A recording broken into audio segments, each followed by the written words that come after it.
Chapter 905, Workshop expands. Are you seriously willing to say it? Zipping eyed Xiaofan suspiciously. Accumulating combat experience was not something easy to do, especially combat experience involving life-and-death situations. Training under such circumstances was practically gambling with one's life. There were quite a number of martial artists who had destroyed their own futures as a result of such training. If there actually was a method to accumulate life-and-death combat experience, improving rapidly within a short time would be an easy task. This rapid improvement was also the reason why so many martial arts experts like to challenge their own limits. Of course. However, I have a condition, Xiaofan laughed. I knew it. Forget it. I won't be joining your dojo. Zipping let out a soft snort. He had long since known that a person like Xiaofan wouldn't reveal such a huge secret without conditions. However, Xiaofang's attempt at poaching him would only end up in failure. Many major dojos in first-tier cities had come scouting Zipping ever since his talent became known. Some had even offered very excellent treatment, much better than what he was currently receiving from the instructors of the White Tiger Dojo. However, he had still rejected them all. He was not someone who would betray his benefactor. When he was at his lowest, the White Tiger Dojo had given him an opportunity. Had the White Tiger Dojo not nurtured him, he would not have his current achievements today. Simply put, he would not abandon the White Tiger Dojo just for his own benefit. This kid sure thinks highly of himself. I really don't know what the chief sees in him, to actually want to nurture someone like him. Standing a short distance away, the bear-like Cola clicked his tongue when he overheard Zipping's response, highly annoyed by Zipping's attitude. Whether it was in God's domain or Jin High City, as long as Xiaofan said that he was looking to nurture someone, tons of people would definitely come swarming. The boss might have his own thoughts, said Wumian standing beside Cola. After taking a look at Zipping, he continued, however, that kid indeed possesses some talent. Otherwise, he wouldn't have been able to become an intermediate disciple of the White Tiger Dojo at such a young age. Even his fellow intermediate disciples are looking at him with respect. Although Cola and the others spoke softly, their voices still failed to escape Xiaofang's ears. The human brain ruled everything in the body. After Xiaofang's brain activity improved, his five senses had also become much more acute. The trials of the Battle Tower, in particular, had further honed his five senses. Not to mention a distance of over a dozen yards, even if Cola and the others stood over 20 yards away from him, so long as he focused slightly, he would still hear their whispers. Meanwhile, regarding his companion's sotto voce discussion, Xiaofan could only laugh inwardly in understanding. After all, not everyone was a reincarnator like he was, they did not know the things that would happen in the future.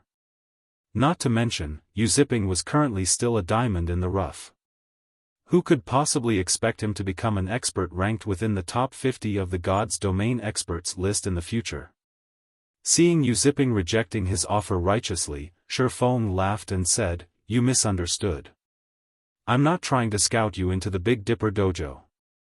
I'm only inviting you to join the Zero Wing Gaming Workshop. Doing so won't affect your daily life in any way." Join a gaming workshop?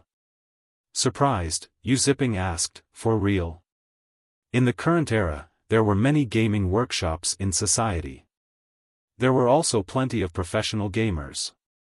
Although not comparable to the fighting industry, the gaming industry was still an increasingly important business sector.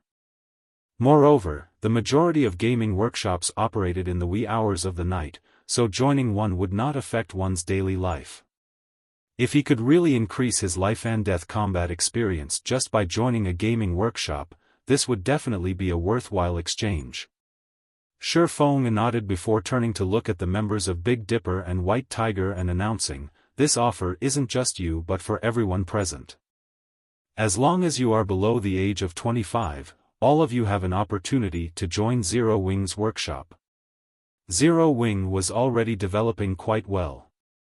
Originally, Xiaofan had planned to wait a little while longer before recruiting for Zero Wing's internal training program. Now that a major dojo like the White Tiger Dojo had already started making its move and begun poaching talents en masse, he naturally could not fall behind. Previously, he had only intended to nurture a few core members of Zero Wing at the Greenwater Villa, so he had not bothered dragging in the disciples of the Big Dipper Dojo. Now that he had such an excellent opportunity, he could use this chance to recruit a few good talents and start internally nurturing experts in large numbers just like the various major powers of God's domain. With this, he wouldn't have to worry about lacking experts or talents getting poached away. Everyone was momentarily stunned when they heard this. Liang Jing was also at a loss for words. This place was a dojo, a place that nurtured experts for the world of fighting, yet Xiaofan was actually recruiting these people to become professional gamers. Doing so was simply ludicrous. If Director Xiao learned of this matter, he was sure to fly into a rage. Instructor Shi, if we join Zero Wing's workshop, will we really become stronger? A few disciples asked curiously. Hearing these disciples asking such a question rendered Fire Dance and the others speechless. They were the high and mighty Zero Wing. Moreover, when all was said and done, Zero Wing was extremely famous in Star Moon Kingdom, and even possessed some fame in the world of God's domain. Despite all that, these people actually did not know anything about them. Of course, they also understood that, although these disciples might know about virtual reality games, their lifelong goal had always been to achieve fame in the world of fighting. Hence, they rarely came into contact with pleasure-seeking activities, focusing their all into training their bodies, instead. How could a bunch of people who had precious little exposure to virtual reality games possibly have heard of Zero Wing's name? Let's put it this way. If you can pass the test and join the Zero Wing workshop, I can assure you that it won't be long before you become much stronger than your present selves, Xiaofan said definitively. I want to take part in the test. I want to try as well. Immediately, many disciples in the dojo raised their hands and voiced their intent to apply for Zero Wing's workshop, every one of them firmly believing Xiaofang's words. After all, Fire Dance was the best example. Even Gan Xingtang, who had managed to defeat Hall Master Chen Wu, suffered a quick defeat at her hands. What about you guys? Xiaofan asked as he looked at the youths of the White Tiger Dojo.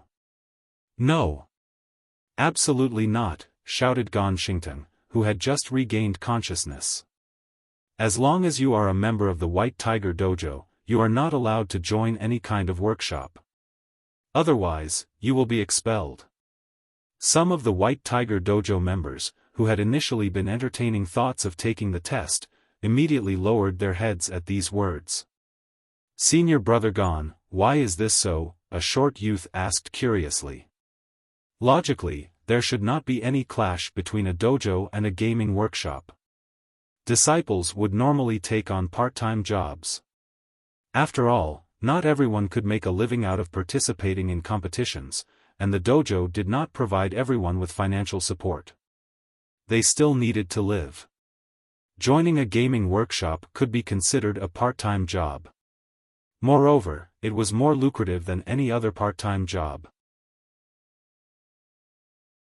Chapter 906, You Will Regret It. Xiaofan was also somewhat surprised by Gan Xingtang's yelling. He then shot a curious look at Gan Xingtang, whose countenance had completely distorted. Something occurred to Xiaofan. The White Tiger Dojo might have already entered into a partnership with a corporation, and instead of recruiting more members to attract investors, it was already preparing to enter God's domain. Meanwhile, in reply to the questions posed by the disciples of the White Tiger Dojo, Gan Xingtang simply sent them a glare and said strictly, if you want to join a gaming workshop, be my guest. When the time comes, don't blame me for not warning you. Immediately, the crowd from the White Tiger Dojo fell silent. In all dojos, there were two kinds of disciples. The first kind had to pay an exorbitant fee to join and was usually there just to train their body and learn some combat techniques. The dojo didn't place them under any restrictions. The second kind was under contract. They were subject to relatively strict restrictions. However, they paid only a small fee or, depending on their rank, nothing at all to receive nurturing from the dojo. Disciples under this category were all aiming to become professional fighters, and they were more like contracted artists working for an agency. The White Tiger disciples who had come to the Big Dipper dojo this time all fell under the latter category. They had undergone multiple examinations just to get accepted as a contracted disciple of the White Tiger dojo. After all, the White Tiger dojo was renowned in the industry, having produced many famous industry professionals. Just being able to get selected as a contracted disciple proved that one was already among the cream of the crop. If they were expelled from the White Tiger dojo, the consequences would be unimaginable. Faced with that sort of pressure, everyone naturally no longer dared to harbor thoughts of joining the Zero Wing workshop. The White Tiger dojo sure is overbearing. Their contracted disciples don't possess any freedom at all. If it were me, I wouldn't stay in such a dojo at all. It's not even a guarantee that I'd become a top-tier professional in the future. Sure enough, our dojo is much better. Aside from the usual training, we can do whatever we want during our free time. The disciples of the Big Dipper dojo were shocked at the restrictions the White Tiger dojo placed on its disciples. Previously, they still felt relatively envious of the White Tiger dojo members. Now, however, rather than envious, they felt fortunate that they had not joined such a tyrannical dojo. Moreover, Xiaofan had already assured them that anyone who managed to join Zero Wing's workshop would definitely gain significant improvements in the future. Not only would they be able to earn money, but they would also be able to improve their strength. Compared to joining the White Tiger dojo, they would have a much better life staying at the Big Dipper dojo and joining Zero Wing's workshop. When the White Tiger dojo members heard the Big Dipper disciples' words, their complexions turned extremely ugly. At this moment, none of the pride they had before was evident on their faces. At the White Tiger dojo members' silence, Xiaofan simply smiled and said, "The choice is yours. I won't force you to make a decision. If you guys really want to join, you are welcome to come here and take the test any time." Although the White Tiger dojo's interference made it more difficult for him to poach Yu Zipping, now that the boy had come to Jinhai City, the White Tiger dojo would naturally come into conflict with the Big Dipper dojo. At that time, he would still have plenty of opportunities to scout Yu Zipping. Having already cast his bait, all he needed to do was wait patiently. As far as Xiaofan knew, Yu Zipping had chosen to develop himself at the White Tiger dojo because he liked the daughter of one of the White Tiger dojo's branch heads. Unfortunately, this branch head had not favored Yu Zipping and had given her daughter to a genius fighter called Xiaofan instead. Xiaofan was very amazing. At just the young age of 25, he had already managed to qualify for an international fighting competition. Meanwhile, Yu Zipping had been a mere advanced disciple of the White Tiger dojo back then, mingling only at the bottom ranks of national competitions. With such a great disparity between the two young men, it was obvious which person the branch head would choose. After that incident, Yu Zipping had left the White Tiger dojo and joined the Super Guild Pantheon. Afterward, his achievements had skyrocketed. According to the current timeline, that branch head should not have given her daughter to anyone yet. Yu Zipping and Xiaofan were still competing with each other for her hand. However, if Yu Zipping did not present any outstanding performances to that branch head, then trying to gain her daughter would definitely be a pipe dream. Currently, Xiaofan was a big celebrity in the White Tiger dojo. He was already a famous fighter on the national level. Yu Zipping simply stood no chance the way he was right now. If Yu Zipping wanted to have a fighting chance against Xiaofan, then the opportunity to strengthen himself that Xiaofan was extending to him was his only chance. Even if the current Yu Zipping did not wish to join Zero Wing, once he felt that he could not outcompete Xiaofan, he would surely think back to the absolute strength fire dance showed today. At that time, he would naturally consider joining Zero Wing. Just as Gan Xingting thought that no one would dare to join the Zero Wing workshop, a White Tiger Dojo member suddenly raised his hand. "I want to take the test." Gan Xingteng and the other White Tiger Dojo members promptly turned to look at the origin of this voice. The person speaking was a young man around 20 years old. To those aiming to become professional fighters, his body was slightly too thin. It was truly hard to imagine how such a person had managed to become an intermediate disciple of the White Tiger Dojo. "Lu Ping, have you lost your mind?" Yu Ziping was filled with shock as he turned to look at the young man currently taking care of him. In the White Tiger Dojo, Lu Ping's talent was considered merely average. The only reason he had managed to become an intermediate disciple was his having trained at the dojo for many years. Currently, he was already 21 years old, yet he had been promoted to an intermediate disciple just recently. He could also be considered one of the few friends Yu Ziping had in the White Tiger Dojo. Yu Ziping never imagined that Lu Ping would actually forsake his future at the White Tiger Dojo just to join a gaming workshop. Although Yu Ziping wanted to dissuade his friend, Lu Ping forestalled him.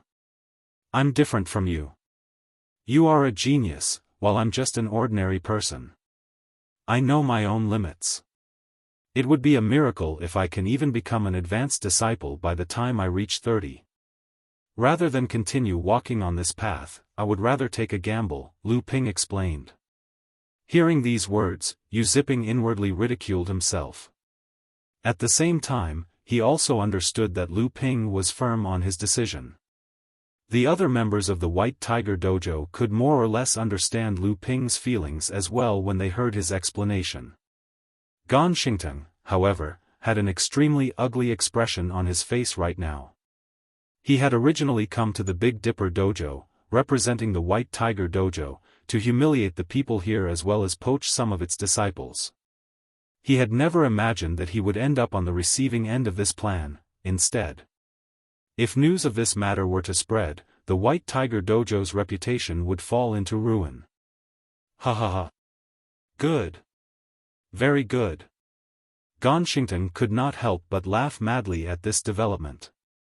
He then turned to Lu Ping and said, "I won't hold you back if you want to leave.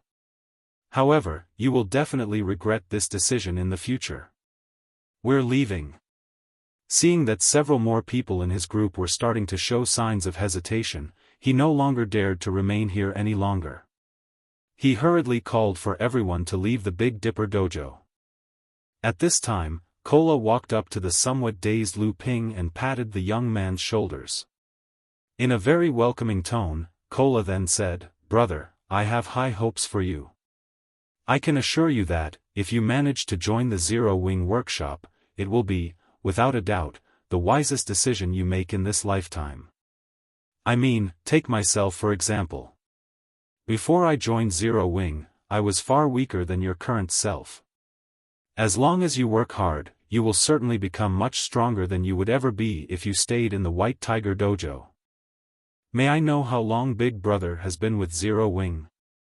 After Lu Ping took a close look at the tall and robust Cola, as well as considered the feeling he got when Cola had patted his shoulders, he could tell that Cola possessed immense physical strength. He estimated Cola's strength to be equal or above that of Gan Xingteng's.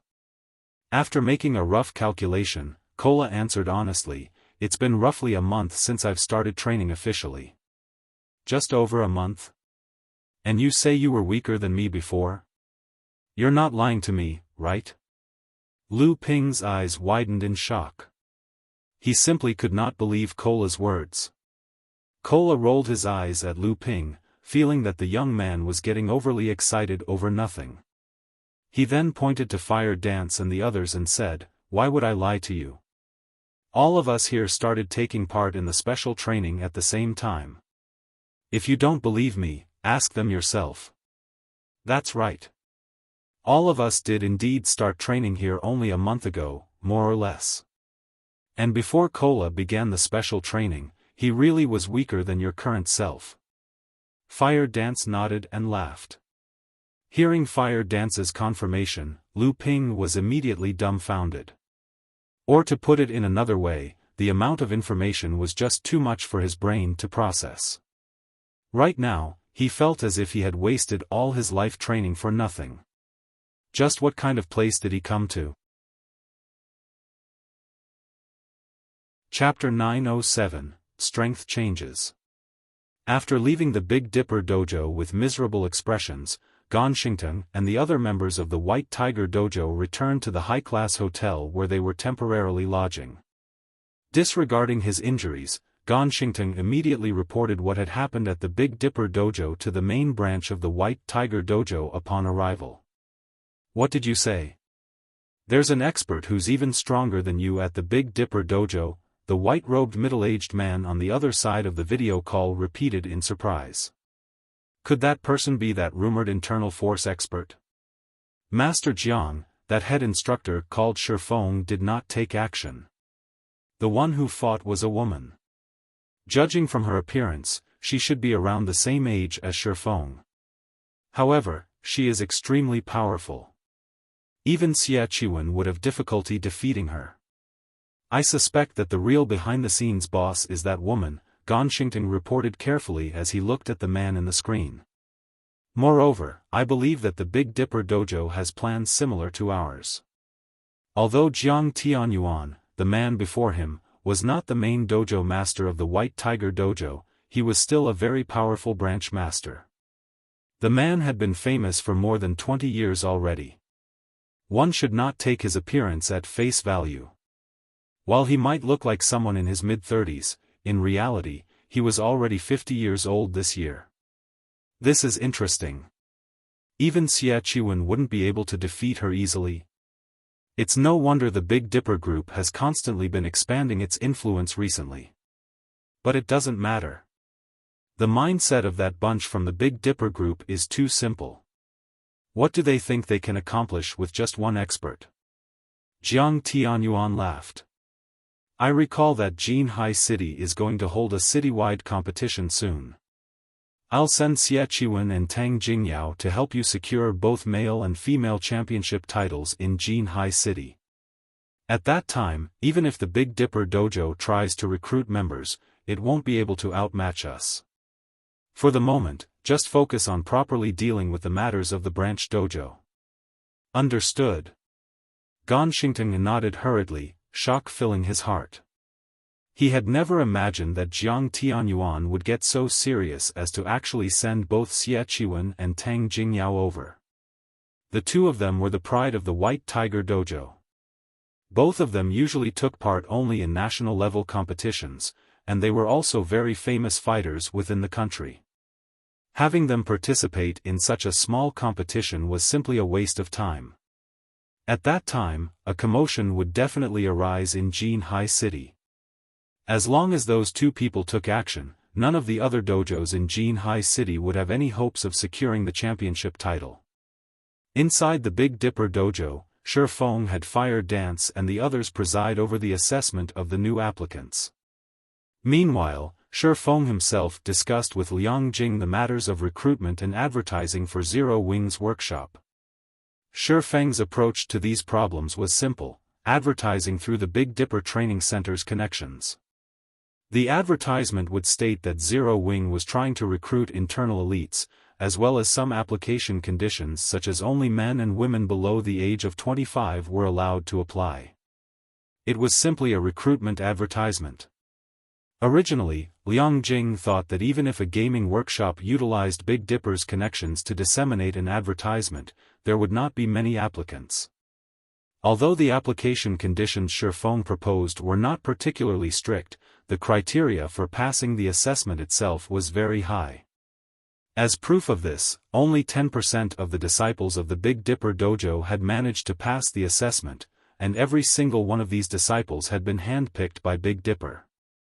If ordinary people, who only exercised occasionally, were to apply to the Zero Wing workshop, it would be great if even 1% managed to pass the assessment. Moreover, the treatment Xiaofan offered was only average at best. She expected that anyone who saw the advertised benefits would directly give up on applying altogether. However, when the next day arrived, everyone in the Big Dipper Training Center was stupefied. There were actually tens of thousands of people swarming into the Big Dipper Training Center, every one of them wishing to take Zero Wing's test. These people had very nearly destroyed the entrance of the training center. The lively scene was even more exaggerated than Jinhai City's annual fighting competition. Meanwhile, the only thing these people talked about as they filled the hallways of the Big Dipper training center was Zero Wing, their eyes filled with excitement and admiration as they spoke. In Liang Jing's opinion, these people had all lost their minds. Since when did Big Dipper possess such powerful advertising capabilities? With this, there would be no need to run any training center or dojo. Big Dipper could simply start an advertising company and make a fortune. Wasn't Zero Wing just a gaming workshop? It was not as if these people were applying to join one of the Fortune 500 companies. When Xiao Yu found out about this flood of visitors, he thought that a major incident had occurred at Big Dipper. As a result, even though he resided in another city, he hurriedly took a flight back to Jinhai City. When he arrived at the Big Dipper training center and heard what the crowd was discussing, his mind stopped completely. He had never imagined that a game like God's Domain could actually garner such popularity as well as possess such massive influence. Previously, he still considered God's Domain to be like any other game. Even if those major corporations invested in it, they were only doing so to raise their prestige and help promote the game. Now, however, it would seem that was not the case. It looks like I'll have to find some time to have a discussion with Xiaofan. At this moment, Xiao Yu finally understood why Xiaofan was so intent on playing a virtual reality game. Otherwise, with the young man's abilities, he could easily become a star in the world of fighting. Meanwhile, the large number of applicants also made the extremely confident White Tiger Dojo impatient. Just what kind of trick did they pull? Why are all these people trying to join that place? No matter how many times Gan Xingtang looked through Zero Wing's flyer, he could not figure out why so many people were trying to join Zero Wing's workshop. Meanwhile, the instructions from the White Tiger Dojo's main headquarters were also very simple: speed up the construction of the branch dojo. At the same time, the main headquarters also withdrew some funds to start advertising as well, refusing to believe that they could not outcompete Big Dipper with the fame of the White Tiger Dojo. After learning of the White Tiger Dojo's actions, Liang Jing suggested Xiaofan either increase his scope of advertising or reduce the difficulty of the assessment. However, Xiaofan rejected her suggestions. In his opinion, the people of the White Tiger Dojo were truly fools. He was currently recruiting members for a gaming workshop, not a dojo. No matter how much the White Tiger Dojo advertised itself, it would not affect his recruitment campaign in any way. Following which, Xiaofan handed over all the tasks related to the recruitment to Liang Jing to handle, which kept her extremely busy. Not only did she have to go through the applications of tens of thousands of people as well as manage their assessments, but crowds of new applicants also continued coming in every day. If she did not mobilize every staff member of Big Dipper, she would have died from overwork already. Fortunately, becoming an internal elite of Zero Wing was not easy, and the passing rate of the assessment was exceedingly low. At the moment, the passing rate was not even 1%. As for Xiaofan himself, he continued training at the battle tower. At the same time, he shared some of his battle points with Fire Dance and the others, allowing them to fight with the simulated experts for long periods of time. During the 2 days that God's Domain system update took to finish, Fire Dance and the others received massive improvements.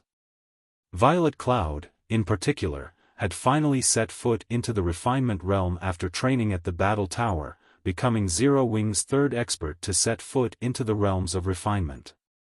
As for everyone else, they had all reached the half-step refinement realm standard already.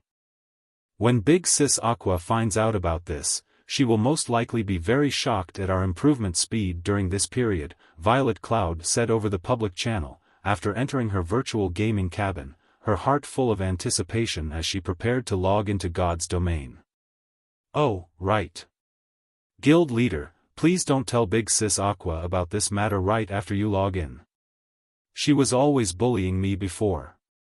This time, I must give her a surprise.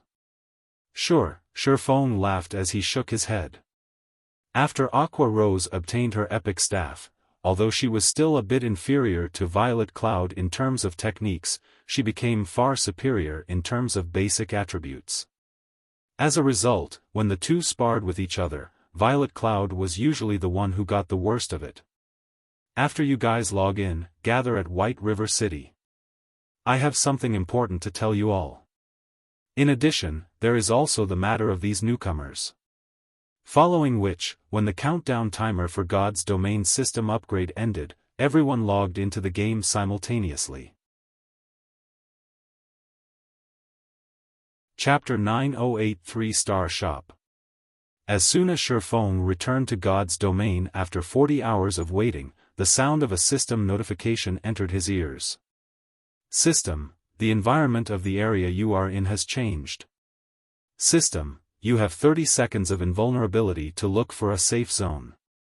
Isn't this transformation a little too much? Xiaofan was surprised as he observed his surroundings. At this moment, the previously lush, green valley was nothing more than scorched earth. He could even faintly see streams of magma flowing nearby. This place had already turned into a volcanic hell. When the waves of hot air blew over Xiaofan, even with his high fire resistance, his skin still registered a burning sensation.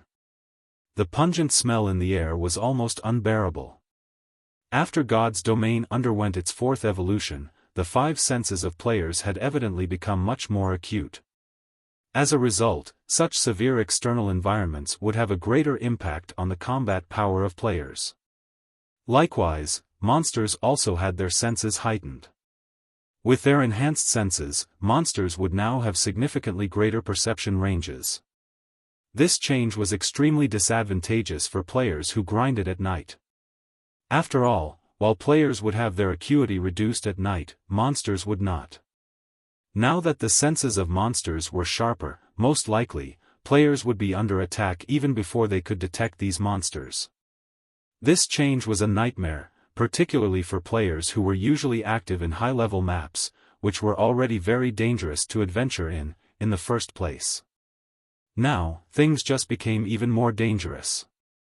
Although Xiaofan had already chosen a safe zone to set up a teleportation point before he logged out, with such drastic changes to the environment, his previously safe zone was now infested with extremely fierce level 40 monsters. If not for the invulnerability provided by the system, he would have long since become dinner for these monsters. He immediately activated Wind Rider and continued searching for a safe zone to set up a teleportation point. After looking for about half an hour or so, he finally found an elevated location for the teleportation point. He also set up a protective barrier using the ancient abyssal book. Aside from the monsters that were originally in the valley, one could also frequently see abyssal monsters flying overhead. These monsters were much higher leveled than those residing in the valley, with the lowest being level 80. To current players, these monsters were practically invincible existences. Without the barrier set up using the ancient abyssal book, any player that came here would only become food for the abyssal monsters. However, it was also thanks to these abyssal monsters that he could get an opportunity to make a fortune. Eventually, he would only need to pay out some magic crystals in order to rake in large sums of coins. After he was done with all of his tasks here, Xiaofan took out a return scroll and left the valley. At White River City, Xiaofan discovered that the city's defensive magic array had already been activated, as soon as he walked out of the teleportation hall. There were also thousands of abyssal monsters hovering about in the air beyond the magic array, with the lowest leveled among them being level 180 and the highest being level 200 Grand Lords. With the appearance of such terrifying monsters, the atmosphere within White River City had become subdued. The players walking around the street all felt extremely stressed, all of them fearing that the defensive magic array in the sky would suddenly crumble. We're doomed this time. With so many monsters here, will our White River City be captured as well? That can't be possible, right? Although White River City is not comparable to the capital, it is still a major city in the kingdom's eastern region. If even White River City falls, won't the surrounding cities fare even worse? When everyone thought about the gigantic monsters flying in the sky above the city, their scalps involuntarily numbed. In this situation, they couldn't grind and level up within the region of White River City. At the same time, the guilds based in the eastern region of Star Moon Kingdom were also holding urgent meetings one after another. The various guilds had initially believed that the Abyss invasion would only affect the Twin Towers Kingdom. They never thought that it would embroil the surrounding countries as well. Now, these guilds had no choice but to decide whether or not they should relocate to another city. However, the consequences of doing so were something that no guild could accept. It had taken them a lot of time and resources to establish themselves in their current respective cities. If they were to leave the city they controlled and choose to start developing all over again in another city, the cost of doing so would be much higher than the first time. The number 2 guild in Star Moon Kingdom's eastern region, Overwhelming Smile, was currently extremely busy. Over 100 people were seated inside its spacious meeting room. These people were all members of Overwhelming Smile's upper echelon, and they were existences that ordinary players would rarely get to meet. Ha ha ha. The timing of these abyssal monsters is simply impeccable. I want to see just how Zero Wing is going to continue strutting around in this situation. Feng Xianyang could not help but smile when he received the latest report. Based on the information from Underworld, the eastern region of Star Moon Kingdom wasn't the only part of the kingdom affected by the Abyss invasion. These abyssal monsters were already showing signs of spreading throughout the entire realm. By the time that happened, it would be relatively dangerous for players to go out and grind. Along with this report, the upper echelon of Underworld had also given the command for Overwhelming Smile to move its elites temporarily to the Black Dragon Empire, which did not receive any harassment from the abyssal monsters. Underworld's influence spread across multiple kingdoms. A pause in its operations in Star Moon Kingdom would not affect the entire organization too significantly. It definitely possessed the ability to transfer its elites to the cities of other kingdoms and empires that were under its control. Small and upstart guilds with no background, on the other hand, did not possess this ability. These guilds generally had their foundations in only one country and could not afford to move their base of operations in a hurry. Even if they did relocate, they would have to start from scratch. However, how could these guilds compete in a foreign city against the entrenched local guilds, which had already developed for months? For Zero Wing, the tyrant of Star Moon Kingdom, things were even more severe. The amount of capital and number of advantages it would lose by migrating its base of operations would be unbearable even for a first-rate guild. With such a loss, Zero Wing's development would no doubt suffer a significant setback. When that happened, it would be nearly impossible for the guild to catch up to the major powers of God's domain. In contrast to Feng Xuanyang's joyful reaction, Yulan currently had a slight frown on her face. Zero Wing is really unlucky, but I guess this is also part of life. Yulan could not help but sigh inwardly. Zero Wing's rise was already a legend in Star Moon Kingdom. Ultimately, however, it couldn't save itself from falling due to external factors. Who could have possibly imagined that the system would play such a trick? This development had thoroughly ruined Zero Wing.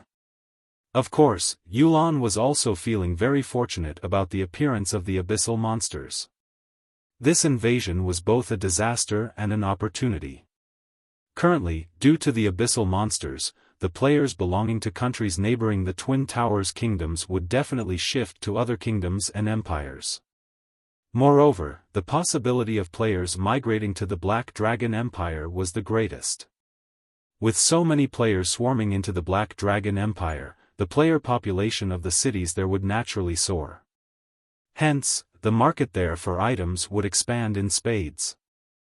If she could nurture a batch of her own advanced lifestyle players now, her authority in Underworld would surely grow as well. Thinking up to this point, Yulan could not help but wish she could take action sooner. At this time, every minute and second was money. Unfortunately, while today should have been the day they went to the holy city of Titan, due to the system upgrade, the operation had been delayed. While every guild was busy holding meetings and deciding on how they should develop in the future, Xiaofan himself arrived at the city hall of White River City. "How may I help you, sir?" the NPC beauty standing behind the VIP counter asked with a smile. In response, he calmly took out a purple gold, diamond-shaped token and said, "I wish to upgrade the Candlelight trading firm into a 3-star shop." Chapter 909, Shocking Starmoon Kingdom. After the female receptionist accepted the purple gold token and confirmed that there were no problems, she looked at Xiaofan and said, "Sir, if you wish to promote your shop to 3-star status, you still have to pay an additional 3,000 gold reconstruction fee." Without hesitation, Xiaofan handed 3,000 gold over to the receptionist. Previously, he had been busy with setting up a teleportation point. There had also been the matter of the mutated dragon. Back then, he simply had no time to check how much he had earned from the Blackwing auction house. Although Xiaofan had spent 20,000 gold to purchase the engineering locomotive design from Sindhart, the 5,000 strengthening devices he sold at Blackwing City had made him a fortune. After deducting all the miscellaneous fees, he currently had close to 30,000 gold coins sitting in his pockets right now. If those first-rate guilds were to learn of this, they would definitely be green with envy.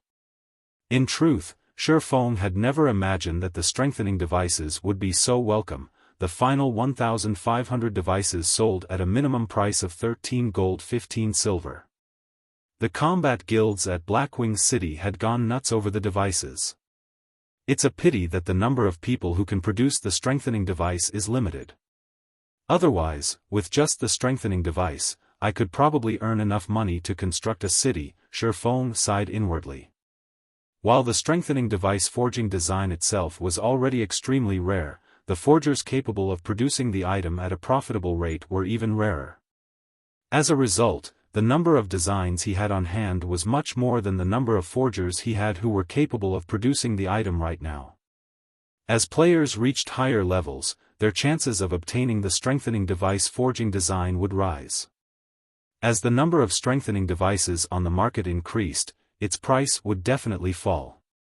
By then, it would be very good if he could sell one for 8 or 9 gold. In another few months' time, even selling a strengthening device for 5 gold would be an extravagant dream. After Xiaofan paid the fees and completed all the necessary procedures, as soon as he walked out of the city hall's entrance and was about to head back to the guild residence, a commotion broke out among players on the street. "Did you hear? The Candlelight trading firm's shop has transformed again." Transformed? Could there be a new product? No, that's not it.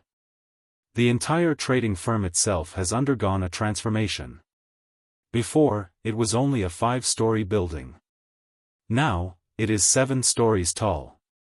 Currently, it is only second to the NPC-operated Starstreak trading firm in terms of floors.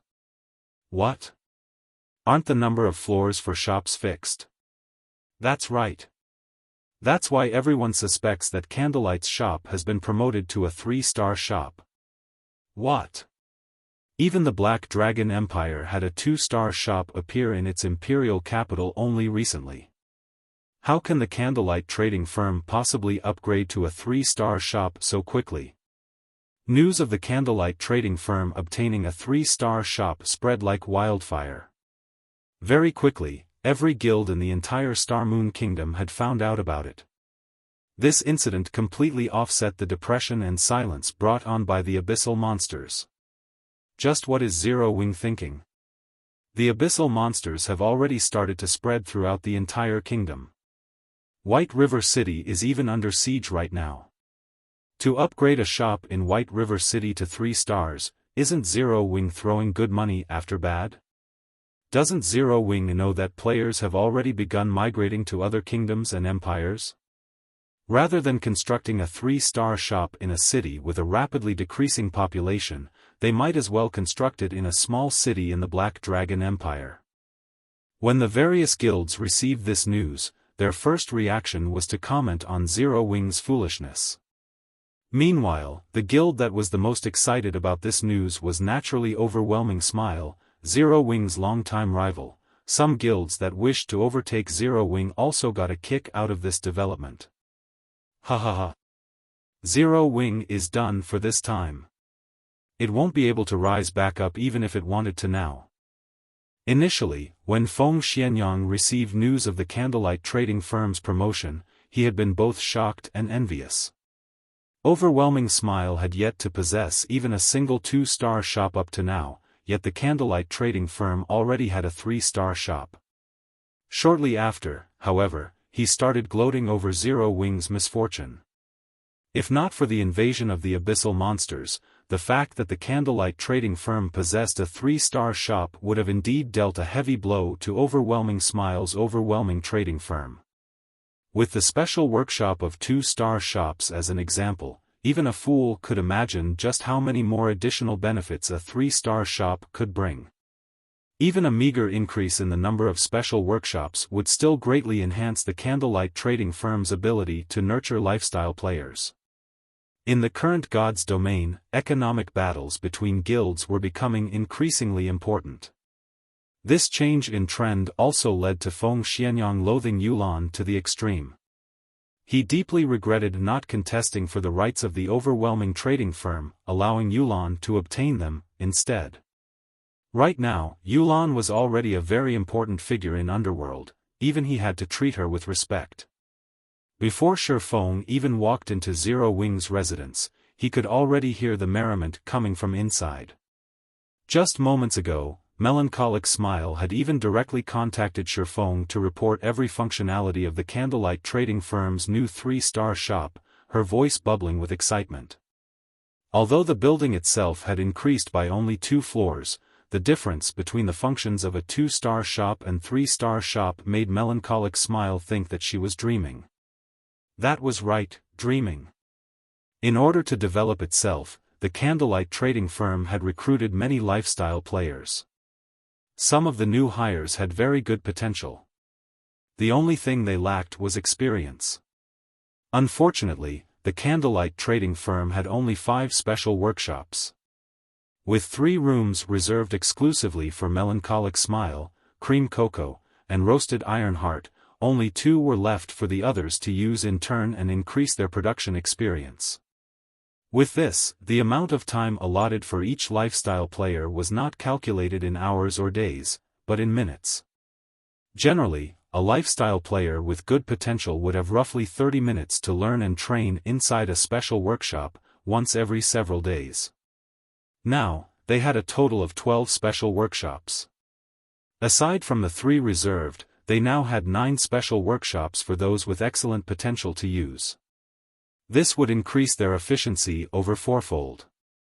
Finally, there was the basic meditation room, which was what truly shocked Melancholic Smile. Out of curiosity, she had spent 300 magic crystals to activate the room. Although the price was indeed costly, the effects of the room left her speechless. While inside the meditation room, her mind experienced a calm like never before. In that calm state, even the most complicated production procedures became very simple for her.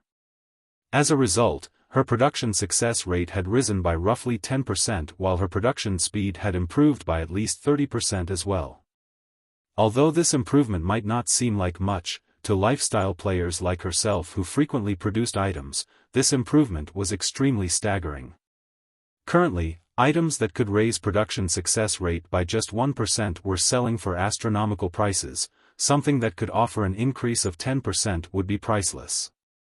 There was also the improvement in production speed.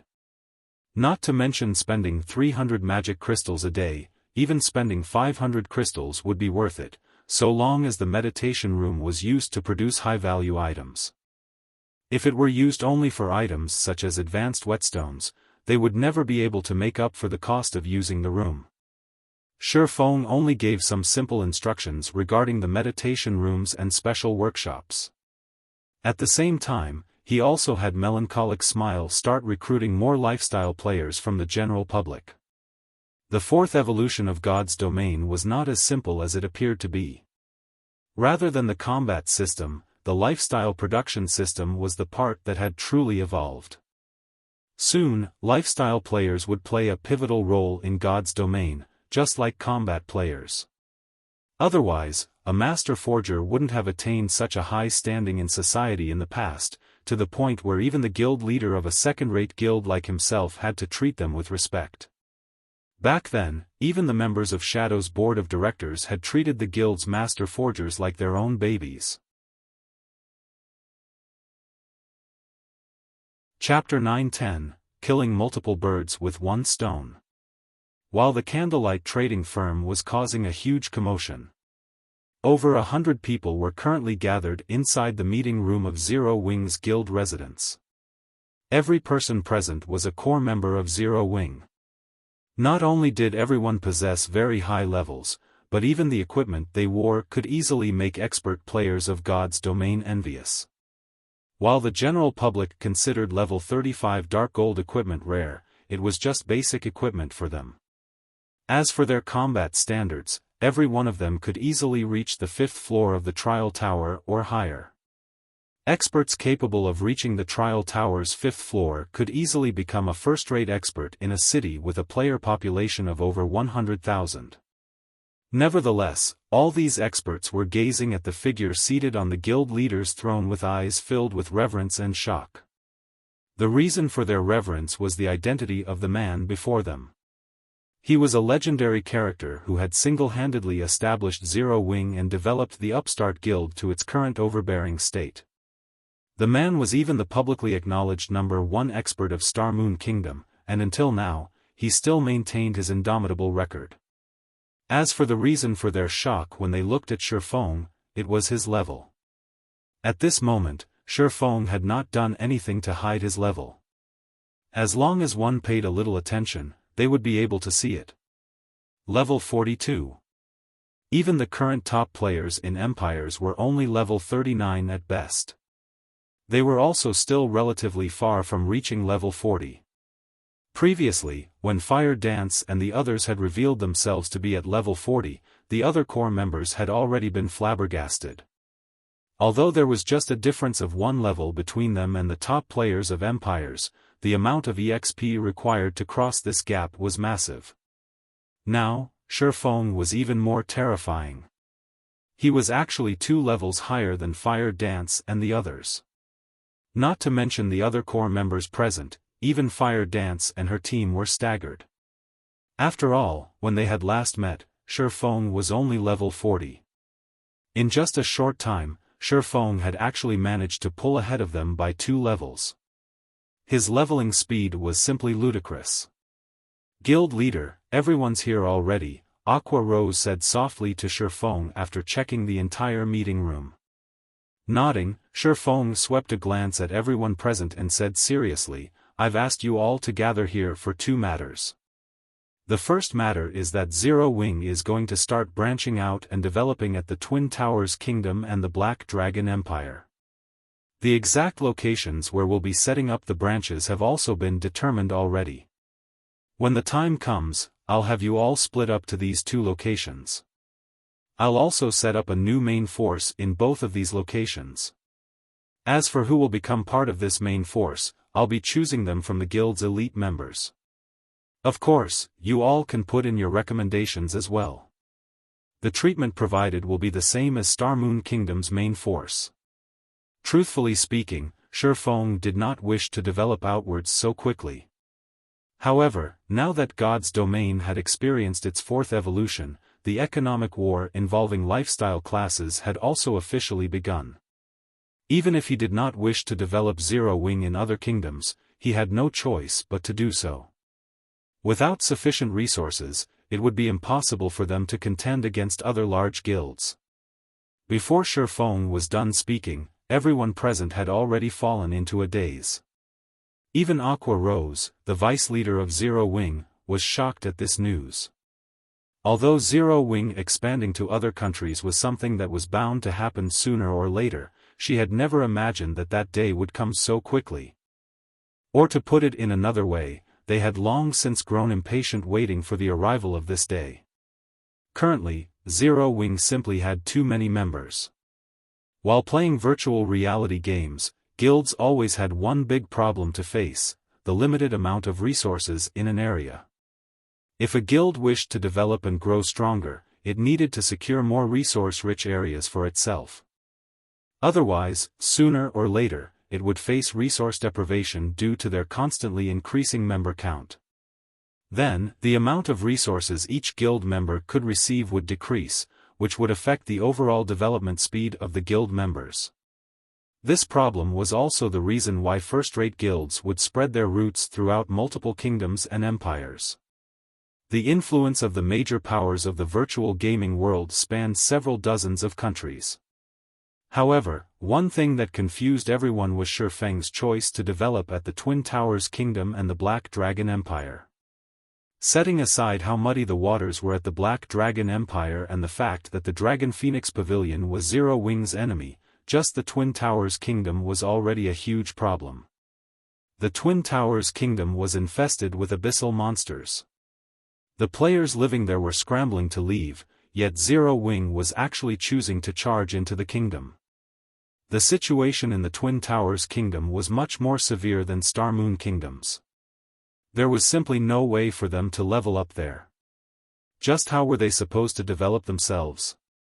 Guild leader, abyssal monsters have already conquered the Twin Towers Kingdom.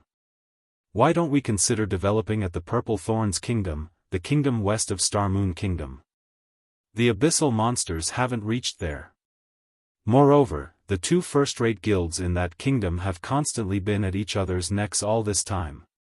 With our guild strength, we can easily make a place for ourselves there. In addition, the Purple Thorns Kingdom is rich in herbs. Our guild will have a much easier time procuring herbs if we develop there, Aqua Rose suggested hurriedly. She had long since made ample preparations regarding Zero Wing's development, only she never bothered making suggestions, as Xiaofan had always said that the time was not right yet. The Candlelight trading firm was the largest source of economic power for Zero Wing. With the Purple Thorns Kingdom's abundance of herbs, they could definitely advance the Candlelight trading firm a step further. They would no longer have to rely on external sources to obtain their herbs. If they developed properly, they could definitely achieve self-sufficiency in herbs and greatly reduce the expenses of the Candlelight trading firm. The players in the room voiced their agreement with Aqua Rose's suggestion one after another. The current combat power of Zero Wing's elite members was in no way inferior to a first-rate guild's. In addition, they also had quite a number of experts in the guild now. Even if they sent only a portion of their forces, they should not have any problem handling the threats present in the Purple Thorns Kingdom. Moreover, Zero Wing already possessed several plots of land in the cities of the Purple Thorns Kingdom. With this foundation, they would be able to construct a guild residence in that kingdom right away. One could say that the Purple Thorns Kingdom was the best option by far. While the Purple Thorns Kingdom is indeed a good option, the Twin Towers Kingdom is much better, Xiaofan replied, shaking his head. Better? All the core members were filled with questions as they looked at Xiaofan. They simply could not figure out what exactly was good about branching out to a place infested with abyssal monsters. I know that you all are worried about the abyssal monsters, but that is also the greatest opportunity for Zero Wing. Xiaofan naturally understood everyone's worries. In their shoes, he, too, would have chosen to branch out to the Purple Thorns Kingdom. However, he now had both the ancient abyssal book and the teleportation magic array in his possession. Regarding the threat of powerful abyssal monsters, he could just set up multiple barriers and allow his guild members to grind at high-resource maps safely. There was also no need to worry about other guilds and players coming to contest for those locations. In addition, they could also gain honor points by killing low-level abyssal monsters. Now that the guilds originally residing in the Twin Towers Kingdom had left, although the lands of the kingdom's capital remained in the hands of these guilds, as long as Zero Wing paid some coins, it could still buy 1 or 2 plots of land located near the heart of the city without any difficulty. Had he chosen to branch out to other kingdoms, Zero Wing couldn't even dream of obtaining the central lands of the top 10 major cities in these kingdoms, much less the central lands of the capital city. Nobody would be willing to sell them anything at all. Even if there was a willing seller, that price would not be one that Zero Wing would be willing to bear. Furthermore, the Twin Towers Kingdom was a country of ore. In terms of ore-related resources, it was only slightly inferior to the Storm Empire. At the end of the day, the Candlelight trading firm focused mainly on forging. Ore was something that it could not lack. Hence, developing at the Twin Towers Kingdom was akin to killing multiple birds with one stone.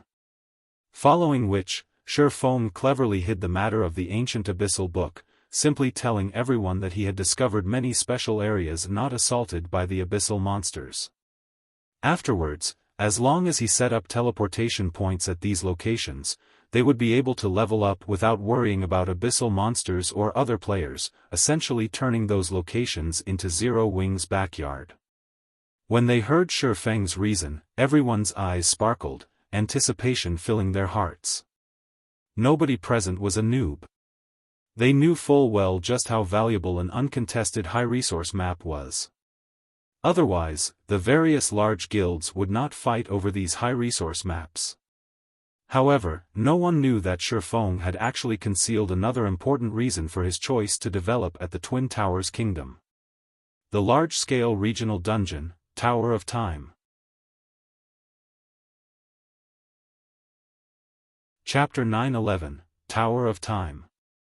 The Twin Towers Kingdom was named such because of its two ancient towers within the kingdom's boundaries. These ancient towers had existed in God's domain for a long time, their age could no longer be verified. Among these two towers, one was the Tower of Time. It was also the Twin Towers Kingdom's sole, large-scale regional dungeon. Like the dungeon in the Stoneclaw Mountains, this dungeon was set to Azura mode. However, the Tower of Time's level was much higher, thus it was more difficult to raid. Meanwhile, the Tower of Time's fame throughout God's domain had not only been due to its abundance of magic crystals, but its bosses also had a chance of dropping the 7 Luminaries crystals. The level requirement just to enter the Tower of Time was level 50. In the past, when mainstream players had been around level 50, the mind-space system had not yet launched in God's domain. As a result, everyone had treated the Tower of Time like an ordinary regional dungeon that produced large quantities of magic crystals.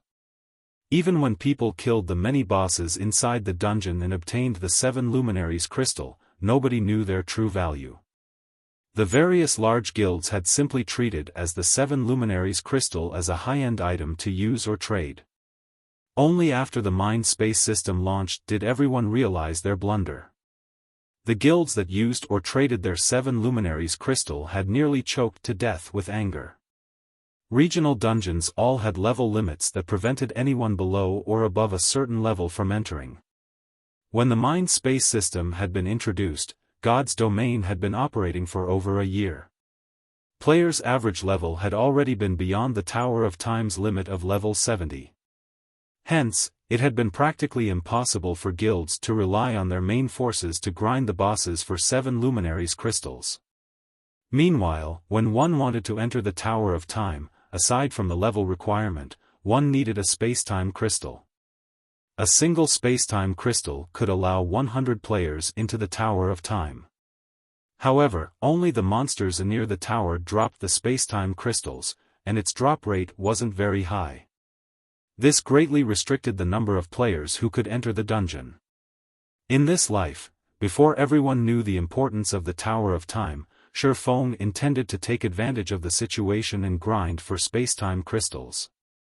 Once Zero Wing's core members reached level 50, they could get a head start over the other guilds, raiding the Tower of Time.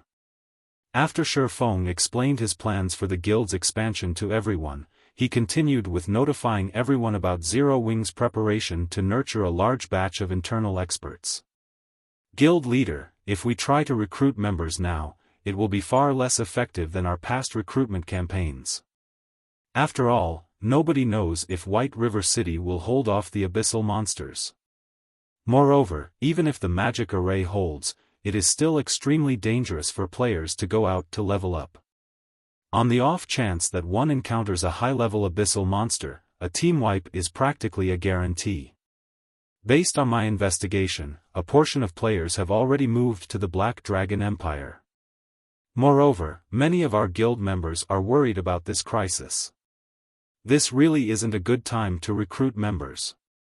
We would be better off holding a mass recruitment campaign after we secure a foothold in the Black Dragon Empire. It would be more effective to wait. Saying so, Aqua Rose handed Xiaofan a statistics report, which clearly displayed White River City's situation. Due to the abyssal monsters, the city's teleportation fee had been temporarily removed. Currently, over 5% of White River City's player population had relocated. Among these players, the majority had migrated to the Black Dragon Empire. As time passed, more players would relocate to continue their development. Don't worry about it. Start preparing for recruitment and assessment work. We will soon make up for those who chose to head elsewhere to develop, Xiaofan said as he read the report. The situation was much better than his initial prediction. Make up for? Aqua Rose was slightly confused. However, since Xiaofan had already spoken, she did not probe into the matter any further. She trusted Xiaofan's judgment. Xiaofan simply smiled at Aqua Rose's confusion. He then issued further instructions regarding the recruitment campaign. Everyone's worries about the abyssal monsters capturing the city were unnecessary. The Abyss Passage had been activated in the Twin Towers Kingdom. The powerful NPCs guarding the border had held back most of the strongest abyssal monsters. As for the remaining powerful abyssal monsters, almost all of them were busy besieging the various major cities. Hence, when the players belonging to the neighboring kingdoms and empires ventured out to level up, they just needed to be a little more careful of their surroundings. Things were not so severe that their livelihoods in their countries had been severed. This was just like an addition of several bosses, which should not be provoked, in everyone's leveling maps. The Abyss invasion was not as severe as everyone thought. On the contrary, due to the temporarily removed teleportation fees in affected cities, players now had more affordable leveling spots to choose from. Moreover, even if everyone failed to notice this, he could stealthily spread the message himself. In addition, there would soon be a teleportation array linked to a grinding area in the Twin Towers Kingdom. By then, the countless players who wanted to change classes would swarm to White River City. They didn't need to worry about a lack of players in the city. Once the teleportation array was set up, they also wouldn't need to worry about lacking development funds. As Xiaofan arranged for Blackie to lead the Dark Gods Legion's elites to power level the newcomers from the Big Dipper Dojo, Aqua Rose approached and whispered, "Guild leader, Miss Phoenix Rain has arrived and is waiting in the reception room. She says that she has brought what you requested. She's finally here." Xiaofan nodded.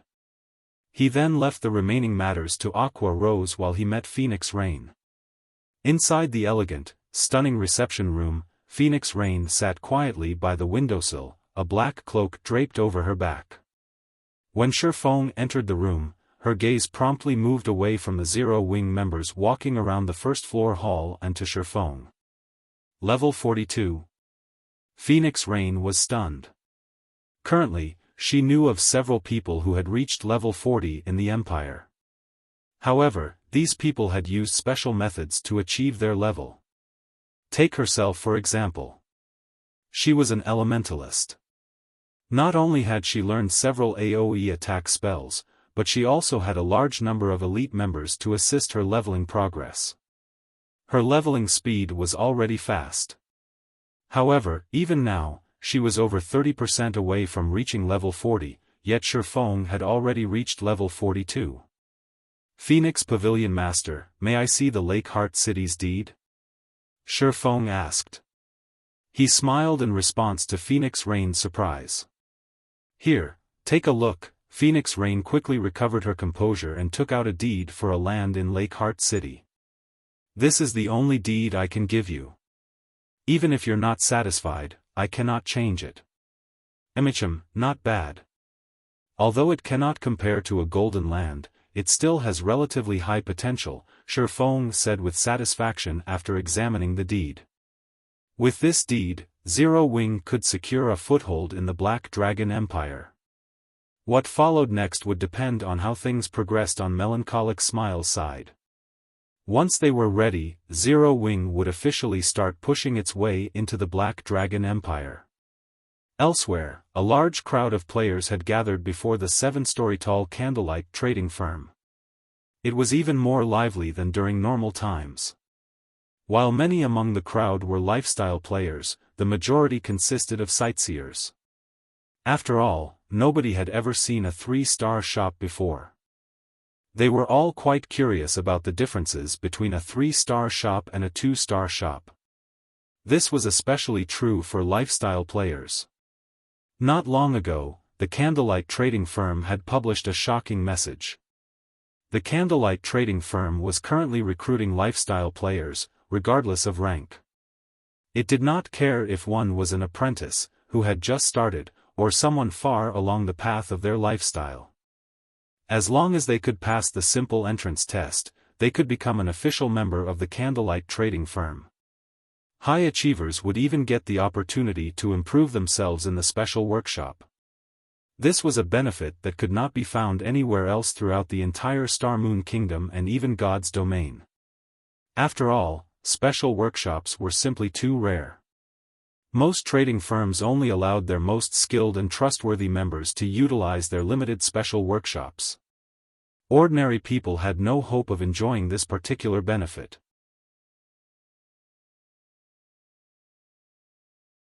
Chapter 912, Bottomless Candlelight Trading Firm.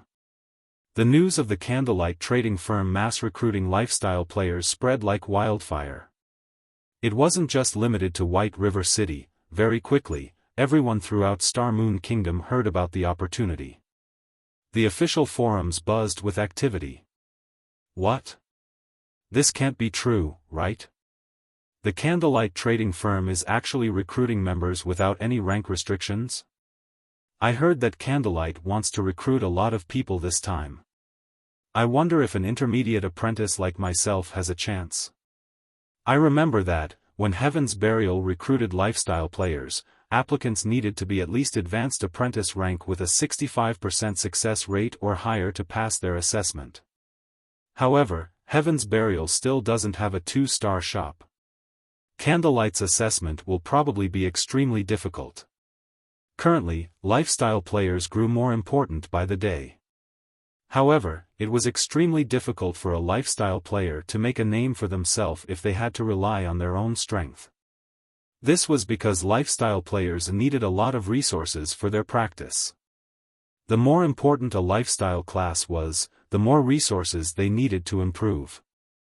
Moreover, the further a lifestyle player progressed, the more valuable were their required resources. Hence, if a lifestyle player did not join a guild, it would become extremely difficult for them to grow stronger. Just hours after the Candlelight trading firm announced its recruitment campaign, thousands of players had lined up outside the firm's 3-star shop in White River City, and the crowd was still growing. Melancholic Smile arranged for these lifestyle players to take the firm's assessment, one after another. The test was very simple. Lifestyle players were required to produce a tool or item corresponding to their ranks, and they would be given a pass as long as they achieved a success rate of above 60%. What, exactly, is Zero Wing trying to do? When the various large guilds heard the news, they immediately assumed that Zero Wing had gone nuts. Although lifestyle players were important, one needed to invest a lot of resources to nurture profitable lifestyle players. Moreover, a loss was guaranteed during the early nurturing stages. Hence, when guilds like themselves recruited lifestyle players, they set their requirements very high and would only recruit a limited number. Otherwise, the expenditure would do more harm than good. Yet, not only was Zero Wing recruiting lifestyle players regardless of rank, but it had also significantly lowered the assessment's difficulty. During Zero Wing's previous recruitment campaigns for lifestyle players, it had required a success rate of 70% or higher. In just half an hour, Zero Wing had recruited over 30 lifestyle players. Among them, only 7 were advanced apprentice rank, while the others were below that. This outcome worried the lifestyle players still outside of the Candlelight trading firm. They were afraid that the available slots would be taken up before their turn arrived. Contrary to expectations, however, more lifestyle players were accepted. Very quickly, over 100 players had been accepted into the firm. However, the Candlelight trading firm showed no signs of stopping its recruitment. Seeing this, the spies the various guilds had sent reported this information to their respective guilds. What? They have accepted over 100 apprentices? Has Zero Wing's upper management lost their minds? Could a 3-star shop really be that powerful? The various guilds that had received this message were stunned. Normally, they would only recruit around 40 lifestyle players when they gained an additional 1-star shop. If they recruited any more, there wouldn't be enough workshops and resources to go around. After the Candlelight trading firm upgraded one of its 2-star shop to 3-star status, the building had only gained 2 floors. Generally, it would be a miracle if they could recruit 200 players. Big Sis melancholic, should we raise the assessment bar? At this rate, we'll fill the new workshops. It will be a pity if we miss out on any talented newcomers later on, Cream Cocoa asked worriedly as she watched the thousands of people lined up outside of the building. Relax. I'm actually concerned that we won't be able to recruit enough people. Melancholic smiled bitterly. Not enough people? How is that possible? There are thousands of people outside right now. If we leave the bar at a 60% success rate, at least 400 or 500 of them should pass. How is that not enough people? Cream Cocoa was no longer the noob she had been when she had first started playing God's Domain.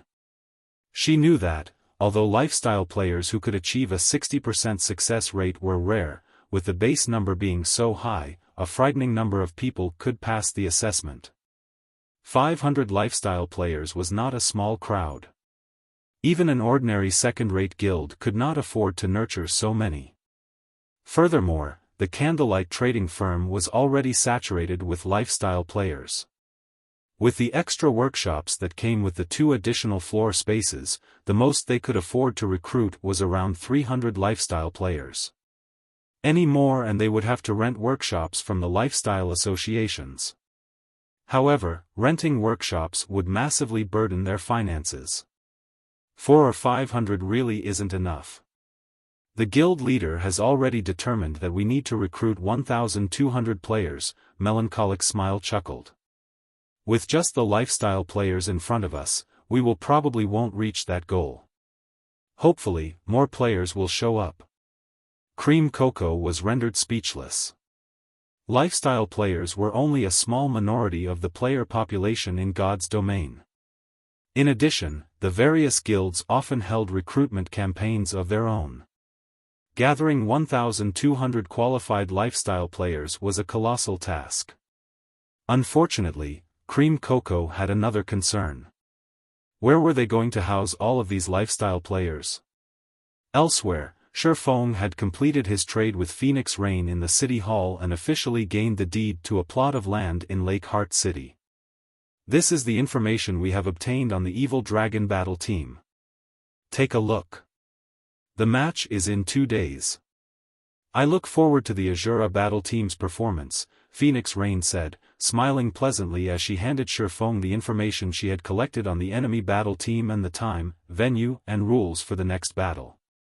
She was in a good mood after obtaining the 10,000 gold from Xiaofan. Oh? The Miracle Guild? Xiaofan was slightly surprised after a general glance through the information. We have only discovered this after the system upgrade, Phoenix Rain said solemnly. You mustn't underestimate the Miracle Guild. Although it is a super first-rate guild like the Dragon Phoenix Pavilion, Miracle's foundation is much stronger than ours. It can even contend with super guilds. When the time comes, the Evil Dragon Battle Team's roster will undergo a complete change. You best prepare for the match. Although Phoenix Rain had said as much, she did not think that the Azura Battle Team had any chance of winning. After all, the Azura Battle Team had exposed too many of its trump cards. The Miracle Guild would definitely come prepared. If Miracle went all out in this match, the Azura Battle Team would be overwhelmed. After all, the difference between each side's strength was immense. Phoenix Rain only prayed that the Miracle Guild would not take the match too seriously. This way, she could haul in another fortune. Xiaofan nodded silently in response to Phoenix Rain's advice. In truth, even without Phoenix Rain's warning, Xiaofan knew just how powerful the Miracle Guild was. In his previous life, when a Tier 3 mysterious flame had appeared in God's domain, the various large guilds had employed all sorts of methods to obtain it. In the end, however, a dozen or so experts from the Miracle Guild had secured the flame. Among the guild's experts that had fought for the mysterious flame, 2 other super guilds' top combatants had been present. That battle had become a classic within God's domain. To put it simply, defeating the Miracle Guild-led Evil Dragon Battle Team would be extremely difficult for the Azura Battle Team. As Xiaofan hurried towards the Candlelight trading firm, a party of 6 arrived in the teleportation hall in White River City. The instant these players appeared, they became the main focus within the hall. Their equipment was too gorgeous to ignore. Even the lowest quality equipment was dark gold rank. As for these players' levels, that was even more impressive. Of the 6 players, 2 were level 40, while the remaining 4 were level 39. Even in an empire, this group would be a force to be reckoned with, much less White River City. So this is White River City? The standard of the players here is quite high. We're not here to sightsee, focus on the task at hand. Let's head over to Zero Wing to have a look.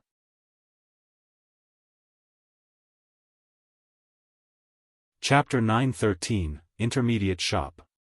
After these 6 players conversed among themselves, they left the teleportation hall and stepped onto the busy street as everyone watched. As soon as the group left the building, the leading white-haired, middle-aged man carrying a black and white spear summoned a giant snow-white wolf. The wolf was even larger than a lion. An assassin, wearing dark gray leather armor with 2 blood-red daggers hanging from his waist, summoned a black warhorse beside the middle-aged man. The warhorse sported silver armor and looked far more majestic than the horses NPC soldiers used. The instant these 2 mounts appeared, they had immediately attracted the attention of every player on the street. Damn, who are those people? Their mounts are definitely not common rank. You're right. I've never seen any common mounts that look that cool. At the very least, they should be bronze, maybe mysterious iron, mounts. To current players, even common mounts were a luxury, not to mention mounts ranked bronze or above. Hence, when the players on the street saw these mounts, both envy and admiration filled their hearts. Some beautiful female players even sent the white-haired man on the giant wolf flirtatious glances. Nowadays, God's domain was increasingly popular. One frequently saw the game mentioned in the news.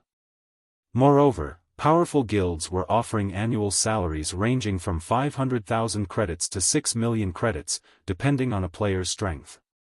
To ordinary people, this was an astronomical amount of money.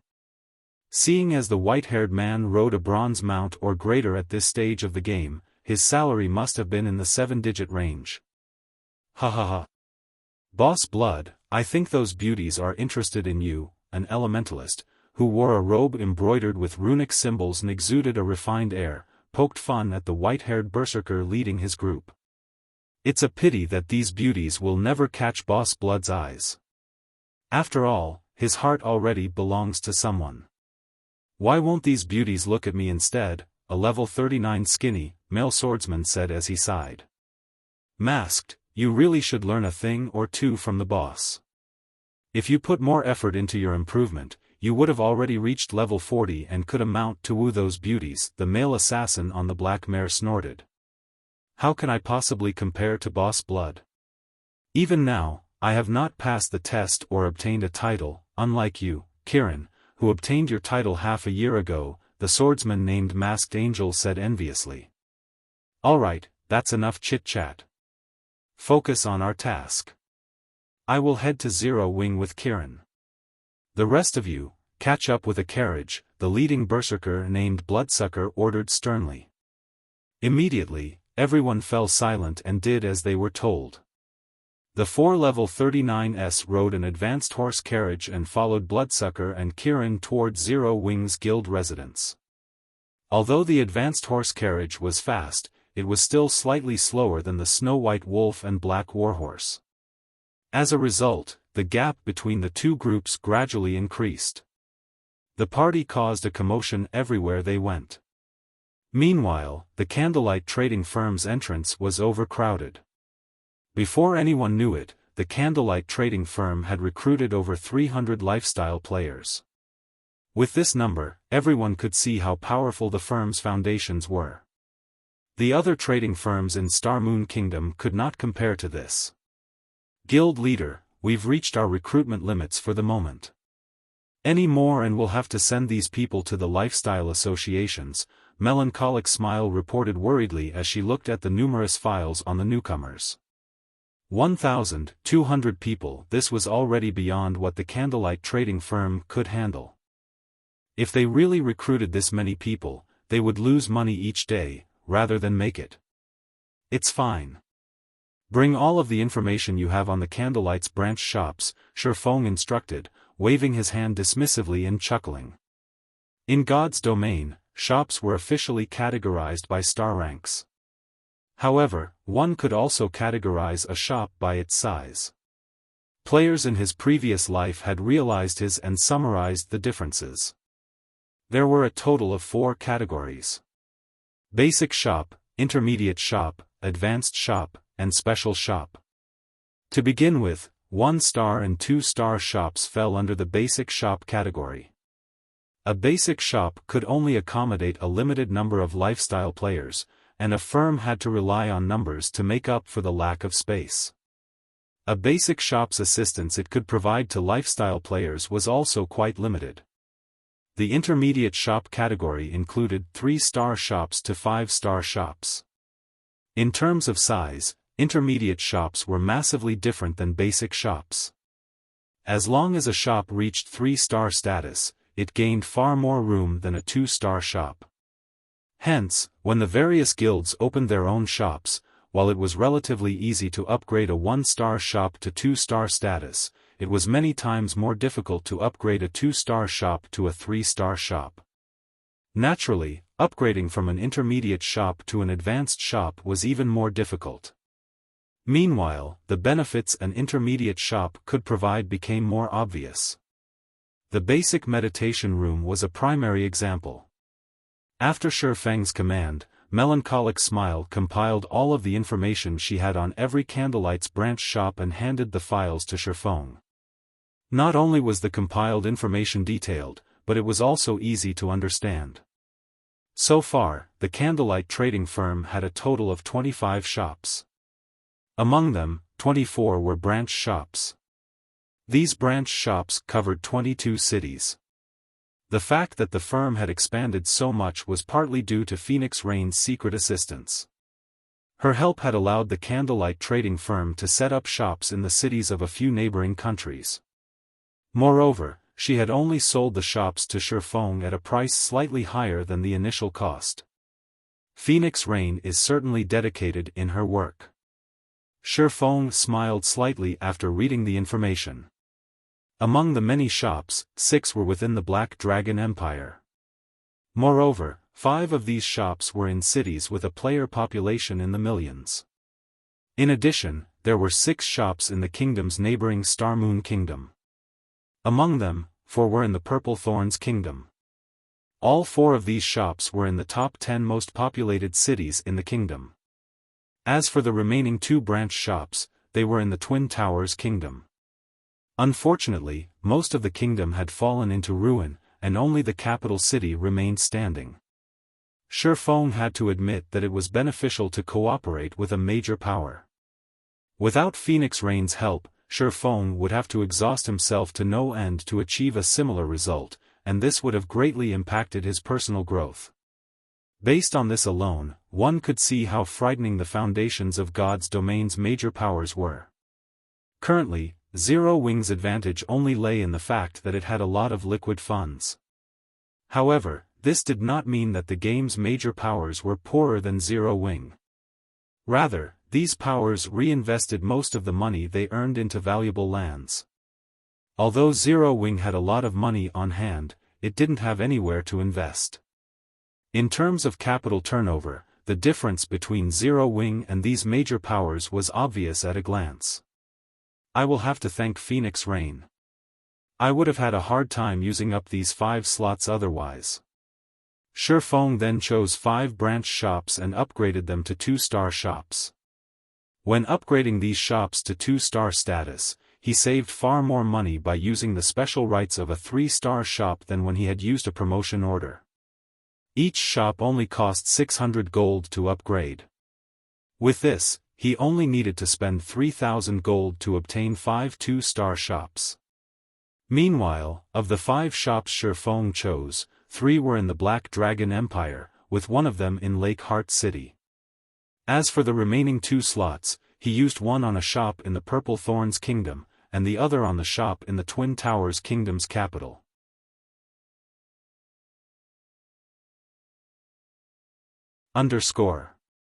The reconstruction of the 5 branch shops completed fairly quickly. Only 10 minutes after Xiaofan chose to upgrade them, the 5 1-star shops evolved into 2-star shops. Although the number of items that the shop could sell had not changed, it could accommodate far more lifestyle players.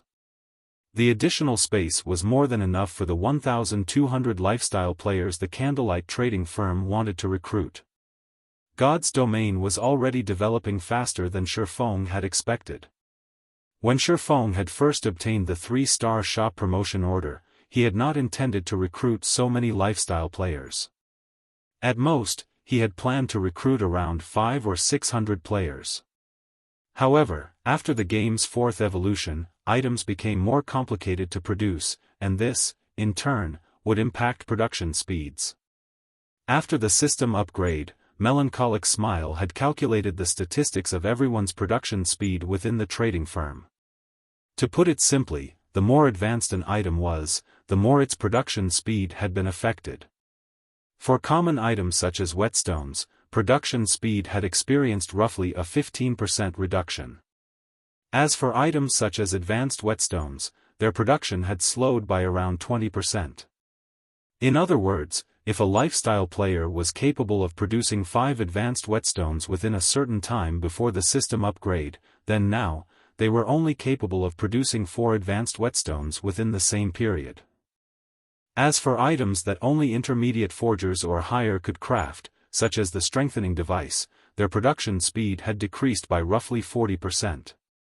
Before the system upgrade, the Candlelight trading firm had not been able to produce many strengthening devices each day. Now, the item's output was pitifully low. Unfortunately, Xiaofan had already agreed to hand over 10 bronze mounts and 2,000 strengthening devices to the secret pavilion within 5 days, as well as the rest of the items within 12 days after the system update completed. If he failed to do so, not only would he have to return the 10 black cards he had received, but he would also be out of the items he had already paid. Hence, Xiaofan was very short on time. If he wished to increase production speed, he had 2 options: increase his current workforce's success rates or grow his workforce. As there was a limit to how much he could raise a lifestyle player's success rate, his only viable option was to bolster his workforce. However, Xiaofan did not have much hope of nurturing a large batch of excellent lifestyle players from the new recruits. Rather, he wanted the new advanced apprentices to take on the workload of the firm's basic forgers, while the basic forgers would take on the intermediate forgers' work.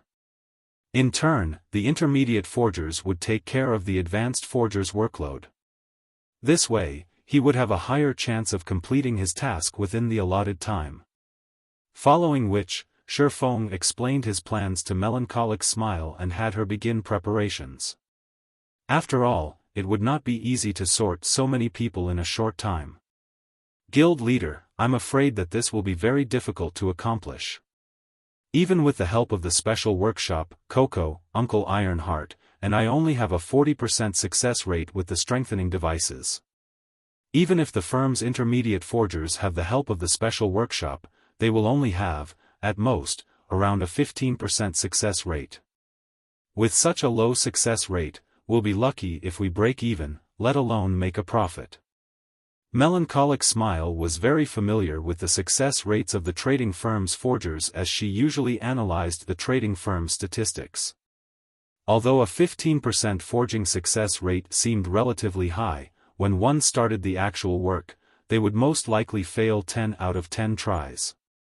Based on her analysis, only with a 20% success rate would a forger have a chance of succeeding once out 10 tries. Only after reaching a 25% success rate would a forger notice a qualitative change. Once a forger reached that milestone, they would generally succeed once or twice out of 10 tries. If they allowed intermediate forgers to produce the strengthening device, they would be pushing their luck. Cream Coco, who stood beside Melancholic Smile, nodded her agreement. After a long period of research and experimentation, she decided that, as long as the system-calculated success rate was below 20%, she would give up on making the item. After all, her chances of successfully crafting the item were too low. Even if she did produce the item, the firm would only take a loss. Wasting money was one thing, but wasting resources was another thing altogether. The resources in God's domain were limited. The materials required to produce advanced items were even rarer. It would be foolish to produce an item without guaranteed success. Look at this, Xiaofan said, chuckling as he retrieved a fist-sized, aqua-blue ingot and placed it on the table. Immediately, Melancholic Smile and Coco were stunned. The mana the ore faintly emitted was actually denser than the mana from the magic crystal. When the two forgers clicked to read the item's introduction, their jaws dropped. Guild leader, where did you get this? Melancholic Smile locked her eyes with Xiaofan's, excitement evident on her face. Do you have a lot of them? Mysterious flames were extremely rare in God's domain. They were so rare that, even after a long investigation, Melancholic Smile had not found any clues leading to a single mysterious flame. She only knew about mysterious flames to begin with because of the ice-blue devil flame in the Candlelight trading firm's special workshops. Xiaofan had left behind this mysterious flame. However, after one obtained a mysterious flame, they could only place it in up to 3 workshops. If not for the ice-blue devil flame, they would not have reached a 40% success rate with the strengthening devices. However, the mana source ore was the perfect item to make up for their lack of mysterious flames. The intermediate mana source ore Xiaofan had revealed could grant an ordinary flame the effects of a Tier 3 mysterious flame. The only downside was that, unlike true mysterious flames that could be used indefinitely, the ore was only effective for 30 minutes. With the aid of a Tier 3 mysterious flame, the intermediate forgers could at least reach a 25% success rate with the strengthening devices.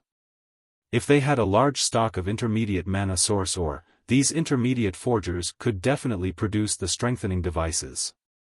Currently, the Candlelight trading firm had close to 20 intermediate forgers, more than their strengthening device forging designs. If they allowed 3 intermediate forgers with the highest success rates to learn their 3 remaining forging designs, they could double their production team. Meanwhile, if the 3 of them utilize the intermediate mana source ore, their success rate might even exceed 50%. Including the basic meditation room's effects, if they forged strengthening devices non-stop, they might achieve a production volume of more than 700 devices.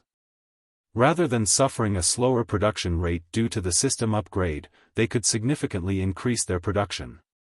They could absolutely hit the target Xiaofan had requested. Relax. I have enough for your needs. Xiaofan nodded, laughing. He then took out a table-sized design and unfurled it. This was none other than the bronze engineering locomotive design that he had purchased from Sind Hart. Melancholic, you're the most familiar with the trading firm's people. Look for a few trustworthy engineers and alchemists and work with them to produce this item. After glancing at the design and its name, Melancholic's smile was thoroughly stupefied. Cream Cocoa stared at the design as if she were looking at a priceless treasure, her eyes sparkling brightly. Although the design before them was an engineering design, the manufacturing procedure involved three classes: engineers, forgers, and alchemists, the three major lifestyle classes. Moreover, the manufacturing procedure required a lot of its crafters. The engineering locomotive was far more difficult to manufacture than the strengthening device. One mistake could lead to failure.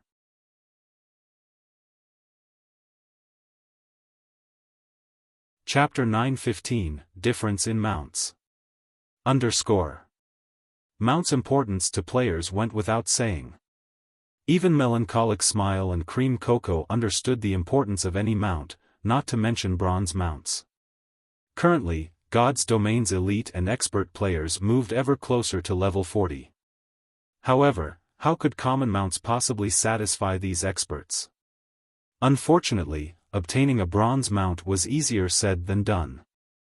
Even large guilds could only get their hands on a few, and these mounts were usually reserved for the guild's upper echelons. The other members could only dream of riding one. If it were truly possible to produce bronze mounts, they would sell tens of times better than the strengthening device. However, the engineering locomotive was extremely difficult to manufacture. At the very minimum, they needed an advanced engineer, an advanced forger, and an advanced alchemist to have any possibility of success. Even if they were equipped with a variety of support tools, they'd be lucky if they had even a 30% success rate of producing the locomotive. In addition, manufacturing the engineering locomotive was a tedious process. It would take a very long time just to produce one. Producing one per day would be an impressive feat. Guild leader, this engineering locomotive is too difficult to manufacture. It also requires so many materials. Even if we successfully produce one, the cost will be astounding. Are we really going to make this, regardless of the cost? Melancholic Smile's lips twitched slightly as she read the listed materials recorded on the design. The hardest part of crafting the engineering locomotive would be the power unit. The power unit alone required 30 magic crystals. Other components, such as alchemy arrays, also required magic crystals. After taking all of the miscellaneous components into account, they needed a total of 50 magic crystals to produce one engineering locomotive. In addition, the mount's manufacturing required certain rare materials such as fine steel ingots. A fine steel ingot was the product of refining fine iron with other materials, and one only had a chance of obtaining fine iron from mining hematite Oregon. On the market, a refined steel ingot cost around 30 silver. That was practically the equivalent of a piece of level 30 bronze equipment. However, there were fewer refined steel ingots available on the market than level 30 bronze equipment. Meanwhile, the engineering locomotive required 20 refined iron ingots, a total cost of 6 gold. Based on market value, producing a single bronze engineering locomotive cost roughly 25 gold. In reality, though, as most of the materials could be sourced from their guild, they wouldn't have to spend that much. Even so, the final cost would still be around 20 gold. Based on their current success rate, it could cost anywhere from 100 gold to 160 gold to craft one engineering locomotive. Meanwhile, a single bronze mount currently sold for around 300 gold. It was not nearly as profitable as the strengthening devices. The only advantage the engineering locomotive had was its demand. If they offered the mounts for sale, someone would buy them if the price were reasonable. If they wished to save more money, they would need the help of a master engineer. Although there was only a single rank difference between an advanced engineer and a master engineer, the latter could increase the success rate of producing the engineering locomotive by around 30%. After including the bonuses from various tools, they could achieve a success rate of 60% or higher. With such a high success rate, they could reduce their total cost to 40 gold or lower. They could also produce the mounts much faster. How many advanced engineers do we have right now? Xiaofan realized how high the production cost was. However, he had already signed an agreement with the secret pavilion. They had to manufacture the engineering locomotives regardless of the cost. Moreover, producing the engineering locomotive would allow lifestyle classes to rapidly gain proficiency. We only have 2 people at the moment. There are 3 others who are close to reaching the advanced engineer rank, Melancholic Smile replied. 2? Xiaofan frowned. Based on their current manufacturing speed, producing 10 engineering locomotives in 5 days would be cutting it very close. Have them begin the process. I'll help to produce some of the components as well. I'll contact them right away, Melancholic Smile said. She was momentarily stunned when she heard that Xiaofan would also take part. Hurriedly, she continued, if they find out that our guild leader will be leading this project, they will die from excitement. In Starmoon Kingdom, the majority of players addressed Black Flame by his title as the Sword King. Most had probably forgotten Black Flame's past identity. However, while ordinary players had forgotten his past fame, to lifestyle players, the title of Starmoon Kingdom's chief forger still resounded in their ears. Moreover, Melancholic Smile understood one thing very clearly: Xiaofan had been the first to become an advanced forger.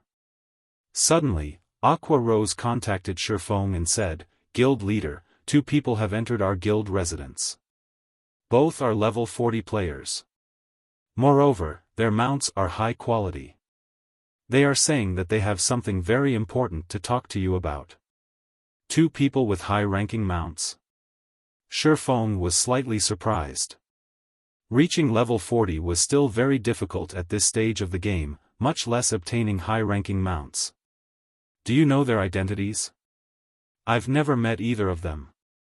Moreover, they aren't wearing a guild emblem. Although, it is possible that they purposely removed it, Aqua Rose said as she shook her head. She had seen most of God's Domain's mainstream experts at least once. However, she had zero recollection of the 2 people that had arrived.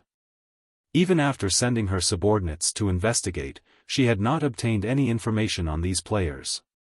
This is interesting. Alright, I'll head over right away. Xiaofan could not help his curiosity. After disconnecting the call, he rode the demonic flame tiger back to Zero Wing's residence. In front of Zero Wing's residence. As Zero Wing had announced another mass recruitment, players crowded around the guild's residence. However, there was a clearing within the crowd where players had given 2 people a wide berth. 2 massive mounts rested beside these players. Nobody dared to approach either of them. Who are these people? They look so strong. They aren't here to cause trouble, right?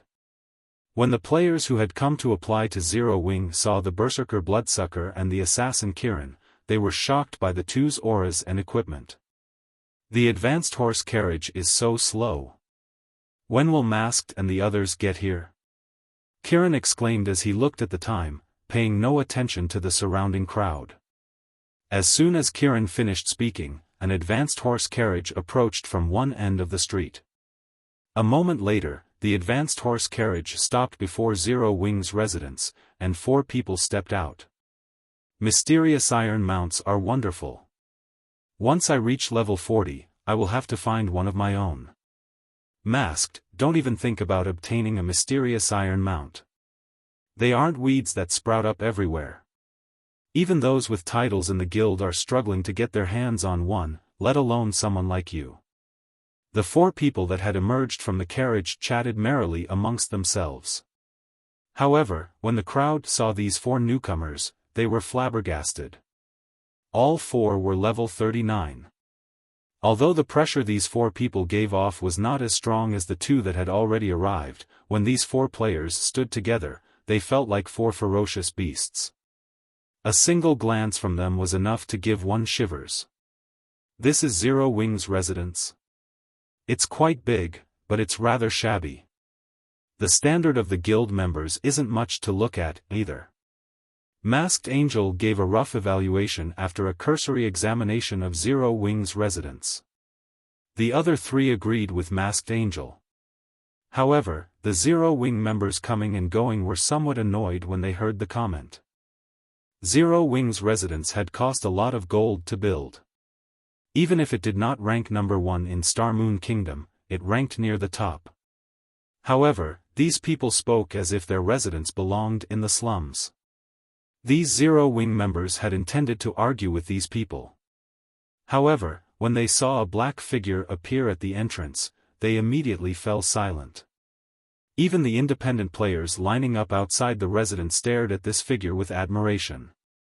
Although the giant, Snow White Wolf and Pitch Black Warhorse in front of the entrance were quite attractive, they were on an entirely different level from the demonic flame tiger that had appeared like lightning. In front of the demonic flame tiger, the wolf and warhorse were practically newborns.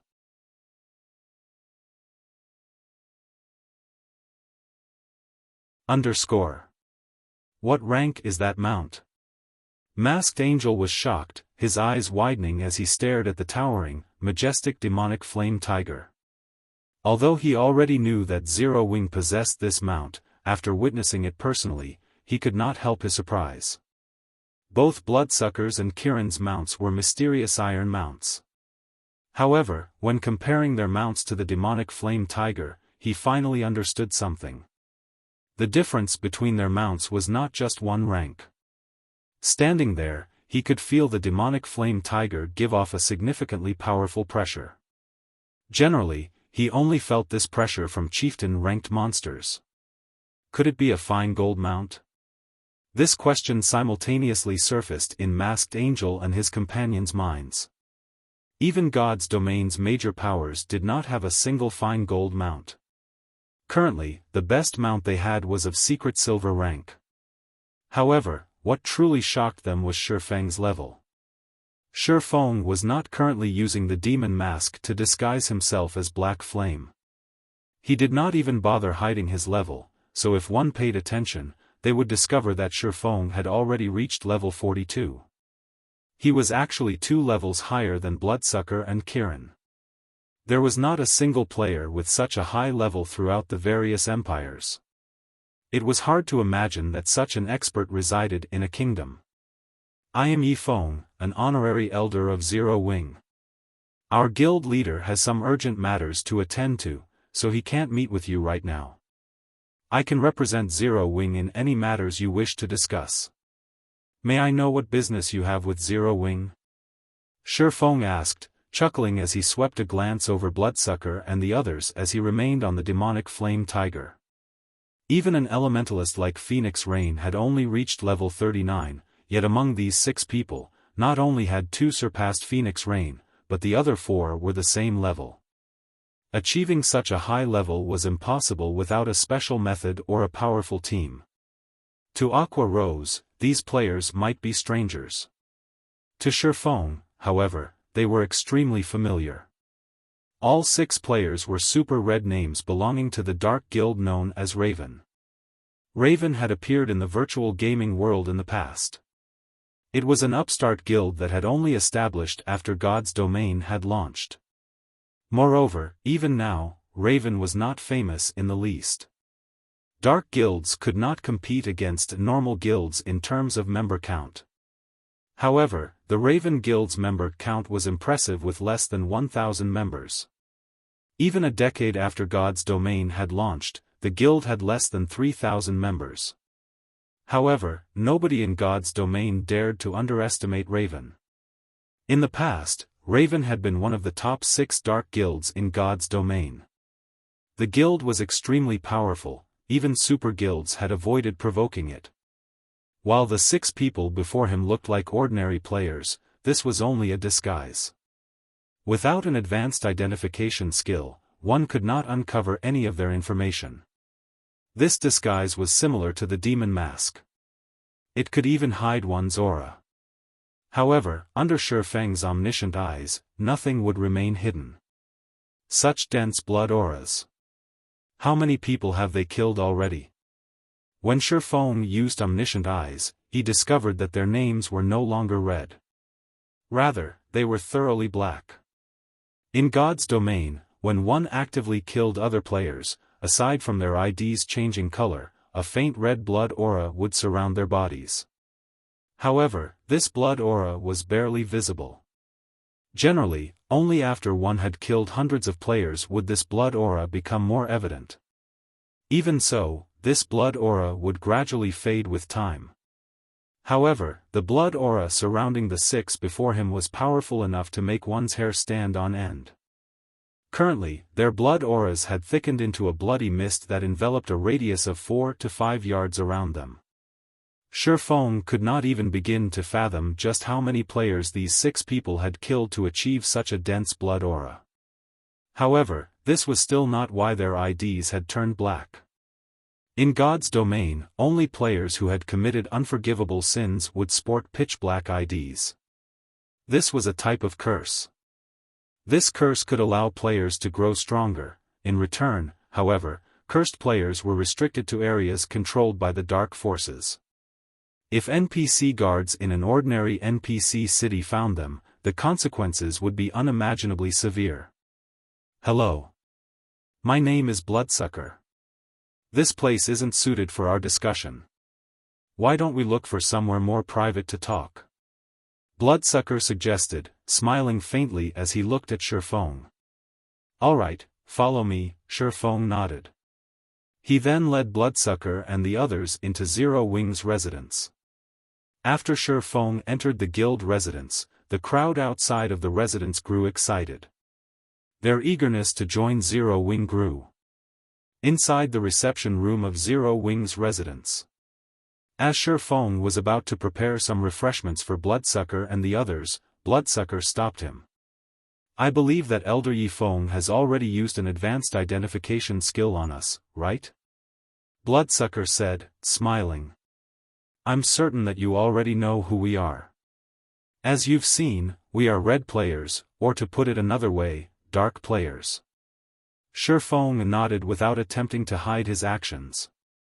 Now that God's domain had already been operating for so long, most guilds had a few people with advanced identification skills. Hence, there was no point in hiding his actions. We are members of the Dark Guild Raven. You might not have heard of us as our guild has only recently established, but as for Raven's strength, you have seen for yourself.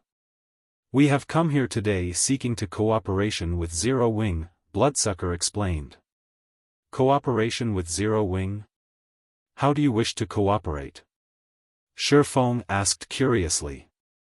Generally, dark guilds and adventure guilds minded their own businesses and tended to avoid each other. Moreover, Raven possessed powerful financial backers. The guild did not have that many members either, so it should be very easy for the guild to develop. Raven shouldn't need to cooperate with any other guild. That's right.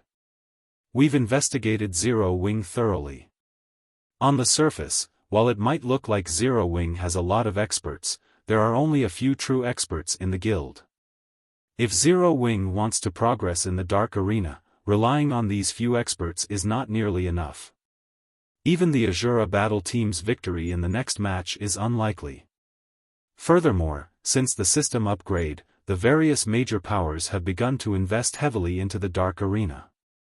It will be very difficult for Zero Wing to earn money there in the future. You've already seen our strengths for yourself. If Zero Wing has Raven's assistance, your guild will have a fighting chance for the position of the dark arena's organizer. Not only can Zero Wing earn an astronomical sum of money each day, but you can also gain various rare materials. With these resources, Zero Wing will be able to expand easily and afford to nurture its lifestyle and expert players. I'm sure you can see the benefits of such an outcome. When Bloodsucker finished his proposal, he snapped his fingers.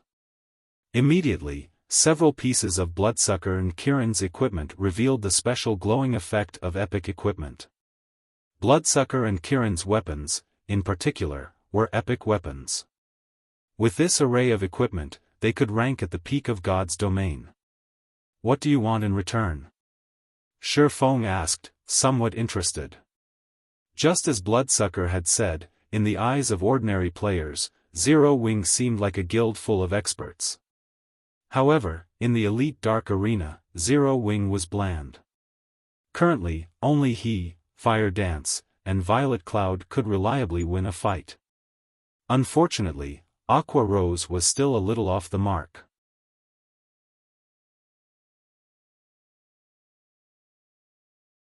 Chapter 9:17, Proof of Strength. The Dark Guild Raven maintained a relatively low profile during the early stages of God's domain.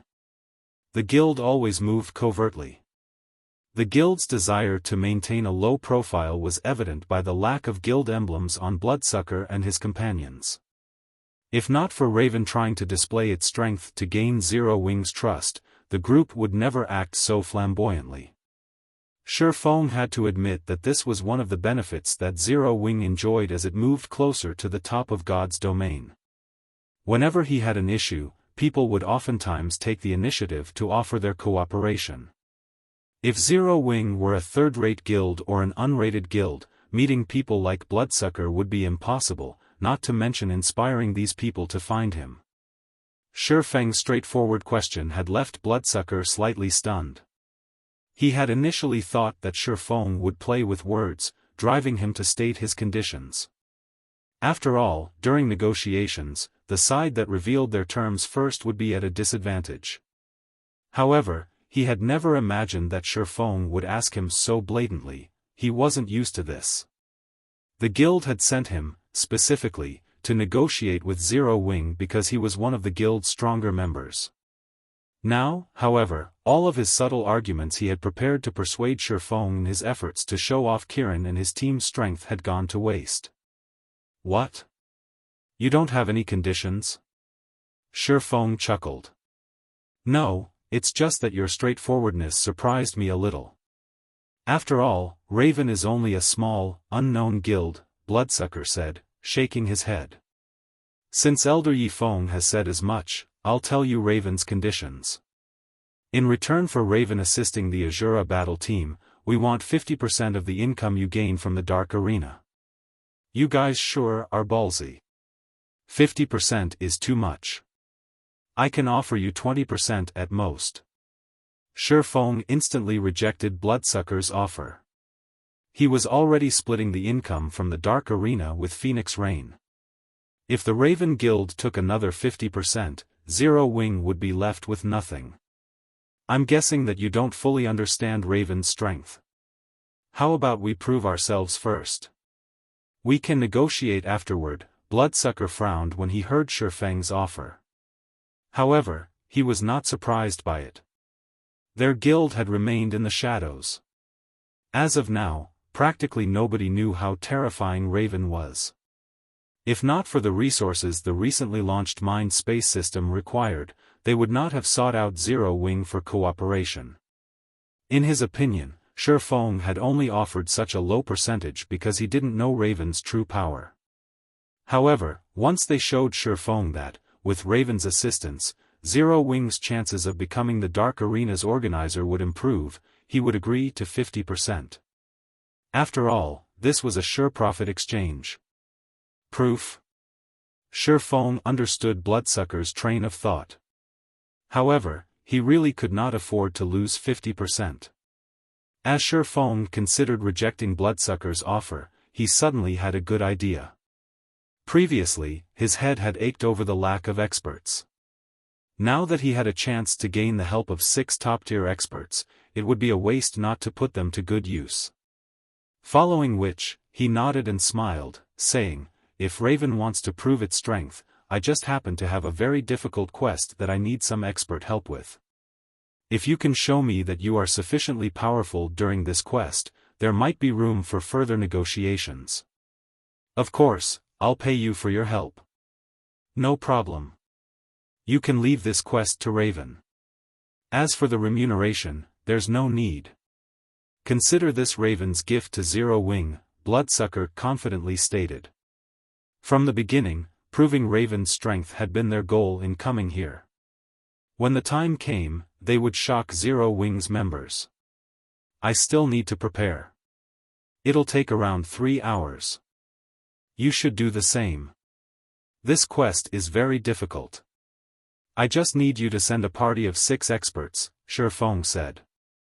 No need. The 6 of us will be enough, Bloodsucker assured. Seeing Bloodsucker's determination, Xiaofan ended the conversation. After leaving the reception room, he contacted Yulan, telling her that they could challenge the Holy City of Titan's entrance trial immediately. Both sides would send 50 experts each, and Zero Wing would lead the team. Yulan agreed upon receiving Xiaofang's message. Her original plan had been to challenge the entrance trial in 3 days. However, the system upgrade had wasted nearly 2 days, so they had no choice but to delay the operation by 2 more. However, after the system upgrade, lifestyle players' production speed had slowed significantly.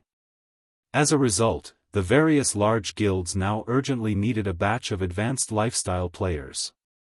Naturally, the sooner she got her hands on Titan City slots, the better. After confirming the plan with Yulan, Xiaofan contacted White Knight, having him send 14 of their experts over. Zero Wing's members would fill the remaining 30 slots.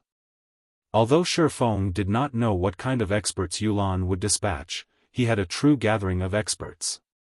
With these experts' combat power, they had a very high chance of clearing Titan City's trial as long as everyone followed his commands. After 2 hours, 50 players had gathered inside a high-class restaurant in the Nobles District. These players consisted of 3 groups, Zero Wing, Raven, and Owl. Needless to say, Raven's members were absurdly strong regarding level and equipment. However, Owl's members had shocked both Zero Wing and Raven.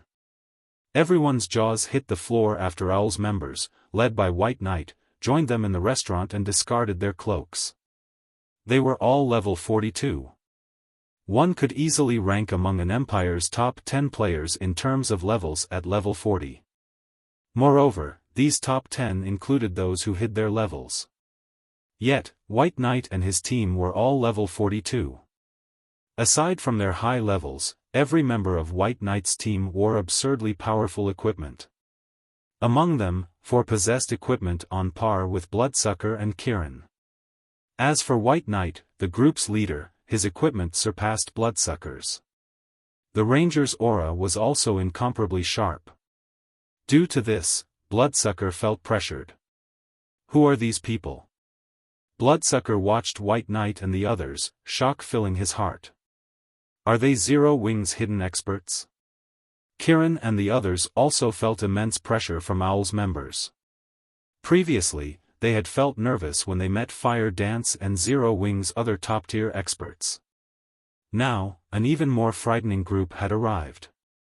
Their hearts, which had brimmed with confidence, now faltered.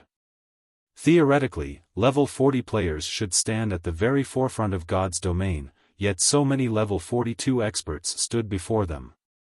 They even began to wonder if there had been a flaw in the reports they had received. Shortly after White Knight and the others had arrived, Yulan led a large group of players into the high-class restaurant.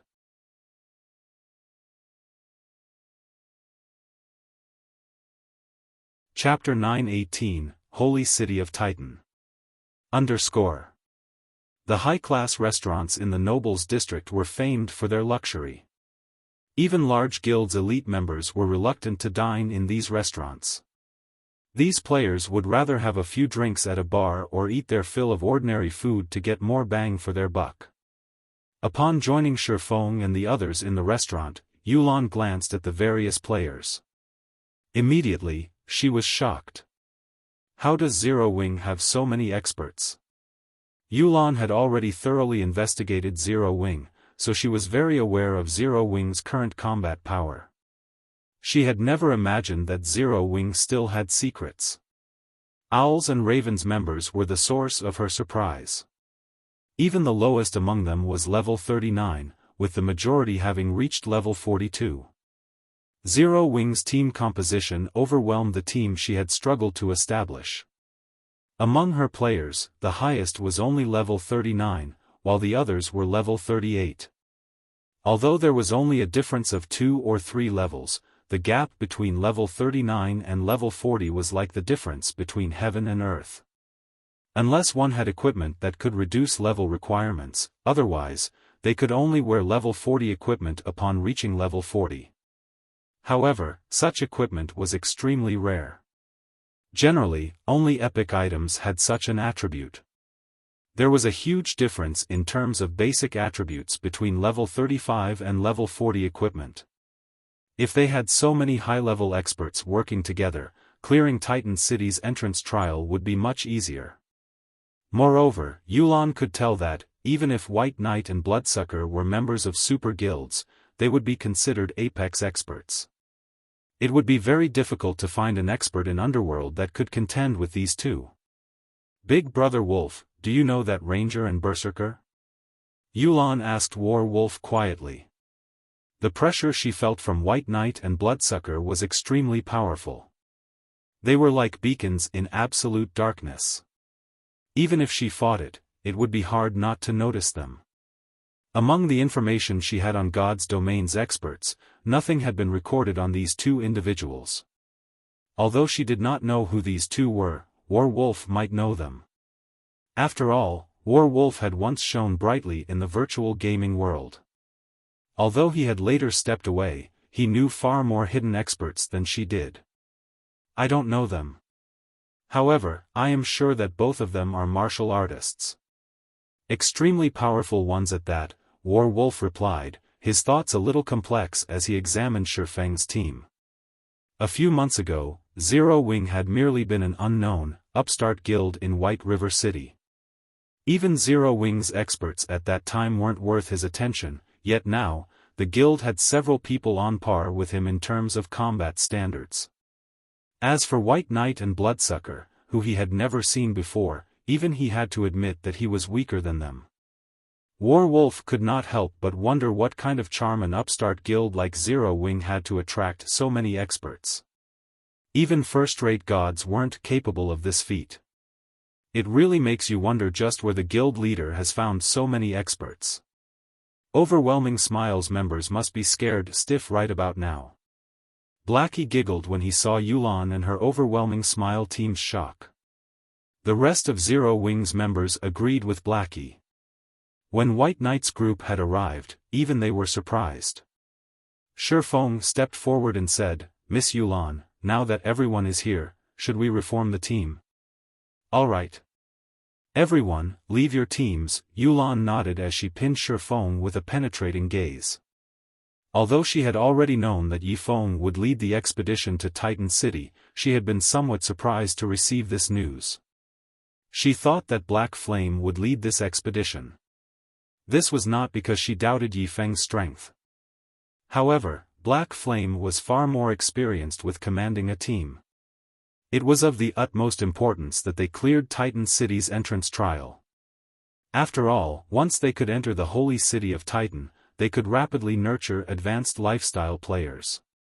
In the future, they would have a greater advantage when competing with other trading firms. I'll start dividing the workload. I want everyone to send me a list of your skills, Xiaofan instructed Yulan and the others after inviting them to his team. That is a guild secret. How can we just reveal that information to an outsider? Overwhelming Smiles members immediately complained. All guilds kept their players' basic attributes and skills secret. It was especially true for guild experts. If others discovered this information, it would be very easy to exploit their weaknesses. Xiaofan then looked towards Yulan and said seriously, "I believe you know how difficult Titan City's entrance trial is. If I don't know everyone's abilities, I can't guarantee our success." After giving it some thought, Yulan nodded and said, "It's all right. Tell him." Titan City's entrance trial was much harder than a 100-man hell mode team dungeon. If the team leader did not even know what skills his members possessed, it would be hard for him to issue effective commands. After receiving Yulan's instructions, Overwhelming Smile's members sent their skill lists to Xiaofan, albeit reluctantly. As for the skills Owl's and Raven's members possessed, the two groups had long since notified Xiaofan. Owl's members had not held back in the least. However, Xiaofan was certain that Raven's members had held back some information. Regardless, though, it would not affect the overall situation. After Xiaofan examined the skills of Overwhelming Smile's members, he was a little surprised. 23 of these players wielded berserk skills. Among them, Yulan had learned a large-scale destruction spell and a large-scale buff spell. This would be of great help to the team. Before we enter Titan City, I'll give everyone certain responsibilities. Make sure you understand your tasks. When the time comes, you just need to do your part. Xiaofan then called up his system interface and split everyone into groups. Xiaofan had split the team of 100 players into 5 teams of 20. Among them, one team would serve as the main force while the remaining 4 would serve as support.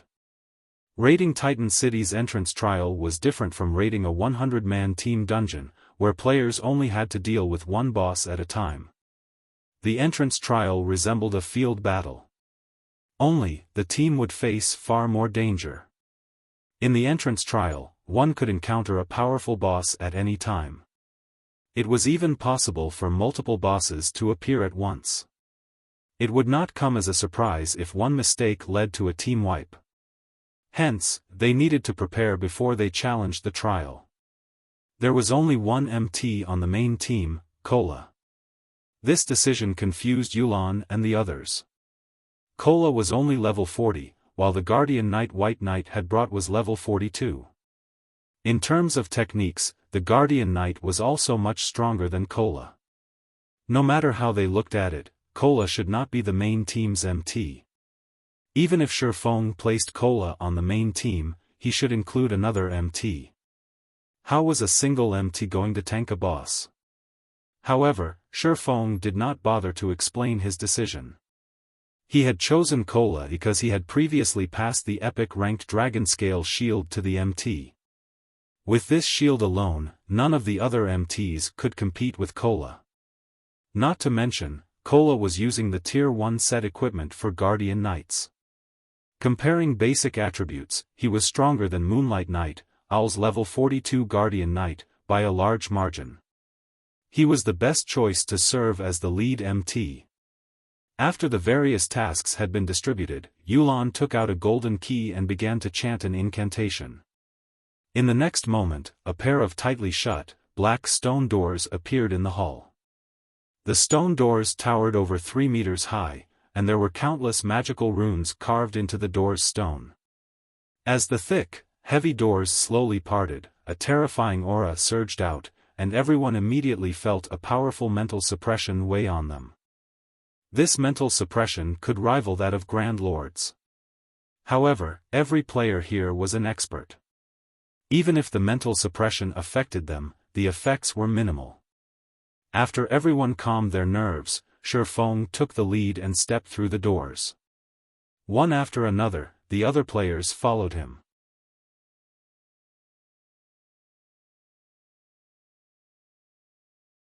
Chapter 919, Titan's Legend. The holy city of Titan was buried in God's domains underground. Complex terrain surrounded Titan City, forming a natural maze. Players could easily get lost within the maze as they searched for Titan City. Although Titan City was underground, crystals that radiated a bright, blue glow covered the cavern's ceiling. Hence, visibility was not an issue. After Xiaofan and the others entered the transfer gate, they had been teleported to this maze's entrance. This place is spectacular. As this was Aqua Rose and Zero Wing's other members' first time here, they were captivated. Even experts like White Knight and Bloodsucker found the scene awe-inspiring. Aside from the spectacular scenery, 10 towering statues of Titans loomed at the entrance. All 10 radiated a boundless aura. In front of these statues, players like themselves were no more significant than insects. Although they had known that the quest Xiaofan had called them to help with was not simple, after witnessing this, they grew serious. With their sharp senses, they felt warnings of death from their surroundings the instant they reached this area. It was especially true for the entrance. It felt more like the maw of a gigantic beast. These are just statues, yet they have such powerful auras. Are these statues alive? Aqua Rose's slender brows creased slightly as she swept her gaze over the statues before her. She could feel the surrounding pressure originating from these 10 statues. If they had to fight while bathed in this aura, they would suffer a disadvantage. Relax. Those are just statues. Their purpose is to frighten monsters and prevent them from approaching, Xiaofan explained. These 10 statues were the sculptures of the 10 saints who had founded the holy city of Titan. According to legend, every saint possessed enough strength to rival gods. Before they had died, these 10 saints had used their remaining power to construct Titan armaments. As long as one equipped the Titan armaments, one could rival the gods themselves. However, after several catastrophes struck Titan City, these Titan armaments had been lost. In his previous life, Xiaofan had been fortunate enough to see one of these Titan armaments. Although it had only been a pair of gloves, the gloves were legendary rank. The gloves greatly increased the wearer's strength attribute. Even while using a fragmented legendary weapon, the player that had owned the Titan gloves had fought a player wielding a legendary ranked battle axe to a standstill. Among the equipment in God's domain, weapons provided the most benefits to a player's combat power, yet this pair of gloves had provided enough strength to rival a legendary weapon. One could just imagine how powerful the Titan armaments were. In Xiaofang's opinion, it was possible to rival a god if a player obtained the complete set of Titan armaments. Unfortunately, the Titan armaments were a mystery to players. Even after 10 years, players had only discovered 3 Titan armaments. Moreover, 3 different players had owned them. These players had been the targets of numerous assassination attempts in the past. "Alright, let's head inside," Xiaofan said as he clapped his hands. After everyone took up their formation, they officially entered Titan City's entrance trial. After several minutes of traveling down the straight pathway, the team halted. "Leader, there are 4 paths ahead. Which one should we take?" Aqua Rose asked Xiaofan. "Should we send someone to scout ahead?" Each path felt equally dangerous to her, so it was impossible to determine which path they should take. "Which path did you take last time?" Although Xiaofan knew which path they should take, he still asked Yulan. "We investigated all 4 paths the last time we were here. Among them, a great lord guards the first path, while the next 2 are littered with traps and ambushing monsters. A large number of mobs guard the last. After we had killed those monsters, we discovered that the path led to another crossroad. In the end, we took the path with the Great Lord. However, after a short distance, 3 Great Lords annihilated us," Yulan explained. Truth be told, they had gathered almost no information before they reached an abrupt end. Hence, Yulan had thought to search for experts to challenge the 3 bosses. When Overwhelming Smiles members recalled the 3 Great Lords that had ganged up on them, a chill ran down their spines. There were not many players who could face a Great Lord, not to mention 3 Great Lords simultaneously. Moreover, even a 100-man team would be hard-pressed to deal with one Great Lord here because, aside from the Great Lord itself, there were many monsters traveling with the Great Lord. Before they had dealt with the 3 Great Lords, the weaker monsters had swarmed and slaughtered them. "So, that's the case.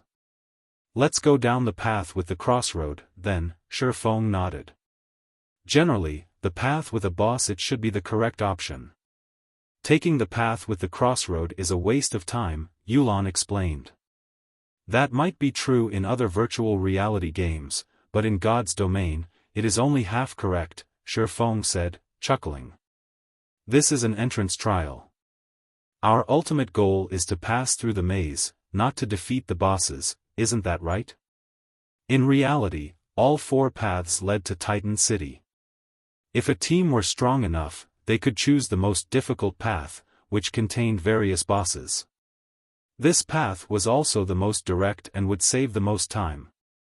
In contrast, the path with the crossroads, as Yulan had said, would be time-consuming.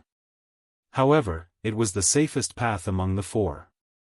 Yulan's group had grown comfortable with the mindset of using brute force to resolve issues. Hence, they had chosen to challenge the most difficult path after entering the entrance trial. It was no wonder why they had only traveled a short distance before team wiping. The first time Xiaofan had come here in his previous life, he had been just as ignorant. He and his team had insisted on taking the most difficult path and killing all of the bosses. In the end, they suffered team wipe after team wipe. Fortunately, unlike Yulan's group, his team was not as simple-minded. When they challenged a boss, they had a cleric stay some distance away from the team to revive everyone in the event that the boss slaughtered them. This way, they could challenge the bosses endlessly. Moreover, as this was an entrance trial, no matter how many times players died here, they would not lose any EXP after reviving, although, they would lose some skill proficiency. After Yulan and the others heard Xiaofang's reasoning, realization dawned on them. Following which, Xiaofan led everyone down the path with the crossroads. As they progressed through the maze, Xiaofan often deliberately took the wrong path, leading the team into difficult situations and traps. However, with the team's abilities, overcoming the traps and level 40 or so elemental beings wasn't an issue. After walking for nearly 2 hours, the team arrived before a large temple. The temple was as big as 5 football fields, and a pair of tightly shut iron doors sealed its entrance. A steel statue with glowing red eyes that stood over 10 meters tall walked back and forth before these iron doors. There were also groups of smaller steel statues patrolling the temple grounds like trained soldiers. Steel Slaughterer, Elemental Being, Grand Lord, Level 44 HP 50 00000/50 0000000. Steel Guardian, Elemental Being, Lord, Level 42 HP 7 00000/7 0000000. Steel Watcher, Elemental Being, Elite, Level 40 HP 120 000/120 000. Cola, you'll tank the Steel Slaughterer later. The other MTs will each handle 1 Guardian. White, lure those elite monsters to us first. All magical classes will assist to clear out the elites. Go!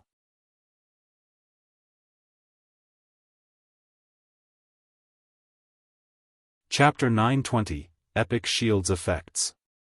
_ Sister Yulan, should we go? Why is a Grand Lord here? It's stronger than any of the bosses we faced before. Trying to fight that is suicidal.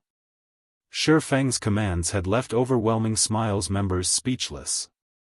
Although Xiaofang's orders sounded simple, carrying them out would be very difficult. Monsters surrounded the temple. There were at least over 400 Steel Watchers. Moreover, there were as many as 6 Steel Guardians. Any 20-man elite team would struggle against a Lord-ranked monster. Just luring a fraction of the Steel Watchers would be a challenge. These monsters stood too close to each other. If they attacked one of these monsters, they would alarm them all. Over 400 Watchers would chase them down. Everyone, get ready. Yulan understood exactly what Xiaofan was trying to do. However, while realizing this plan was difficult, she had committed to Xiaofang's leadership. Since he had not voiced any concerns with his plan, they had to believe in him. A short moment later, everyone fell into formation and prepared. Now, they only had to wait for the Ranger White Knight to lure the monsters. White Knight did not rush in luring the elite monsters.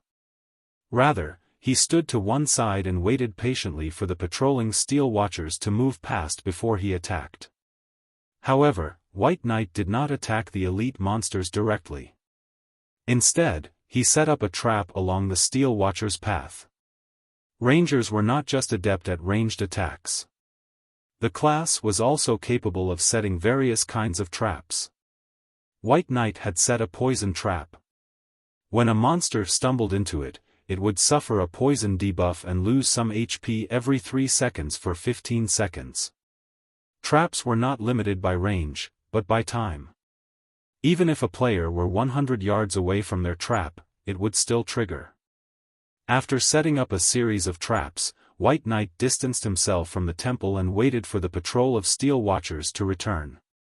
After another few minutes, the Steel Watchers came back along their previous path. Without any suspense, one of the Steel Watchers triggered White Knight's trap, and its entire body took on a dark green hue.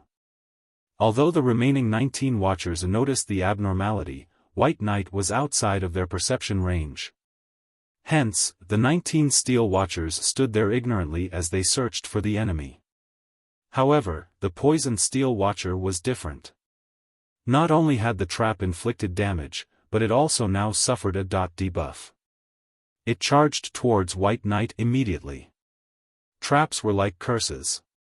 When a monster fell into a trap, it would detect its target after a certain amount of time regardless of how far the target was from it. Only, this period wasn't long. After the time passed, the monster would similarly lose its target if the player were still outside its perception range.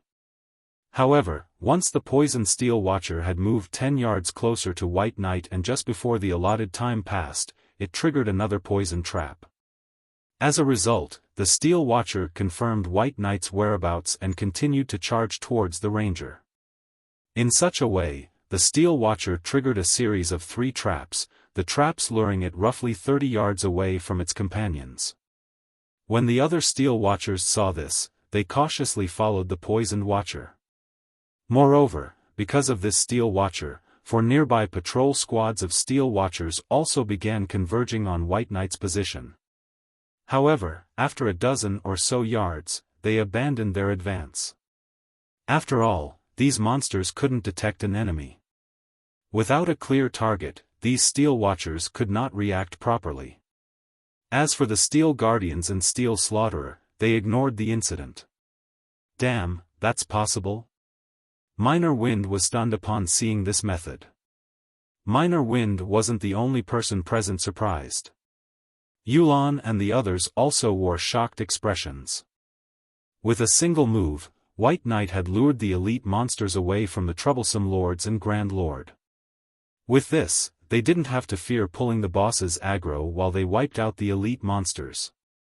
Dealing with the bosses afterward would be much easier. After moving into the Watcher's perception range, White Knight knocked his arrows and fired 3 frost arrows at the poisoned Steel Watcher. The 3 arrows sped through the air and struck the poisoned elite. -6,618. -6,627. -13,216. Not only did the poisoned Steel Watcher instantly lose a large portion of its HP, but its movement speed and attack speed had also been reduced. Just before the poisoned Steel Watcher reached White Knight, the Ranger had depleted its 120,000 HP, and its heavy body fell to the ground with a loud boom. As for the Steel Watchers following closely behind, at Xiaofang's command, the team's ranged classes bombarded the monsters with AoE attack and control skills. After a moment, every Steel Watcher died without any need for an MT, granting everyone EXP. After dealing with the first wave of Steel Watchers, the following waves became much easier. Once the team had cleared over half of the Steel Watchers around the temple, the Steel Slaughterer and Guardians could no longer remain idle as they charged towards the team. Unlike the low-intelligence Steel Watchers, however, the Grand Lord and Lords immediately targeted the healers. Cola, intercept the Grand Lord. Other MTs, lead the Guardians away. Xiaofan hurriedly shouted. Cola, who resembled a grizzly bear, raised his dragon scale shield and charged at the Grand Lord. The Steel Slaughterer towered like a mountain. In front of its gigantic stature, Cola was an insignificant ant. Moreover, no player could stand against the power of a Grand Lord's charge, they had to dodge it if they wanted to survive. Contrary to expectations, however, Cola moved straight towards the Steel Slaughtherer's feet, raising his shield and bellowing a war cry. Tier 1 skill, Justice Bash. Immediately, Cola's body released a golden glow as he doubled in size. He then crashed into the Slaughtherer's calf. Boom! The powerful impact generated a strong wind that swept over the other players. Cola had only managed to stabilize his body after taking 3 steps back, a damage of more than -6,000 points appearing above his head. To Cola, who had 22,400 HP, the damage was acceptable. After the healer sent him a few heals, Cola's HP instantly recovered to full. As for the Steel Slaughterer, its charge had been abruptly halted, and it trembled slightly. The watching team members were stupefied. He blocked it? Just like that? Yulan's mind froze. No MT could even stand against a level 40 Great Lord strength. They needed at least 3 to 5 MTs blocking to stop one of its attacks. But this was a Grand Lord, and even sending 5 MTs would be tantamount to suicide. Yet, Cola had stopped the Steel Slaughtherer's charge without any help. It was unbelievable. So, Zero Wing has such a powerful MT. I see why Yi Feng said that one person would be enough. White Knight, Bloodsucker, and the others were similarly shocked. Although they had not tested the Steel Slaughtherer's strength personally, they could make an educated guess. Most likely, no other MT on their team could replicate Cola's feat of tanking a Grand Lord by himself. This epic shield is the best. Cola was ecstatic as he looked at the shield in his hand. Initially, he had been prepared to be thrown when he charged at the Steel Slaughterer. In the end, however, he was only forced back by 3 steps.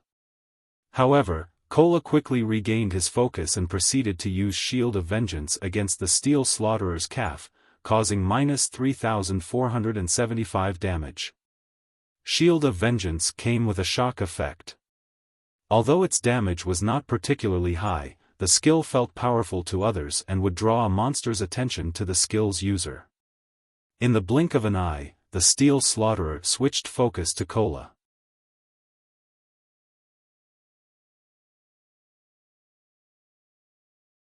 Chapter 921, Frightening Team. With Cola tanking the Steel Slaughterer, the pressure on the team lessened significantly. Cola only needed 3 healers to stabilize his HP, so everyone else could deal with the 6 Steel Guardians and the remaining Steel Watchers without needing to push themselves too much. To ordinary players, the level 42 Lord-ranked Steel Guardians might be a nightmare, but to Shifeng's team of top-tier experts, they weren't a problem. Any MT on the team could tank a Lord effortlessly on their own. Moreover, they only needed 1 healer to maintain their HPs. After the MTs stabilized their aggro on the bosses, the rest of the team dealt with the remaining 100 or so elite-ranked Steel Watchers. An ordinary expert player could defeat 2 or 3 elite monsters of the same level easily. As for this team, even the weakest among them could hold their own against a chieftain of the same level for a long time. Some were even capable of killing chieftains or resisting a lord of the same level by themselves. If not for the threat of the Grand Lord, the team would have only needed a dozen or so players to deal with the 100+ elite monsters. At this moment, Yulan finally experienced what it felt like to have a powerful MT on the team. With a powerful MT, even a headache-inducing problem could be easily resolved. Zero Wing's MT is amazing. Even without using a life-saving skill, he only took around -15,000 damage after the Slaughterer skill hit him. Even Boss Wolf might have died instantly if he didn't activate a life-saving skill in time. How high is his defense? His HP is so high. It should be at least over 20,000. Many of Overwhelming Smile's members were stunned by Cola's performance. Although Zero Wing is much stronger than we had expected, Raven is more capable than this. Bloodsucker had no intention of letting Zero Wing continue to occupy the spotlight. After all, their goal in coming here was to show Xiaofan their guild strength.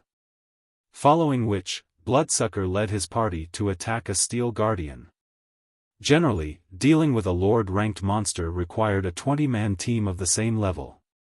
However, now that Turtledove single-handedly pinned down the Steel Guardian, Bloodsucker and his group of damage dealers could launch their attacks without holding back. Bloodsucker instantly appeared behind the Steel Guardian and used Chop on the Lord, his spear thrusting into the Lord's leg joint. Fully displaying the boundless strength of Berserkers, Bloodsucker's attack forced the Steel Guardian to one knee, a damage of over -8,000 points appearing above the Lord's head. Bloodsucker's attack had put an end to the Steel Guardian's offensive.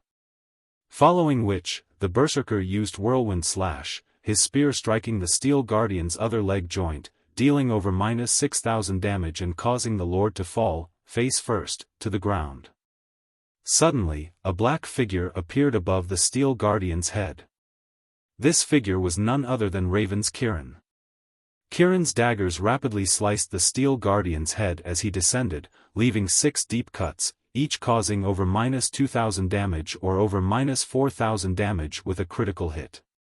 Once Kirin landed, he spun and used Absolute Strike on the back of the Lord's head. Instantly, a black streak of light pierced through the back of the Steel Guardian's head, exiting between its brows and devouring over 13,000 HP. The other Raven members joined the fray, bombarding the Steel Guardian with attacks. Overall, Raven's Steel Guardian lost HP far faster than the Steel Guardian that Overwhelming Smile dealt with. Moreover, Raven's members disabled the Guardian with every attack. As a result, Turtledove had an easy time tanking the Lord, so much so that she no longer required the help of a healer. However, Owl did not lag behind Raven in the least. The Adventurer team's 14 members fought 2 Steel Guardians simultaneously. White Knight's Steel Guardian, in particular, lost HP faster than Raven's target. White Knight's normal arrow attacks could deal over -3,000 damage to the Steel Guardian. When he used skills such as Burst Arrow, his attacks easily dealt over -10,000 damage, over -20,000 damage if it were a critical hit. Moreover, his attack speed was on par with an assassin's. With Owl and Raven's members taking action, 3 Steel Guardians were dealt with. As for Zero Wing's members, they focused on the Steel Slaughterer. The situation left Yulan speechless. Xiaofang's side had dealt with 80% of the battle, leaving her side with very little room to display their strength. Her side only needed to deal with 3 Steel Guardians and the remaining Watchers. Yulan even began to suspect that, even if her team of 50 stood idle, Xiaofang's side could finish the battle by themselves. In less than 10 minutes, all 6 Steel Guardians and the 100+ Steel Watchers were dead. In contrast, Xiaofang's entire team was also alive and well. Now, only the Steel Slaughterer remained. As the team began to think that they would easily pass this stage, the Steel Slaughterer stomped its feet. With a loud boom, the ground shattered. The following impact sent everyone flying. Although the players only received between -1,000 and -4,000 damage, they were all thrown 50 yards away from the Grand Lord. The Steel Slaughterer then raised its hands. A gigantic, blue magic array formed in the sky, countless arcs of lightning gathering at the Slaughterer's hands. Anything these blue arcs touched instantly turned into ash. As if Armageddon had arrived, the team could feel a deathly aura loom over them. The boss is going to activate a team wipe skill. All MTs, stand at the forefront and activate your life-saving skills. Everyone else, stand behind the MTs. Drink a magic resistance potion. Guardian Knights, activate your magic resistance aura. Xiaofan ordered, showing no signs of panic. After the monsters around the Steel Slaughterer died, the Grand Lord would activate a powerful AoE skill called Thunder Destruction.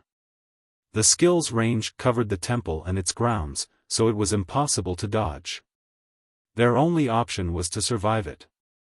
On the other hand, if a team focused on the Steel Slaughterer without finishing off the other monsters, when the Grand Lord's HP fell below 70%, it would still use this move. After receiving this skill, the team would either be dead or crippled. Facing the lords and elites after that would only end with their deaths. Hearing Xiaofang's command, everyone flew into action. All 10 MTs stood in front of the team and activated either Shield Wall or Protection Blessing. As for the clerics and oracles standing at the rear, they cast their respective shields on the MTs. Simultaneously, everyone drank a basic magic resistance potion.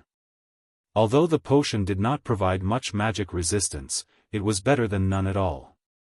Suddenly, the Steel Slaughterer's fists hammered the ground. Immediately, blue ripples spread out from the Grand Lord. The collision from a single blue ripple forced the MTs back by 5 or 6 steps, shattering the support barriers around them and dealing around -8,000 damage to each. As for the others, the attack sent them flying. However, they received much less damage, only around -4,000. Quickly, heal everyone! Xiaofan shouted. The Steel Slaughterer's attack would only happen once, but multiple times. As soon as the healers finished casting the first wave of heals, the second shockwave struck, followed by the third, fourth, fifth, and sixth.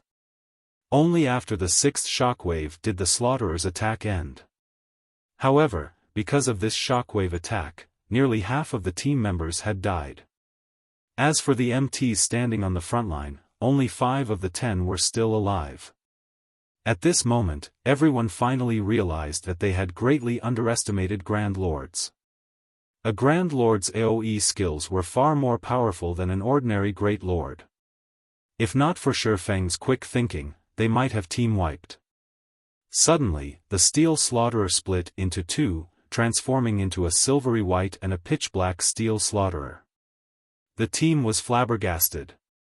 They now had to face 2 Grand Lords.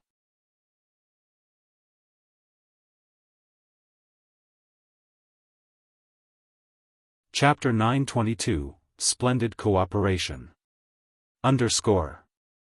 That's a doppelganger skill. This will be tough. Bloodsucker frowned when the Steel Slaughterer split into 2, he had a bad feeling about this. One of the worst kinds of skills players could come across when fighting bosses were doppelganger skills, particularly doppelgangers like this that did not have weakened attributes.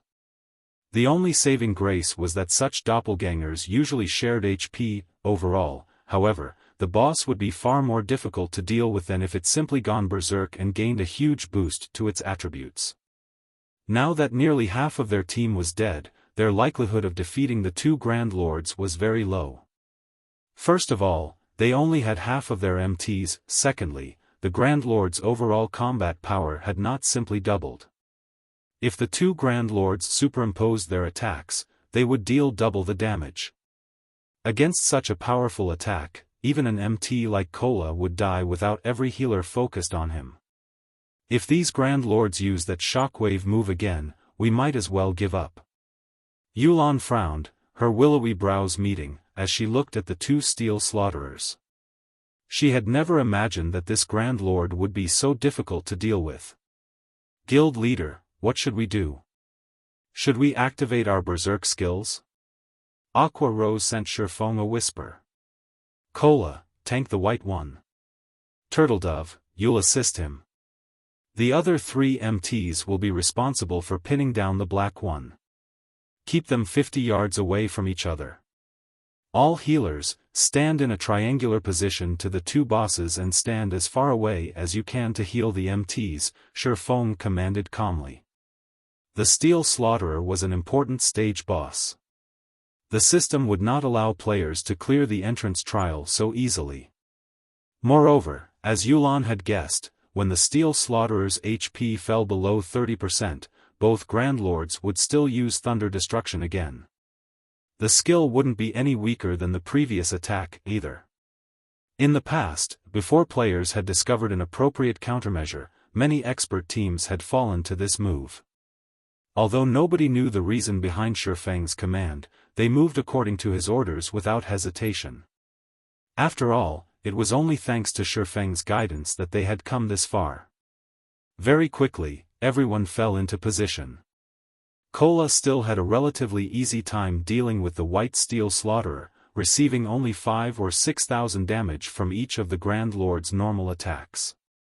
Even when a skill struck him, he only lost around 15,000 HP. When he had the buffs from Clerics and Oracle's shields when he received an attack, he received even less damage. On the Black Steel Slaughter's side, however, Moonlight Knight, the lead MT for that doppelganger, teetered between life and death. Moonlight Knight lost over 8,000 HP due to a normal attack. Unfortunately, the Guardian Knight only had slightly over 19,000 HP, that was close to 3,000 points less than Cola. If he received one of the Grand Lord's skills without any buffs, he would die instantly. Although Moonlight Knight relied on his techniques and positioning to evade the Black Steel Slaughterer's attacks, the Grand Lord's speed and strength was overwhelming. Moreover, the boss's attacks covered a wide area. It was very difficult to bridge the gap with techniques and positioning alone. After all, the Guardian Knight class did not boast high agility. It was mainly a meat shield. Fortunately, with 3 MTs taking turns tanking the boss, they could, somehow, avoid fatalities. Everyone, focus your attacks on the white boss. Xiaofan shouted. Under Xiaofang's command, the team launched their skills at the White Steel Slaughterer. However, the Grand Lord's defense was quite high. Its innate magic resistance was also high due to it being an elemental being. The majority of the team members only dealt around -2,000 damage, -4,000 with critical hits. Even Bloodsucker and Kirin, powerful DPS players who wielded epic weapons, only dealt around -4,000 to -5,000 damage with their skills. As for White Knight, his overall damage was slightly higher than Bloodsucker. However, compared to White Knight and Bloodsucker, Xiaofang's and Fire Dance's damages were shocking. Epic weapon wielders like White Knight and Bloodsucker already dealt awe-inspiring damage, yet Xiaofan and Fire Dance surpassed them by a large margin. Upon arriving behind the Steel Slaughterer, Xiaofan brandished Killing Ray. Immediately, damages of over -6,000 points appeared above the boss's head, one after another. Moreover, every hit was a critical normal attack. When Xiaofan used a skill, his damage soared to 10 or 20,000. His performance was dazzling. The various players wouldn't be terribly surprised if only Xiaofang's performance were so magnificent, yet Fire Dance, who fought beside him, also resembled a humanoid lord. With an overwhelming lead, these two occupied the first and second place in the boss's damage rankings. Among them, Xiaofan only held first place with a small lead. Although Fire Dance possessed the fragmented legendary weapon Thousand Transformations, Xiaofang's Abyssal Blade and Heavenly Dragon's Breath had both improved. Including the gap between their techniques and skills, Fire Dance had no advantage over Xiaofan. Moreover, they both possessed extremely high strength attributes. When the two of them attacked, they matched their attacks to strike a single location. One person's strength might not cause a significant impact, but with their strengths combined, their attacks affected the Steel Slaughterer. Unfortunately, such combination attacks were difficult to achieve. If both individuals had not reached a certain combat standard, accomplishing such a feat was practically impossible. Overall, Xiaofan and Fire Dance's occasional combination attacks against the Steel Slaughterer's joints had greatly lessened the burden on Cola and Turtledove. The healers could now split their concentration and focus more on the MTs on the other side. How are they accomplishing this? Am I seeing things? They can actually combine their attacks to shake such a powerful Grand Lord? Everyone was dumbfounded as they watched Xiaofan and Fire Dance's attack rhythms, which closely resembled each other's. They had never imagined that players could use this method to deal with bosses. Although they, as experts, could also match their attack rhythms with others, Xiaofan and Fire Dance's achievement was not that simple. These two were even capable of accurately striking the same position as if they had discussed this beforehand. In addition, they were fought impressively fast, which increased the feat's difficulty exponentially. The intricate control required to combine two sources of strength could easily cause an expert to go mad. This was no longer a lack of techniques. This feat required two people to possess a relatively high synchronization rate with each other. However, what everyone did not know was that, during their daytime training sessions in the real world, Xiaofan often sparred with Fire Dance. Hence, they were very familiar with each other's attack patterns. Otherwise, they wouldn't be able to cooperate this seamlessly. How high are their attributes? Bloodsucker and White Knight had not only noticed the two players' perfect coordination. They were actually more curious about Xiaofan and Fire Dance's basic attributes. Without sufficient strength, even if Xiaofan and Fire Dance could combine their attacks, they would not shake the Steel Slaughterer. Previously, Bloodsucker had thought that Xiaofan and Fire Dance was only slightly stronger than him in terms of attributes. After witnessing this, however, he finally understood just how wide the gap was between them. As for White Knight, he was curious about the Guild Zero Wing. After witnessing Black Flame's performance, he had already begun to reevaluate his opinion of the upstart guild. Yet another two monsters had emerged from Zero Wing. Feng Xianyang has truly doomed Underworld. Yolan's eyes twitched as she watched the team's damage statistics against the boss. Even now, Feng Xianyang wanted to annihilate Zero Wing and replace it as White River City's overlord. After watching this, however, Yulan realized how foolish the man's actions were. Previously, she had not had a clear grasp of Zero Wing's top experts. Now, she understood. She also how wide the gap was between Zero Wing's main force and hers, which she formed with Underworld's connections. It was no wonder why Zero Wing had not feared the Dragon Phoenix Pavilion and later dared to offend King's return. Now, it seemed that Zero Wing's main force was no weaker than the main force of God's domain's major powers. One would even be hard-pressed to find frightening damage dealers such as Xiaofan and Fire Dance on those teams, not to mention a powerful MT like Cola. With such a composition, they could collect top-tier equipment as fast as those major powers. Following which, the Steel Slaughterer's HP decreased at a rate visible to the naked eye. Very quickly, its HP fell to 30%. Suddenly, the Steel Slaughterers on both sides stomped the ground, forcing the players away. We're doomed. Everyone knew that the battle was over when they saw the Grand Lords prepare to use Thunder Destruction simultaneously. One boss using this skill had already left them standing at death's door. If both bosses used this skill simultaneously, the stacked damage would undoubtedly blast them through that door. Everyone, hide beside the white boss. Moonlight, you three hide beside the black boss. You'll be responsible for tanking the boss. Blackie, give Moonlight Night Guardian of Light. Cola, activate Dragon Scale Body. Xiaofan shouted. Guardian of Light could reduce the damage the target received as well as heal the target. Meanwhile, Dragon Scale Body would increase Cola's defense by 200%, HP by 300% and recovery ability by 500%. After activating Protection Blessing as well, Cola could even survive without any healing. The Black Steel Slaughterer was simply too far away. It was impossible for the other three MTs to reach the White Slaughterer in time. Hence, he had to leave the MTs with Moonlight Knight to fend for themselves. Fortunately, they had a skill like Guardian of Light, so they could save at least one of them. Otherwise, without anybody tanking the Black Steel Slaughterer, the two Grand Lords would obliterate the team. After Xiaofan issued his orders, everyone burst into action. Shortly after, both Steel Slaughterers activated Thunder Destruction. The power their skills contained was no weaker than the last time.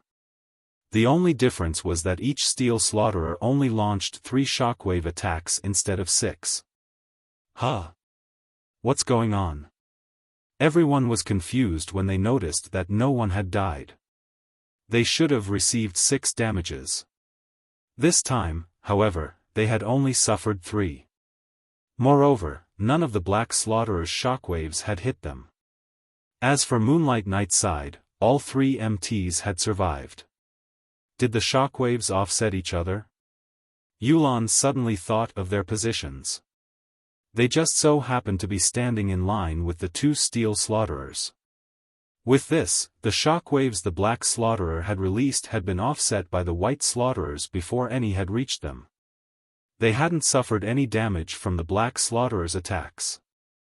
Yulan wasn't the only one who had realized what had just happened. Bloodsucker and White Knight had reached the same conclusion. They all turned to Xiaofan, who was reorganizing the team's formations, every one of them wondering just how smart Xiaofan was to think of such a solution so quickly. If they had been in charge, they would have only been able to wait for their deaths. After the Steel Slaughterer's attacks, the 2 Grand Lords did not use any powerful AoE skills. In less than 10 minutes, both bosses died by Xiaofang's hands, granting everyone an abundance of EXP. Even after they shared the EXP, several of Overwhelming Smile's level 38 members rose to level 39. Xiaofang's experience bar had also risen by nearly 6%. Compared to killing an ordinary Grand Lord, the Steel Slaughterer provided far more EXP. Meanwhile, due to divine providence, the Steel Slaughterer dropped over a dozen items.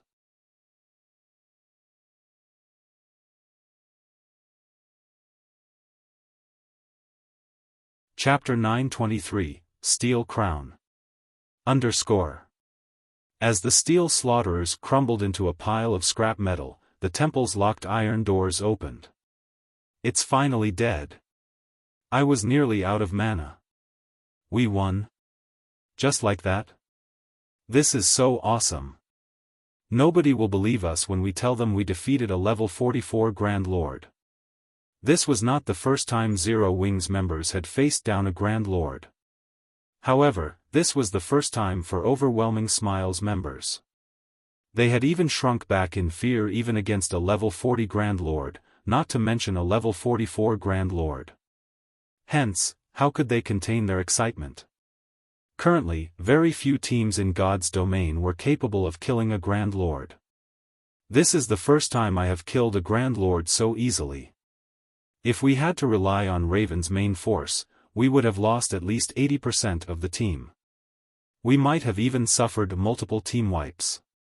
Masked Angel sighed in amazement as he sat on the ground.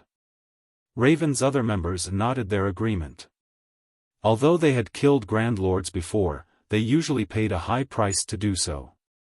Generally, they suffered multiple team wipes before finally succeeding. Moreover, their team usually only had around a dozen or so people alive at the end of the raid. This was the first time they had killed a Great Lord so easily. Bloodsucker's gaze drifted toward Xiaofan, who was occupied with picking up the loot, and he smiled bitterly. Originally, he had wanted to prove Raven's strength to Zero Wing. In the end, he and Kirin were the only members of their guild to rank within the top 10 on the team's damage stats against the boss. He ranked 6th, while Kirin ranked 10th. As for everyone else in their party of 6, they ranked beyond the 20th place. It was difficult to boast about such results. With his DPS statistics, he could rank within the top 5 among Raven's main force, yet he only ranked 6th on this team, showing that there were 5 people stronger than himself. The most laughable aspect was the massive gap between 2nd and 3rd place. White Knight, who ranked 3rd among the team, had only dealt slightly over half of Fire Dance's total damage. Aside from them, Aqua Rose ranked 4th on the team, while one of Owl's female elementalist named Frozen Dream ranked 5th. With such an outcome, just how was he supposed to negotiate for a better deal with Xiaofan? When fighting the next boss, drink an intermediate boiling blood potion and raise your damage ranks. I don't want to be at a disadvantage during out-negotiations, Bloodsucker whispered to his party members. The intermediate blood boiling potion could increase a player's damage by 20% for 10 minutes. It was not available on the market and could only be obtained by killing certain special field bosses. It was extremely rare. Boss Blood, are you sure that you want to use such a precious potion here? Our guild only has a dozen or so of these potions, Kirin asked worriedly. This time, as a precaution, the guild had given each of them a bottle. Even when the guild had raided Grand Lords, they had refused to use it. Do you think we can top the damage charts if we don't use this potion? Bloodsucker retorted, smiling bitterly. Truthfully, he did not want to use the potion either. He had thought that he and Kirin would rank among the top 5 players in terms of damage, while the rest of his party would rank within the top 20, yet they had not, and now, their reputation was in ruins.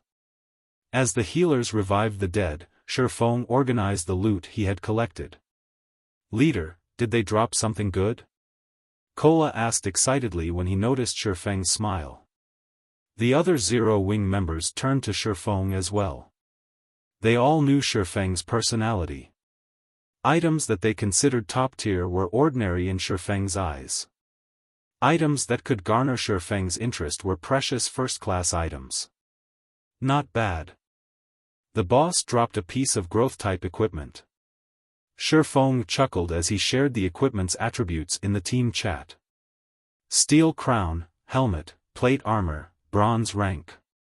Level 40, level 90. Defense plus 1374, level 40.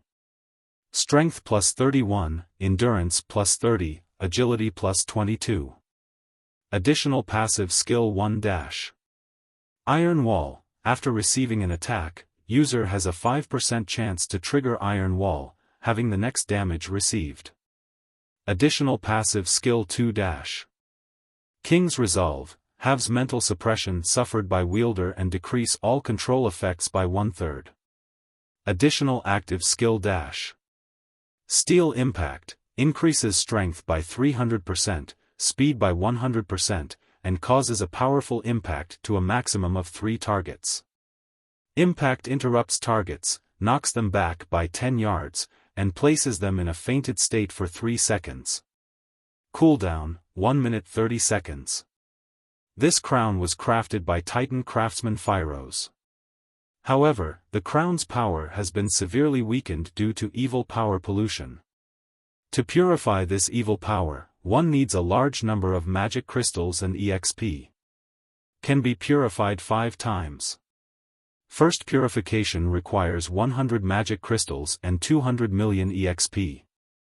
Every member of the team unconsciously gasped and they saw the steel crown's attributes. The crown was a treasure for MTs. The item's 2 passive skills could significantly reduce the burden on MTs when facing bosses. As for the Steel Impact skill, it could be useful during crucial moments to prolong or interrupt a boss's channeling before it executed a powerful skill. With the 300% strength increase, an MT could easily take on a Grand Lord of the same level for a few moments. Furthermore, as the Steel Crown was growth-type equipment, both the crown's basic attributes and the skills would improve as the crown was purified. This helmet can practically rival epic equipment. Masked Angel drooled as he gazed at the steel crown. The steel crown did not have a class restriction. Any plate-wearing class could use it. However, it was most suited for an MT. This item was fully capable of raising an MT's standards to a whole new level. The team's 10 MTs stared at the steel crown in Xiaofang's hands. However, Xiaofan had already discussed the matter of the boss's loot. Among Zero Wing's side, Raven's members had opted out of the loot. As for Owl's members, as they were returning a favor, Xiaofan would pay them with coins. Beyond that, Xiaofan and Yulan had agreed to take turns choosing items from the loot. The team with the highest damage would choose first. Now that Zero Wing's group had an absolute lead in terms of damage, Xiaofan got the first pick. Overwhelming Smiles members could only watch on with envy. However, Yulan did not find this outcome unfair. After all, they had relied on Zero Wing to kill the Steel Slaughterer. Among the loot, the Steel Crown was undoubtedly the most precious. However, there were many good items among the loot. 4 pieces of level 40 dark gold equipment had dropped. Currently, level 40 dark gold equipment was the best available outside of epic equipment. Tier 2 magic scrolls and rare potions also dropped. Even after splitting the loot, each side would reap a considerable harvest. Turtledove, wear this. Xiaofan handed the steel crown to the female knight Turtledove. Me? Turtledove was somewhat hesitant. Among the guild's MTs, both Kola and Yi Wumian were stronger than her. Logically, one of them should have received the crown. She already wore a pair of epic-ranked boots. If she received another piece of growth-type equipment now, it would be somewhat unfair to Kola and Yi Wumian. Those two are using sets, so they can't wear the crown. Moreover, the steel crown is only bronze rank right now. Although your attributes will decrease slightly after equipping it, you will improve overall. You'll have an easier time dealing with the bosses later on, Xiaofan said, chuckling. That's right. Turtledove, just take it. Both Kola and Yi Wumian nodded in agreement. In reality, Turtledove's techniques were already quite impressive. She was definitely the third-ranking MT in the guild. She just had slightly weaker equipment. If Turtledove improved her equipment, tanking bosses would become much easier. Alright, then. After some thought, Turtledove accepted Xiaofan's offer. She was moved as well, and she inwardly swore not to let anyone down.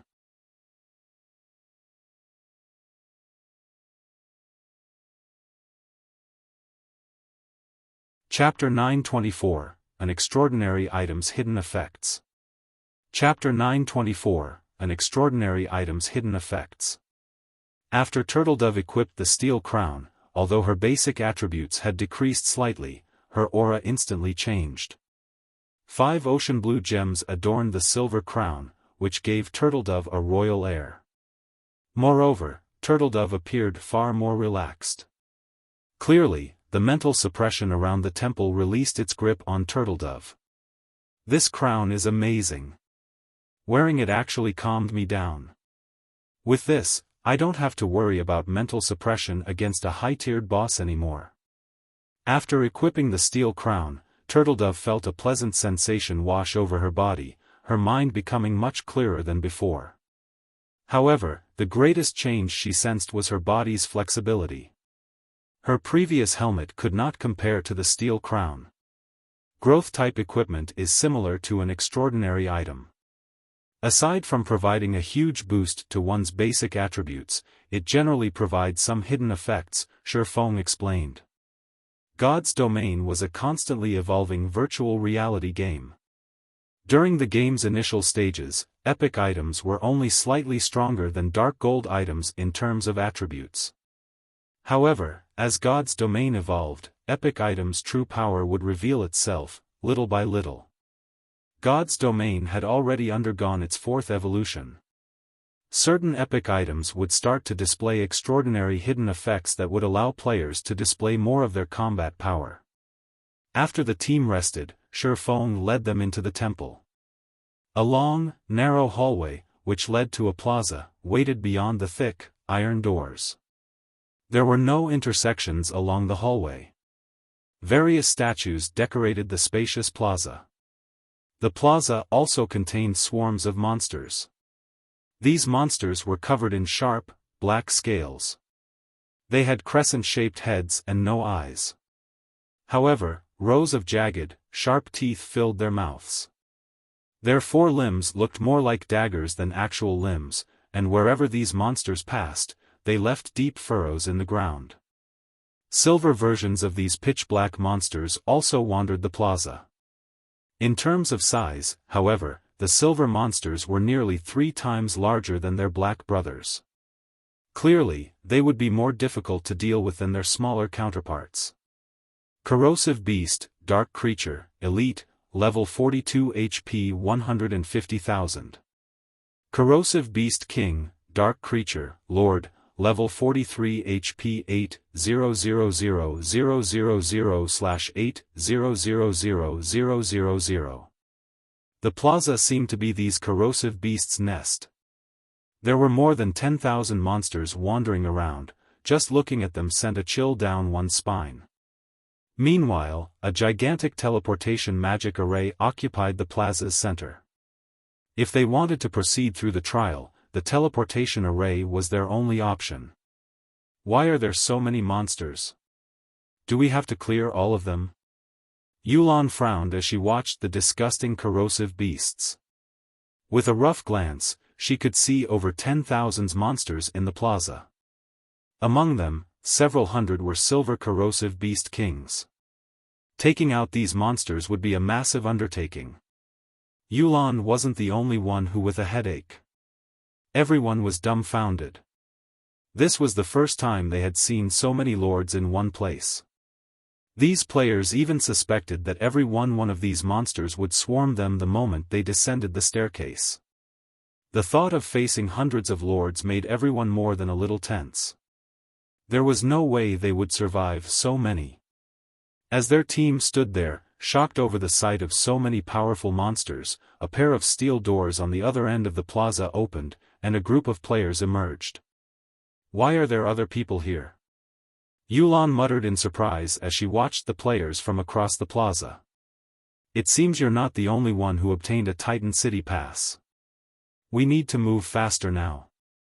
Although Xiaofan found the situation strange, he was not particularly shocked. The Holy City of Titans entrance trial was not a dungeon. It was just an extremely dangerous special map. In addition, it was categorized by levels, with every 10 levels sharing one map. Players between level 36 and level 45 would share one map, and players between level 46 and level 55 would share a different map. Any player who obtained the pass could venture here. God's domain was massive, and with so many players, it'd be surprising if no other top-tier players managed to find their own pass. Unfortunately, the other party was clearly a powerful team, based on the fact that they had come this far, and Xiaofan didn't want to benefit another team in the entrance trial. The trial's 4 paths had 3 main stages, with each having a different challenge set for the first stage. However, all 4 paths would converge here for the second stage. The 4 paths also shared the same final challenge. The first team to clear the final stage would gain an additional benefit, reputation for the Holy City of Titan. It was usually extremely difficult to raise one's Titan City reputation, so this was a massive benefit for the first team that cleared the trial. At the same time as Xiaofan and the others discovered those players, that group of players had also discovered Xiaofang's group. Boss Peerless, there's another team over there. Should we get rid of them? A level 40, burly assassin suggested, making the gesture of slitting one's throat while he stared at Xiaofan and his team. Ignore them. We'll decide what to do after we pass through this area. It won't be too late to get rid of them if we meet them later, Peerless, the group's leader, said as he waved his hand at the assassin. Get ready. We need to clear this area quickly. Understood. As if this were not their first time here, the team burst into action. Leader, the other team is making its move. Aqua Rose asked softly, should we watch them for a moment first? Naturally, Xiaofan understood Aqua Rose's concern. With their team's strength, taking on 7 or 8 lords at once might be easy, but against several hundred lords, even Xiaofan felt powerless. Hence, their best option was to observe the other group as they cleared this stage. This way, they would increase their chances of clearing the stage as well. However, Xiaofan had no intentions of letting the other side get ahead of him. Titan City's reputation was on the line, and he must have it. Although there were a lot of monsters in the plaza, their numbers weren't the largest cause for his headache. The corrosive beasts had an extremely abominable ability which could rapidly deplete players' durability. With this ability, it was impossible to defeat them all before their equipment broke. MTs and plate armor classes, gather around me, Xiaofan said. He then revealed a large number of strengthening devices. Each of you, take 2 of these strengthening devices. After using them, 30 of you will form a protective circle while the other melees will serve as replacements when needed. All ranged DPS and healers will stand in the middle. We'll charge for the teleportation array. As soon as Xiaofan said so, everyone understood his plan. They didn't actually need to kill all of these monsters. Rather, they needed to reach the teleportation magic array. Unfortunately, while this task might be easy for MTs, it was very difficult for melee classes. There were also countless corrosive beasts. They were all bound to receive some damage. If the healers only had to focus on a few MTs, they could bear it. However, they had to keep as many as 30 people alive. There was also a fairly long distance between the staircase and the plaza's center. If their healing failed to keep up with the damage the melee classes received, everyone would die before reaching the teleportation array. Xiaofang's decision was definitely risky. However, Yulan and the others could not think of a better plan. Hence, they had to put their faith in Xiaofan once more. Moreover, two groups of players were charging into the plaza. This would reduce the number of monsters they had to deal with. If they started moving after the other side had cleared the stage, it would be far more difficult to succeed. By the time everyone finished preparing, Xiaofan had noticed that the other team had begun to move. Immediately, he shouted, "Move out."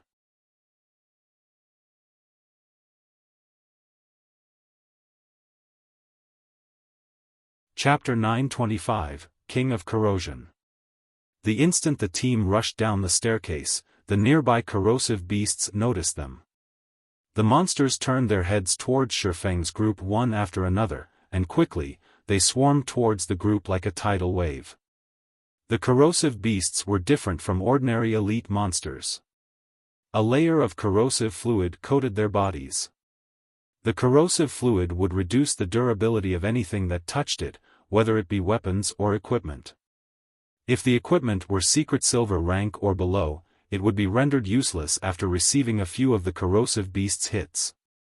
Even fine gold equipment would only last a few more hits, and only dark gold rank items could last any length of time. Now that they had entered the plaza, there was no turning back. Against the tidal wave of corrosive beasts, the team's only option was to reach the teleportation array within the shortest time possible. Shortly after the team met the corrosive beast army, although the elite monsters did not break through the team's defensive formation, after several bouts, everyone wore grim expressions. My weapon. My equipment. What are these monsters? Many of the players cried out in shock when they noticed their equipment and weapons' durability. Even after a brief moment of contact with the corrosive beasts, their dark gold weapons' durability had instantly decreased by 1 point. An ordinary dark gold weapon only had around 120 or so durability. Their dark gold equipment fared even worse. After receiving a few hits, their strengthening devices' durability decreased by 1 point as well. It was obvious that, without the protection of the strengthening devices, their equipment would only last for a short time. Leader, look at that team. It seems that they came prepared, Fire Dance said as she pointed at the other team. As she was not standing in the other ring, attacking with her throwing knives, she could focus on their distant competition. That's a smart move. Xiaofan was slightly surprised when he turned to watch the other team. Instead of using a circular defensive formation as they had, the other team employed a V-shaped formation. Their most durable MTs served as the spearhead while the others followed closely behind. When the other team attacked, they would try to push the corrosive beasts standing before them away, forcing these monsters into the corrosive beasts behind them and buying some time. During this short period, the team pulled away from these monsters, with neither side having the opportunity to clash. In addition, the magical classes in the middle of the formation used one tier 2 magic scroll after another. The magic scrolls they used all contained AoE spells. Whenever a corrosive beast king charged at the team, these magical classes used a series of magic scrolls to knock back the oncoming corrosive beasts and beast kings, allowing the team to move faster. Despite both sides starting towards the teleportation magic array at the same time, the other team was much faster. Boss Peerless, your method is really effective. We'll reach the teleportation array in half the time of our previous attempt. That's right. Boss Peerless is the best. We'll definitely clear the entrance trial. That team is pretty stupid. At this rate, we won't have to worry about them. Ha ha ha. I hope they can clear this stage, though.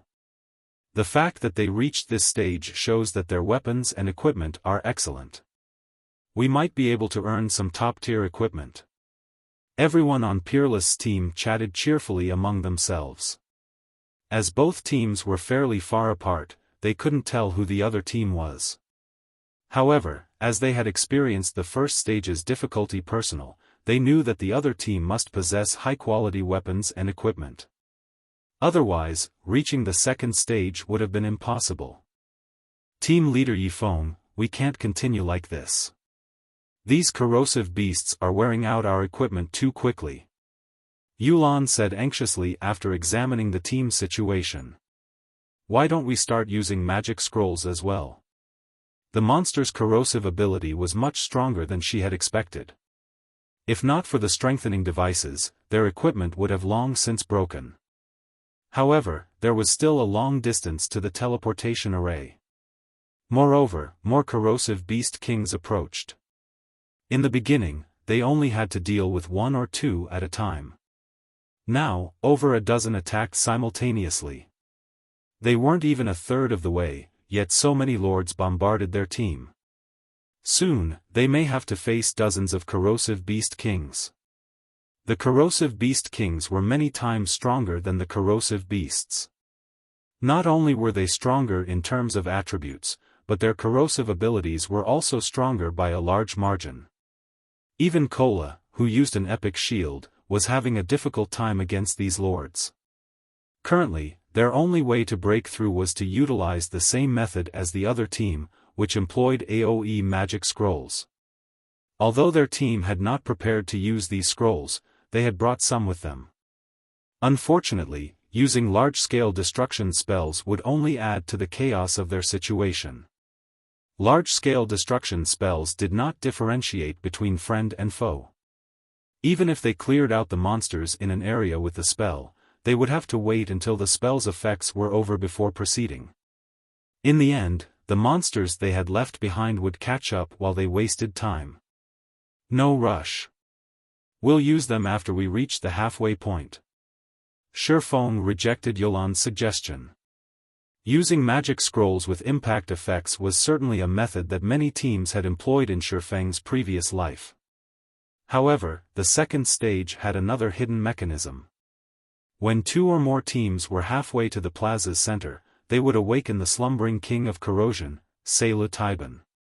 Now that the other team had passed the midway point, Xiaofan did not want to do the same too soon. At the very least, they should wait until the other team completed two-thirds of their journey. This way, the king of corrosion would target that team rather than theirs, which had just entered the king's domain. Hearing Xiaofan's rejection, Yulan was momentarily speechless. However, since Xiaofan's leadership had already proven successful, it would not be wise to oppose his commands now. As time passed, more corrosive beast kings converged on both teams. In the blink of an eye, each team faced over 100 lords. Even Peerless' team began to slow due to the large number of monsters. However, when Peerless' team was a quarter of a distance away from the teleportation array, Xiaofan and the others reached the halfway point. Immediately, a pillar of green light rose from the center of the plaza, releasing a dense, green fog. As this fog passed over the area, everything it touched heavily corroded, eroding hundreds and thousands of little holes across the ground. The scene sent chills down everyone's spines. What's going on here? Peerless stared at the pillar of light, his expression twisting into something ugly. This was not his first time here. Rather, it was his third visit. The first time he had reached this plaza, his team had only crossed two-thirds of the distance before they fell under the overwhelming sea of monsters. On their second try, while they had forged through this stage after many difficulties, they had not encountered anything like this. As he stared at the pillar of green light, he involuntarily shivered, his mind continuously warning him that it was extremely dangerous to continue forward. As everyone was caught in their stupor, a ferocious monster that stood over 20 meters high emerged from the green light. This monster was nearly 3 times larger than the corrosive beast kings, and green scales covered its entire body. A green liquid seeped from the gaps between its scales. When the liquid touched the ground, it ate through the earth, creating a large hole. A green fog also circled the monster's humongous body. This was none other than the king of corrosion, Xiaofan. Seeing this, everyone involuntarily gulped in fear. Why has such a monster appeared? Peerless' complexion paled as he stared Xiaofan.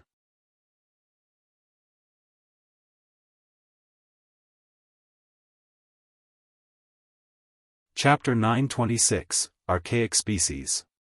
The King of Corrosion's sudden appearance cast a dark cloud over the two teams. Damn it! We must have triggered this monster because there are 2 teams here. Rage flared in Peerless' eyes as he turned to Zero Wing's team on the other side of the plaza, killing intent welling within him. However, it was too late to change anything. He had thought of taking care of Xiaofan and his team after they had reached the 3rd stage, earning some weapons and equipment. However, he now regretted his decision to delay. The King of Corrosion did not give the players any time to consider their situation. After examining its surroundings, it charged towards Peerless' team like a Mack truck. The ground trembled with each of Xiaofan's steps. As it moved, the corrosive fluid from its body ate large craters in the ground. Seeing these craters sent shivers down everyone's spines. Xiaofan, King of Corrosion, Dark Creature, Grand Lord, Level 45 HP 80-000/80-000-000. Xiaofan's massive frame spoke of its immense power. However, after witnessing its exact strength, everyone was shocked. Xiaofan's attributes were far higher than the first stage's boss. No matter how they looked at it, the King of Corrosion possessed higher attributes than what any level 45 Grand Lord should have. Leader, what should we do? Should we continue forward? Aqua Rose began to despair after seeing the massive King of Corrosion. Xiaofan was just too strong. It was definitely the strongest boss within the level 40 range that she had ever seen. Is this a joke? Why does this stage have such a powerful boss? Bloodsucker's expression was particularly grim. Among the team, only White Knight and the other members of OWL remained relatively calm. After all, they had faced a dragon not long ago. The King of Corrosion was slightly weaker than the Tier 2 mutated dragon had been. However, they had only defeated the mutated dragon thanks to a monster like Black Flame.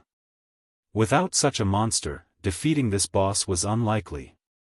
At this time, Xiaofan issued his commands in the team chat: Fire Dance, use the frost grenades to stop the corrosive beasts. Blackie, use Stars of Light to clear a path ahead. Everyone else, if you have AoE attack or control skills, now is the time to use them. While Xiaofan might not be a dragon, it was an archaic species. To put it simply, it was the descendant of ferocious beasts. Ferocious beasts were from the same life order as dragons, capable of killing gods. Although the blood of ferocious beasts flowing through Xiaofan's veins had been diluted over several generations, making the Grand Lord far weaker than a ferocious beast, ordinary monsters couldn't compete with its power. Tier 1 players could not take this boss down. At the very least, they needed Tier 2 players to have any chance against Xiaofan. Fortunately, defeating Xiaofan wasn't necessary to proceed to the next stage. Under Xiaofan's command, the team began to move like a well-oiled machine. Fire Dance and the other melee classes who were not fighting in the defensive ring threw one intermediate grenade after another, freezing the distant lords and elites before them. Blackie then used Stars of Light while Xiaofan used Firestorm. Yulan contributed as well as she used Thunder Beast's Descent. When the three large-scale destruction spells struck, light, flame, and lightning descended upon the plaza, looking as if doomsday were upon them. For a time, damages in the tens of thousands appeared above the frozen monsters' heads. In a few short seconds, over 1,000 corrosive beasts died, and a clearing appeared before Xiaofan's team. Everyone's experience bar soared rapidly, a few of the team's level 38 players reaching level 39. Some of Zero Wing's level 39 players rose level 40 as well. Due to the frost grenade's freezing effect, the monsters that were fortunate enough to be outside the AoE spell's range remained frozen. For a short time, no other corrosive beasts could fill the new clearing, which allowed Xiaofan and the others to proceed any resistance. Shortly after, the magical class players began to use magic scrolls to repel the incoming corrosive beasts. Not only did this speed up the team's advance, but it also significantly reduced their weapons and equipment's durability consumption. As Xiaofan's team began to spring, the other team grew desperate. Everyone, prepare for battle. Blade, get ready to use that tier 3 magic scroll. No matter what, don't let that monster near us. Peerless knew that there was no point in regret now. He needed to deal with the problem before them quickly. If they could hold on until they reached the teleportation array, victory would be theirs. Boss, we had prepared that magic scroll for the third stage. If we use it now, a summoner in his mid-20s voiced his concern. Just use it. Fortunately, it isn't our only trump card for the third stage, Peerless growled as he gnashed his teeth. He didn't want to use the tier 3 magic scroll either. Just before Selu Titan reached their team, the summoner named Blade used the tier 3 magic scroll he held. Suddenly, a golden magic array appeared above them. A gigantic beast then descended from the array, knocking away the surrounding corrosive beasts. Blade, use the golden lion to lure the boss away. Peerless ordered. The king of corrosion was simply too dangerous. Even if it simply stood still and did nothing, the corrosive mist around it could claim their lives. They could only rely on the tier 3 great lord they had summoned to hold it off. The golden lion, which stood over 10 meters tall, then pounced on Selu Titan. However, before it crashed into the king of corrosion, Selu Titan swiped its claws at the lion. Pung! The attack sent the lion flying, its massive frame crashing into a crowd of corrosive beasts. What? Everyone's jaws dropped. A single hit had sent a level 55, tier 3 great lord flying. The golden lion was actually 10 levels higher than Selu Titan. Even if it weren't a match for the level 45 grand lord strength, there should not be too much of a difference. Yet, the one attack had thrown the golden lion over 30 yards. This was unbelievable. Fortunately, the golden lion had attracted Selu Titan's attention. Rather than stomping towards Peerless' team, the king of corrosion approached the fallen lion, one step at a time. Seeing the boss change targets, Peerless and his team released a sigh of relief. Taking this opportunity, they made a mad dash for the teleportation array. Unfortunately, the golden lion wasn't doing well as the king of corrosion trampled upon its body, its HP decreasing at a rate visible to the naked eye. Peerless and his companions shuddered in fear as they watched. As the golden lion's HP plummeted, Peerless' team sped towards the teleportation array. When the golden lion had less than 10% of its HP remaining, Peerless and the others were finally inside the teleportation array. Damn it! Damn this thing! It made me waste a tier 3 summoning scroll. A cold glint flashed in Peerless' eyes as he glared at the golden lion, which was on its last breath. He had hoped to take the lion with them through the second stage. However, that was no longer possible. This had severely disrupted his plans. He shouted sternly, "Blade, remove the summoning. I want those people to die. Understood, the summoner understood Peerless' intentions. While it was no longer possible to leave with the Golden Lion, that did not mean they should let others take advantage of it. Immediately, he cancelled the summoning. Shifeng's team still had to cross another quarter of a distance or so to reach the teleportation array. With the King of Corrosion's strength, that was more than enough time to annihilate the team. Sure enough, the moment the Golden Lion vanished, Sayla Taiban's gaze shifted to Shifeng and his players.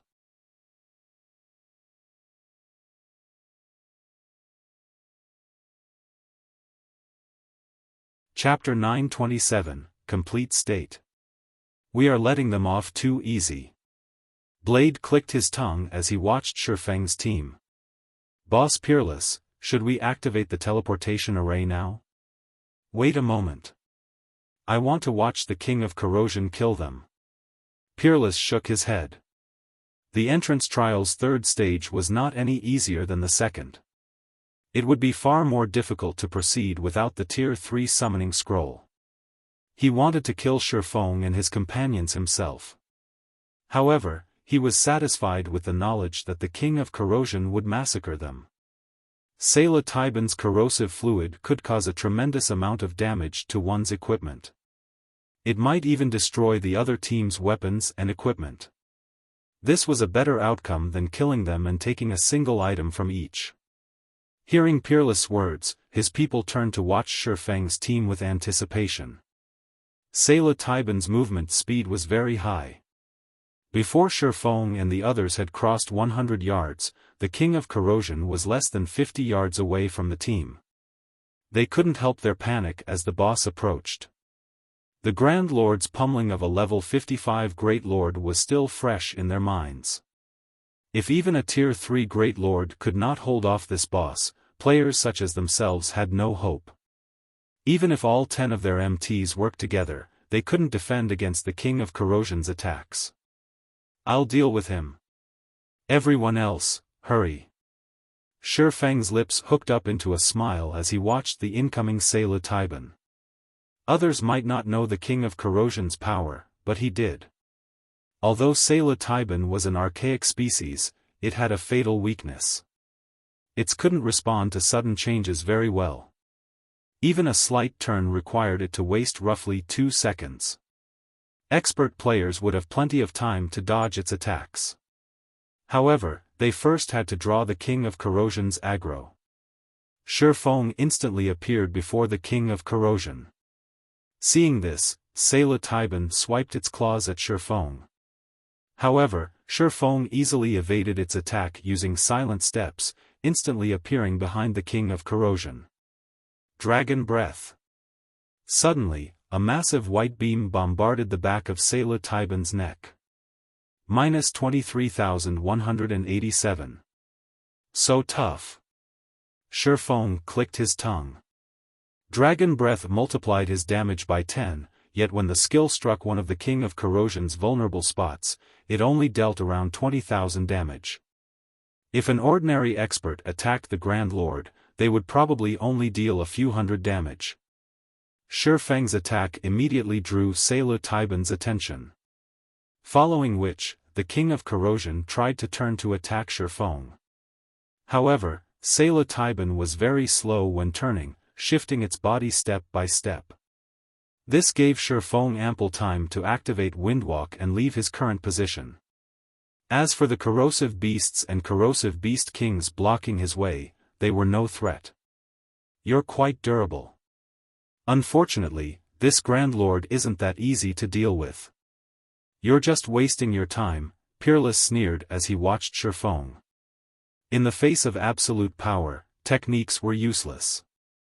Even if Shifeng bought his team some time, it wouldn't be enough to reach the teleportation array. Roar!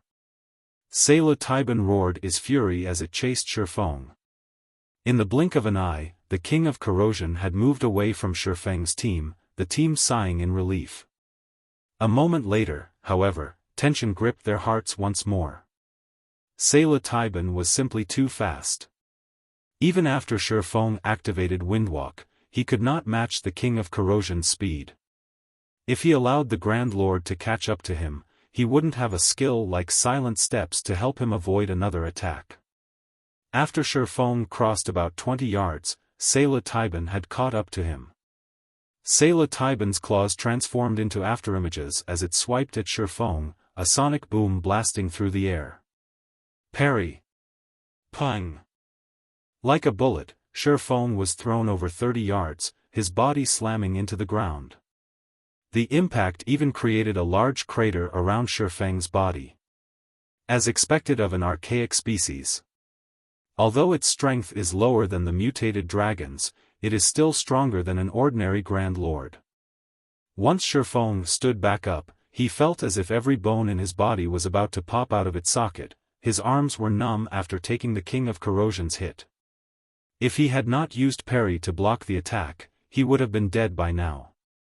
Seeing Xiaofang's HP remain static, Sayla Taiban flew into a rage.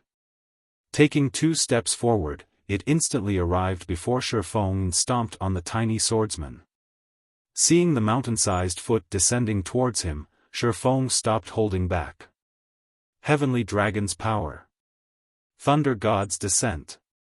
The 2 skills instantly increased Xiaofang's strength attribute by 150%, HP by 500%, defense by 300%, agility by 60%, movement speed and attack speed by 150%, and damage by 50%. He also received a 50% damage reduction. Xiaofang's HP climbed to 122,800. As for his defense, even Cola couldn't match his. After receiving these massive buffs, Xiaofan swung Killing Ray towards the King of Corrosion's feet. Chop! 3 arcs of blue light gathered at a single point, tearing space itself apart. This spatial tear then extended towards Sayla Taiban's feet. Boom! The powerful shockwave from the impact knocked the surrounding corrosive beasts back. Suddenly, there were no monsters within 20 yards of the King of Corrosion. Is he an NPC? When the dust settled, everyone's jaws hit the floor as they stared at the shockwave's epicenter. No one could believe their eyes. Xiaofan had actually blocked the King of Corrosion's powerful attack. Moreover, he had caused Sayla Taiban to shudder slightly. Although Xiaofan was buried up to his knees, he had only received around -7,000 damage from the attack. To Xiaofang's over 120,000 HP, this damage was nothing.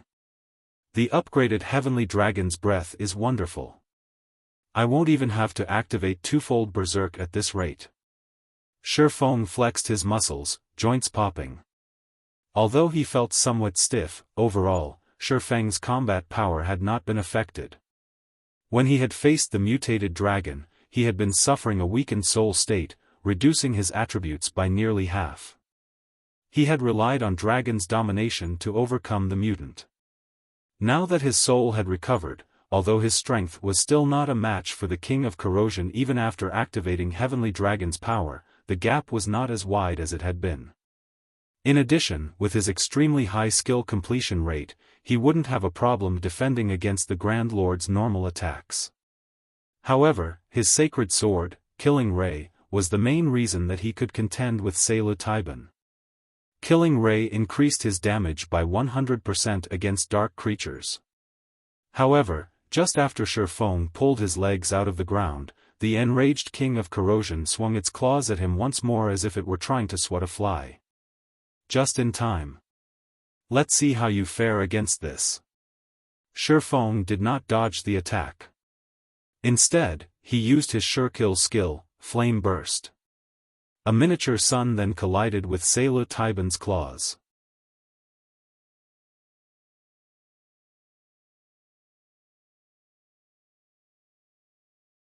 Chapter 928, Holy City's Treasure. The instant Sayla Taiban's claws met the scorching light, a tear appeared on its originally impenetrable green hand. The corrosive gas that surrounded its body also began to vanish. Boom! As an explosion shook the area, Sayla Taiban's attack was repelled. In contrast, Xiaofan only took a step back, not receiving any damage. He blocked it? How is that possible? Neither Peerless' team nor Zero Wing's team could believe their eyes. The King of Corrosion was capable of overwhelming a level 55 Great Lord. Moreover, the last time Xiaofan had blocked the Grand Lord's attack, he had received quite a bit of damage. Now, however, he actually stood there unscathed. They felt as if they had just watched someone block an oncoming train with one hand. Boss Blood, I don't even think Guild Leader Bloodfang is a match for Yi Feng's strength, Kirin said in shock as he stared at Xiaofan. Indeed. Purely in terms of strength, he has surpassed our guild leader, Bloodsucker said with a serious glint in his gaze. The strength Zero Wing displayed before them had already surpassed the information they had on the guild. After Xiaofan successfully repelled one of Sayla Taiban's attacks, the King of Corrosion launched a series of attacks. Xiaofan used Killing Ray once more to repel the Grand Lord's attacks. Boom! Boom! Boom! Xiaofan blocked every one of Sayla Taiban's attacks. The combination of fire and the sacred sword is amazing. Xiaofan smiled. Aside from its slow turning speed, Sayla Taiban had another small weakness: fire. Fire attacks would deal double the damage against the Grand Lord. As a result, the combination of both bonuses allowed Xiaofan to match the King of Corrosion's strength. Unfortunately, Flame Burst's uses were limited. He could not stand against the King of Corrosion for long. However, Xiaofan had no intentions waiting for his death. He had deliberately caused the King of Corrosion to appear. If he had wanted to play it safe, he could have allowed Peerless' team to reach the third stage first. Sayla Taiban was the only reason he had not. In the past, many teams had reached the entrance trial's second stage. Many teams often challenged the trial at the same time. Initially, when players encountered the King of Corrosion, they had treated it as if it were undefeatable. They only attempted to shake the boss off and proceed to the next stage. However, as players reached higher levels and obtained better equipment, they started to raid the King of Corrosion for its loot. In the end, when a team of players finally killed Sayla Taiban, the Grand Lord had dropped a treasure that nobody had expected. The Holy City's emblem. Every guild in God's domain had treasured this item. Even after 10 years, the Holy City of Titan's passes were extremely rare. Countless guilds had sought the pass as players could not enter Titan City without it. However, the Holy City's emblem could also transfer players to Titan City. Unfortunately, it could only transfer 10 players. However, unlike the Titan City Pass, the Holy City's emblem was not a consumable, it could be used indefinitely. Moreover, the emblem could send players to the Holy City directly. They didn't need to challenge the entrance trial. Now that there were 2 teams in the second stage, Xiaofan wouldn't pass up this opportunity. The King of Corrosion was not undefeatable.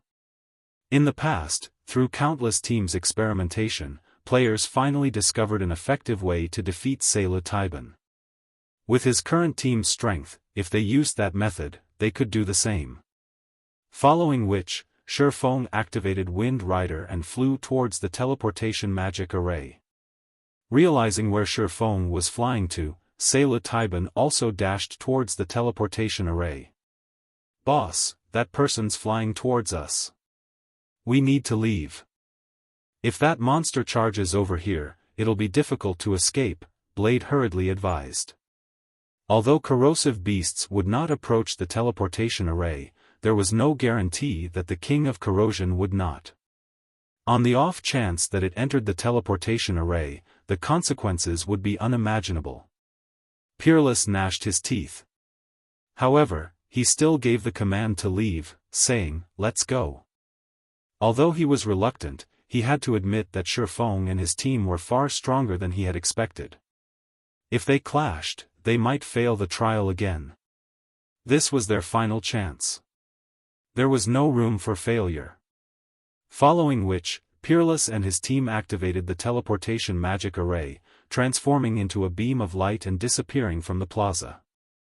Shortly after Peerless' team left, Xiaofan entered the teleportation array as well. Just as Peerless had guessed, the enraged king of Corrosion ignored the teleportation array and charged onto the platform. However, before Sayla Taiban reached the array's center where Xiaofan stood, Xiaofan reversed the flow of mana in the teleportation array. The teleportation array instantly transformed into a magic barrier. The green mist around Sayla Taiban began to scatter. Its basic attributes also plummeted. The Grand Lord's HP, which had been 80 million, fell to 60 million. In the past, nobody had thought that the teleportation array in the plaza's center could do such a thing. Everyone had only thought of using brute strength to kill the King of Corrosion. As long as the magic barrier was active, the King of Corrosion could not leave the area. Of course, players couldn't use the teleportation array either. This was the equivalent of sealing off their own path of retreat, and unless they defeated the King of Corrosion, there was no way to proceed to the third stage. Now that the King of Corrosion had been weakened, even without Flame Burst, Xiaofan only received around -3,000 damage from clashing with the Grand Lord. However, Xiaofan no longer faced Sayla Taiban's attacks head-on. Rather, he evaded the boss's normal attacks. After the Heavenly Dragon's power ended, Xiaofan activated the power of darkness, increasing his attributes by 60%. He then used the Aura of Water's activatable skill, Life Bloom. With the skill's powerful healing, he could last against the King of Corrosion until his entire team had entered the magic barrier. Cola, activate the power of darkness and tank it.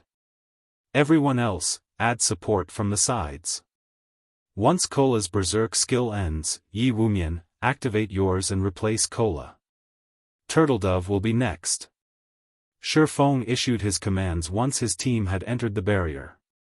Yulan, use your large-scale buff spell. Everyone else, watch the boss's tail. On Xiaofang's command, before they could even catch a breather, they began to move once more. Cola immediately activated the power of darkness and used Justice Bash on the King of Corrosion's feet. He followed up with a Shield of Vengeance, drawing Sayla Taiban's aggro. Yulan also utilized her large-scale buff spell, Angel's Blessing. Suddenly, a harp-wielding, golden angel appeared in the sky. As the angel began to sing, a golden barrier enveloped every member of the team. Not only did the golden barrier increase everyone's attributes by 20%, but it also gave them a divine shield buff, reducing the damage they took by 20%. Both buffs lasted for 30 minutes. Although everyone's attributes had risen significantly, their damage against the King of Corrosion was still quite low, with most attacks dealing around -1,000 or so damage. Only elementalists could deal almost -3,000 damage with fire-type spells. However, Sayla Taiban had 60 million HP. Its battle recovery alone healed it for 600,000 HP every 5 seconds. Raiding the King of Corrosion was far more difficult than they had imagined. The team members finally realized just how terrifying Xiaofan was to hold off the Grand Lord for as long as he had.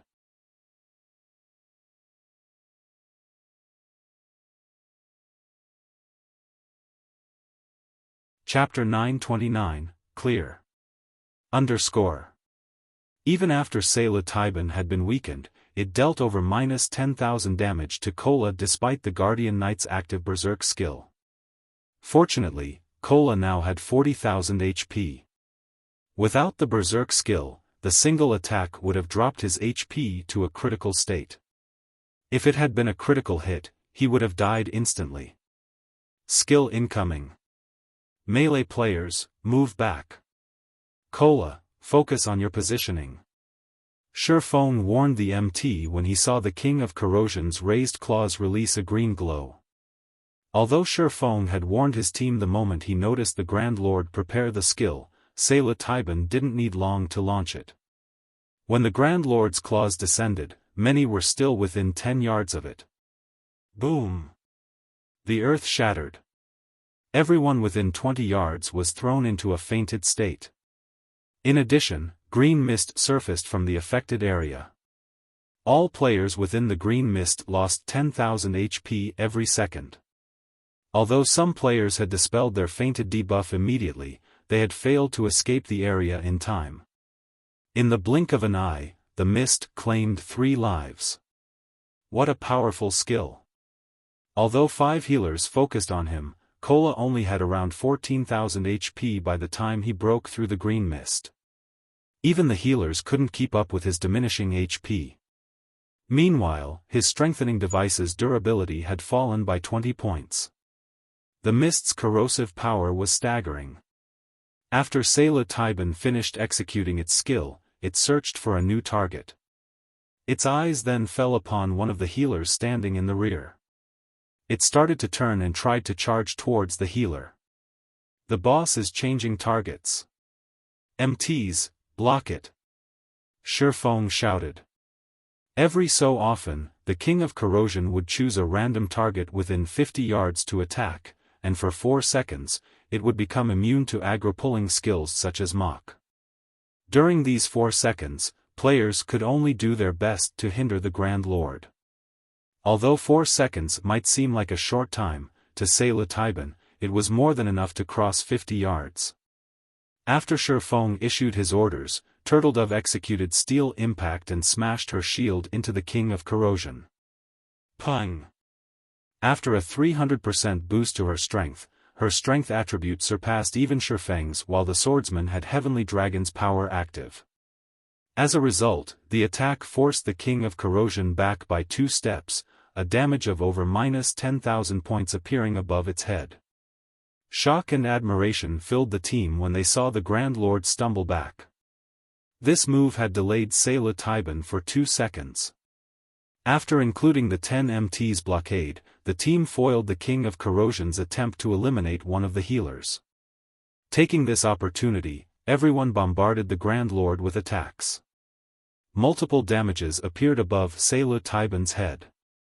However, the King of Corrosion's defense was simply too high. Even Fire Dance had only dealt around -1,300 damage with each normal attack, while her skills dealt around -3,000 damage. This damage was not nearly as eye-catching as what she had dealt to the Steel Slaughterer. As for Xiaofan, with the Sacred Sword doubling his damage and the effects of Power of Darkness and Angel's Blessing, every attack dealt around -10,000 damage. If he scored a critical hit, he dealt around -20,000 damage. As time passed and Cola's Berserk skill ended, Yi Wumian activated his Power of Darkness and replaced Cola. After Yi Wumian was done, Turtledove took his place. During this time, Sayla Taiban managed to kill another dozen or so players. As for the King of Corrosion itself, its HP had fallen to 30%. A big one is coming. Everyone, stand together. Healers, don't hold back. Heal everyone. Xiaofan ordered a halt to his team's attacks as he gathered them together when he noticed the Grand Lord shrink. When its HP fell to 30%, Sayla Taiban would randomly launch powerful AoE attacks around itself. Every player within range would share the damage from these attacks. If only one person were within a targeted area, the attack would even deal enough damage to kill Xiaofan with Heavenly Dragon's power active. Hence, everyone needed to stand together to receive this attack. After the team had huddled together, pillars of green light began to descend from the sky, one after another. These pillars created large craters when they struck the ground. It was clear that these players would die if they were stuck. In the blink of an eye, Xiaofang's team received a blast. Everyone lost over 10,000 HP on the spot. Before the healers could restore their HP, another pillar struck the team. The players lost another 10,000 HP. The pillars of light descended for over 20 seconds. Throughout this time, a total of 5 pillars bombarded Xiaofang's team. Many had died part way. In the end, less than 50 people remained. Unfortunately, while Sayla Taiban cast its skill, its HP had recovered, climbing from 30% to 50%. It now had 30 million HP remaining. Despair gripped everyone's hearts. They had fewer than 50 players standing now. Moreover, the surviving members were worse for wear, yet they still needed to burn away 30 million HP from the King of Corrosion. Had they not activated their berserk skills, the Pillars of Light would have killed them. If the King of Corrosion used this move again, their deaths would be imminent. Don't panic. The boss is now weakened, Xiaofan said as he pointed to the King of Corrosion. Sayla Taiban kneeled on the ground, a tired expression on its face. Seeing this renewed everyone's confidence. Immediately, everyone launched a bombardment at the Grand Lord. Sure enough, as Xiaofan had said, everyone's attacks were now dealing 50% more damage to the King of Corrosion. Moreover, both the Grand Lord's strength and speed had decreased by 30%. This significantly reduced the burden on the MTs. Sayla Taiban's HP rapidly fell. In just a few moments, its HP dropped from 50% to 30%.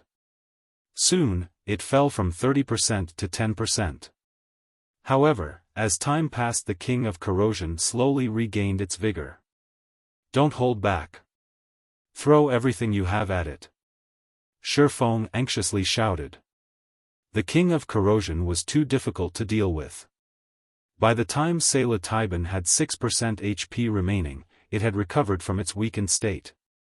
Despite having used their berserk skills, the team had failed to finish off the Grand Lord while it had been weakened. Now that their berserk skills were no longer an option, it was practically impossible to defeat the recovered King of Corrosion. Suddenly, Kola activated Dragon Scale Body and ran in for a final bout. Xiaofan also activated Blade Liberation, his attributes instantly doubling. With the Sacred Sword's effect, each of his attacks dealt over -20,000 damage. The others began to activate all sorts of magic scrolls as well, bombarding the King of Corrosion with various spells. Once Sayla Taiban's HP fell to 5%, it started to attack players randomly.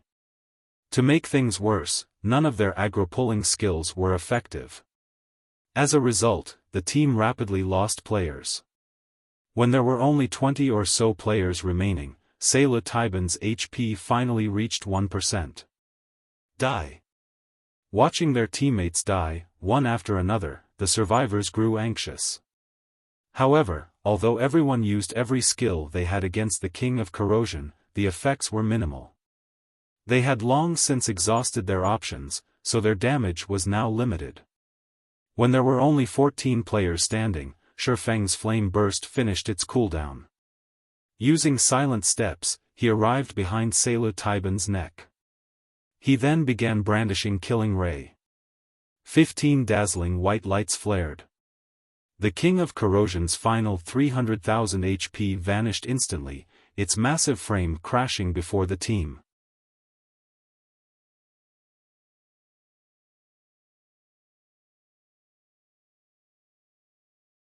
Chapter 930, Siege Tool.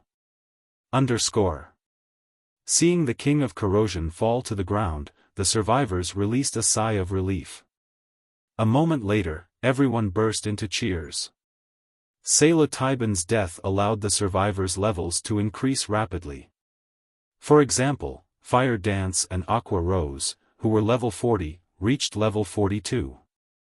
Yulan also climbed from level 39 to level 42. As for Xiaofan, White Knight, and Frozen Dream, they shot from level 42 to level 43. So much EXP. The corners of Bloodsucker's lips twitched slightly when he saw 2 consecutive lights wrap around his body, his level rising to 42. The King of Corrosion had nearly annihilated them. Not a single MT on the team was still alive. Among the healers, only Violet Cloud still stood. Without any life-saving skills, the King of Corrosion could kill a player with each attack. The battle's intensity had left a lingering fear among the survivors. Rest up. Violet, after you recover your mana, revive the other healers, Xiaofan ordered after glancing over everyone. The King of Corrosion's might hadn't particularly surprised him. After all, Sayla Taiban was an archaic species. In fact, This outcome had been excellent since he hadn't used his trump cards. If they had been any other team, Sayla Taiban's ultimate attack would have annihilated them. They would not have survived until the Grand Lord entered a weakened state. The King of Corrosion didn't drop much after it died. Even after Xiaofan had used Divine Providence, it had only dropped 9 items and some coins. Among the items, 5 were materials. After splitting the coins among the team, each person only obtained around 40 silver. They did not even have enough to pay for their repair fees. However, among the loot, Xiaofan only had eyes for a flashing, silver emblem. This was none other than the Holy City's emblem. With this emblem, he didn't have to worry about finding a pass to the Holy City in the future. Of the 3 remaining items, 1 was a piece of growth-type equipment, 1 was a piece of epic equipment, and the last was a miniature ballista design. Solovia's blade, two-handed sword, bronze rank, level 40, level 100 equipment requirement, strength 700 attack power plus 944, level 40, strength plus 52, endurance plus 61 attack speed plus 3 ignore levels plus 7.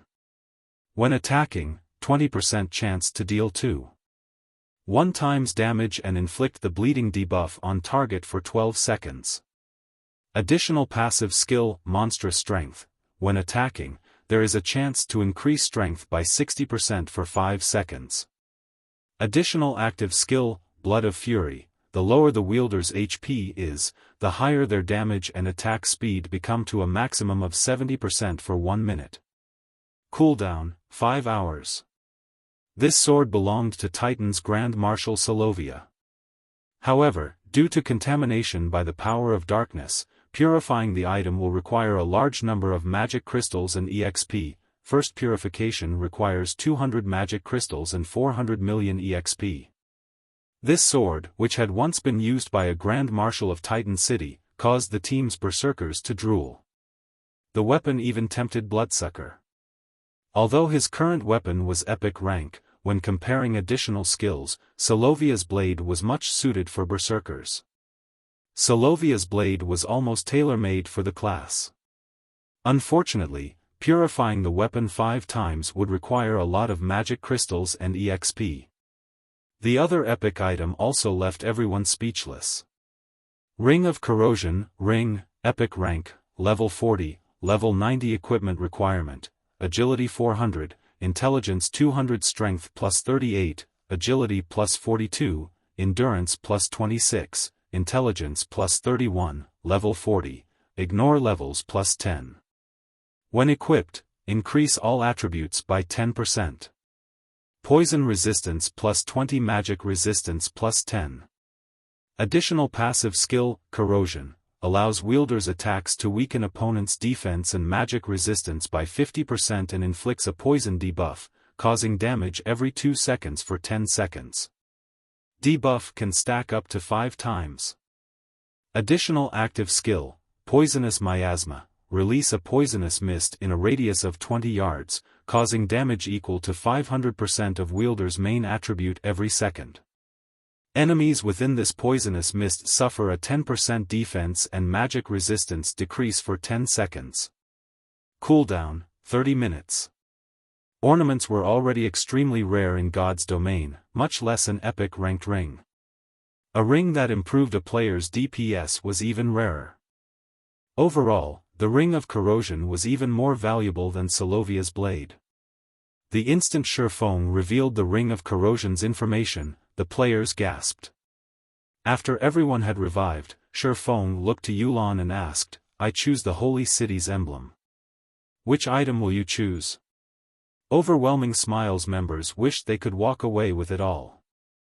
The 2 items and the miniature ballista were extremely valuable items to a guild. As for the Holy City's emblem, Xiaofan had not shared its attributes. He had specifically exercised his right to choose the first item to avoid revealing its information. Nobody called Xiaofan out on his actions either. After all, they had only won this battle because of Xiaofang's commands. However, Yulan was somewhat hesitant, her gaze shifting back and forth between the 2 items and the miniature ballista. The miniature ballista was a powerful siege tool. Now that players were reaching higher levels, the various guilds had begun to prepare for conquering towns. They had already learned the benefits of mastering a town from the situation in Stone Forest Town. That little town raked in thousands of gold each day for Zero Wing. Hence, the various large guilds prioritized capturing their own. However, producing the miniature ballista was very difficult. With lifestyle players' current abilities, it was almost impossible to manufacture. In the short term, choosing the two pieces of equipment would undoubtedly benefit her team. In the long run, however, the miniature ballista was more advantageous. As Yulan hesitated over her choice, Wolf whispered to her, "Yulan, pick the two pieces of equipment. You still lack a powerful foundation. Although the miniature ballista is indeed valuable, it is not particularly useful right now." In the organization known as Underworld, Yulan was not yet an upper echelon. She also did not have a guild of her own. While the miniature ballista might profit a guild immensely, it was not particularly beneficial to an individual. If Yulan wanted to raise her position in the organization, then she needed a powerful team to support her. Hence, choosing Soluvia's blade and the Ring of Corrosion was a wiser decision than choosing the miniature ballista.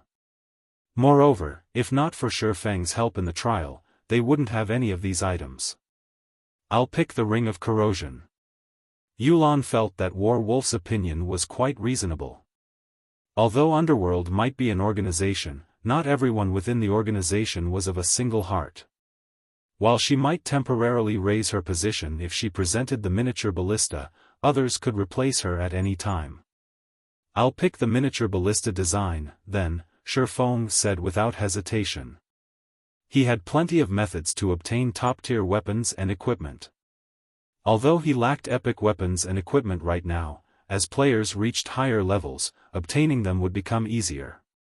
However, it was a different story for siege tool designs.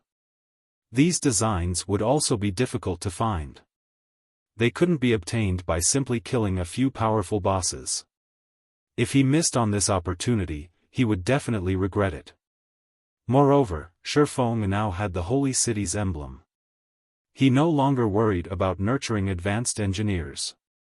He could even nurture master engineers. It wouldn't be long before he could manufacture the miniature ballista.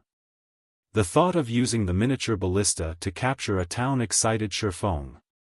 After Xiaofan finished distributing the items and everyone had rested, Xiaofan reversed the flow of mana in the teleportation magic array once more. Suddenly, a small, golden teleportation magic array appeared a short distance away from the central array.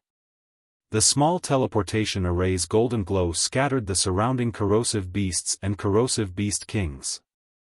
None of the monsters dared move closer than 300 yards from the teleportation array. "What's going on?" Xiaofan frowned at the golden array with curiosity.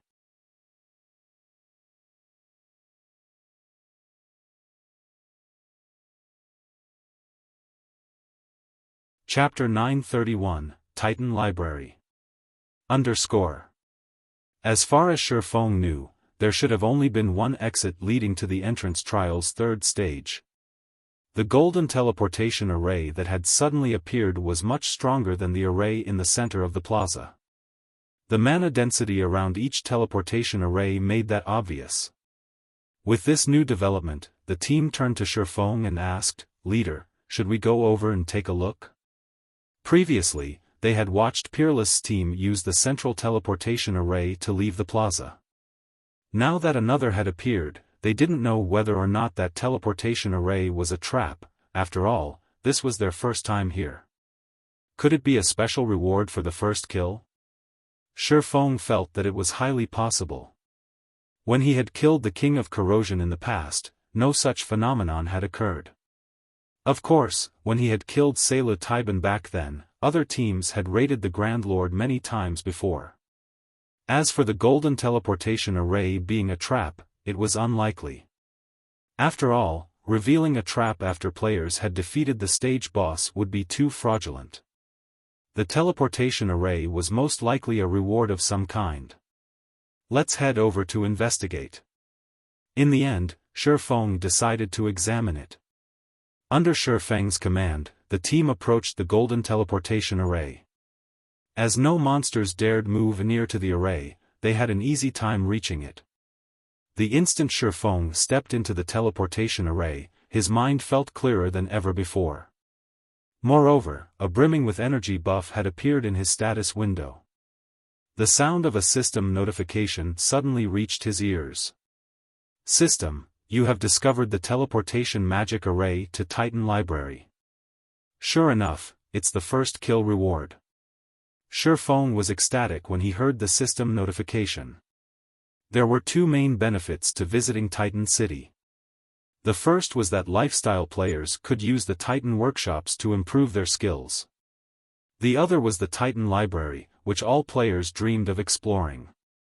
Generally, for players seeking the Titan Library, they first needed to reach the third stage and then take the path to the library.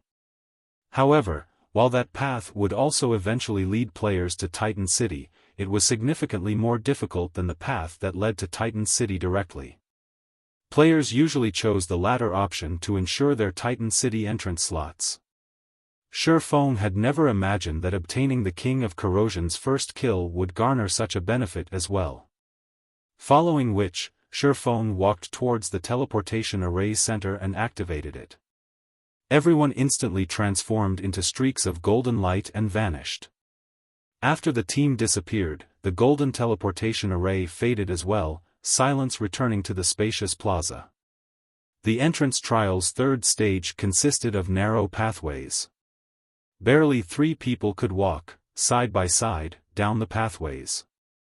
Meanwhile, bottomless pits lined each pathway on either side. If a player fell off the pathway, it wouldn't even be possible to revive them. They would be instantly disqualified from the entrance trial. Aside from this dangerous pathway, there were large groups of bat monsters flying through the air that frequently screeched soundwave attacks. If players were not careful and failed to avoid these attacks, they may plunge to their deaths. When Peerless' team arrived here, they were immediately thrown into a bitter battle. The weakest bat monsters here were special elites, with many being chieftains. There were even level 45 Lord-ranked bat kings. When these bats caught players, they immediately threw them into the abyss. These bat monsters were far more difficult to deal with than the corrosive beasts. The fact that players would be disqualified if they fell off the pathway was particularly harsh. Use the sound bombs. Peerless shouted when he saw bat monsters gather around them. Against ordinary monsters, the sound bombs weren't particularly effective. The bombs only made some noise to disturb monsters. However, against the bat monsters, the bomb's effect was massive. A single explosion would scare away these monsters, preventing them from approaching for a short time. Peerless had specifically prepared this item to deal with the bat monsters. During his second trial attempt, his team had been utterly helpless against the bat monsters. From time to time, the bat kings would fly past, grabbing and tossing their team members into the abyss. Before they had even reached the halfway point, the entire team had fallen to their deaths.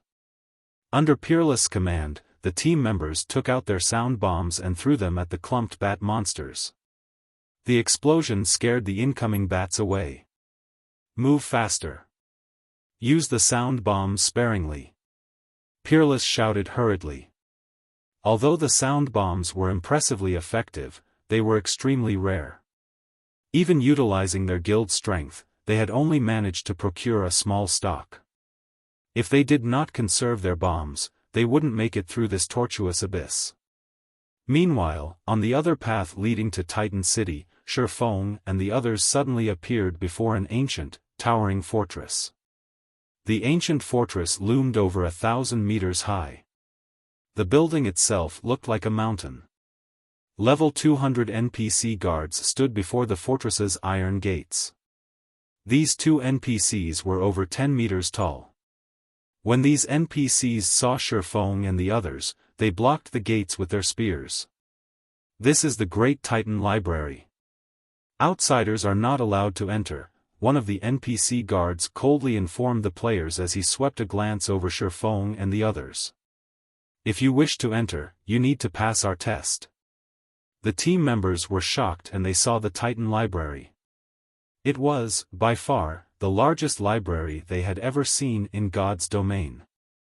Players were not strangers to God's domain's libraries. It was especially true for magical class players. All magical class players who wanted to practice and improve their spellcasting techniques or learn new spells generally did so in a library.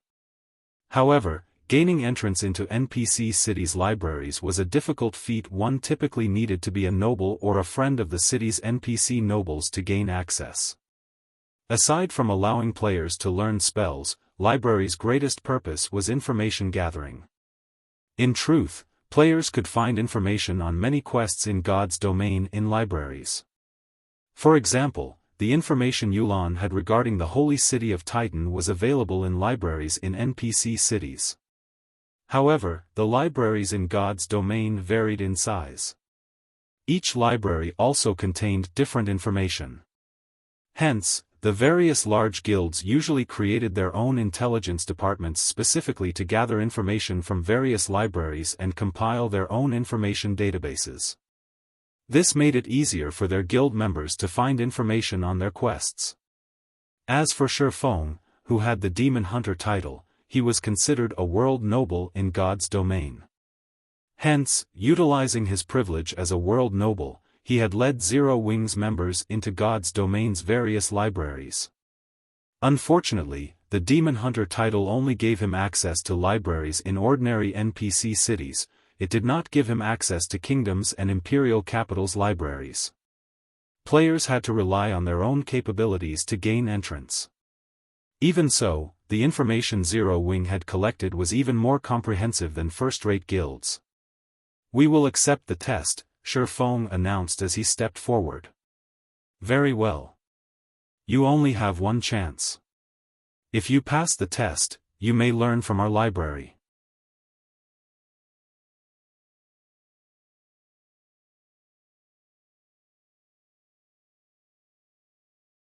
Chapter 932, Advantage of Tier 1 Players.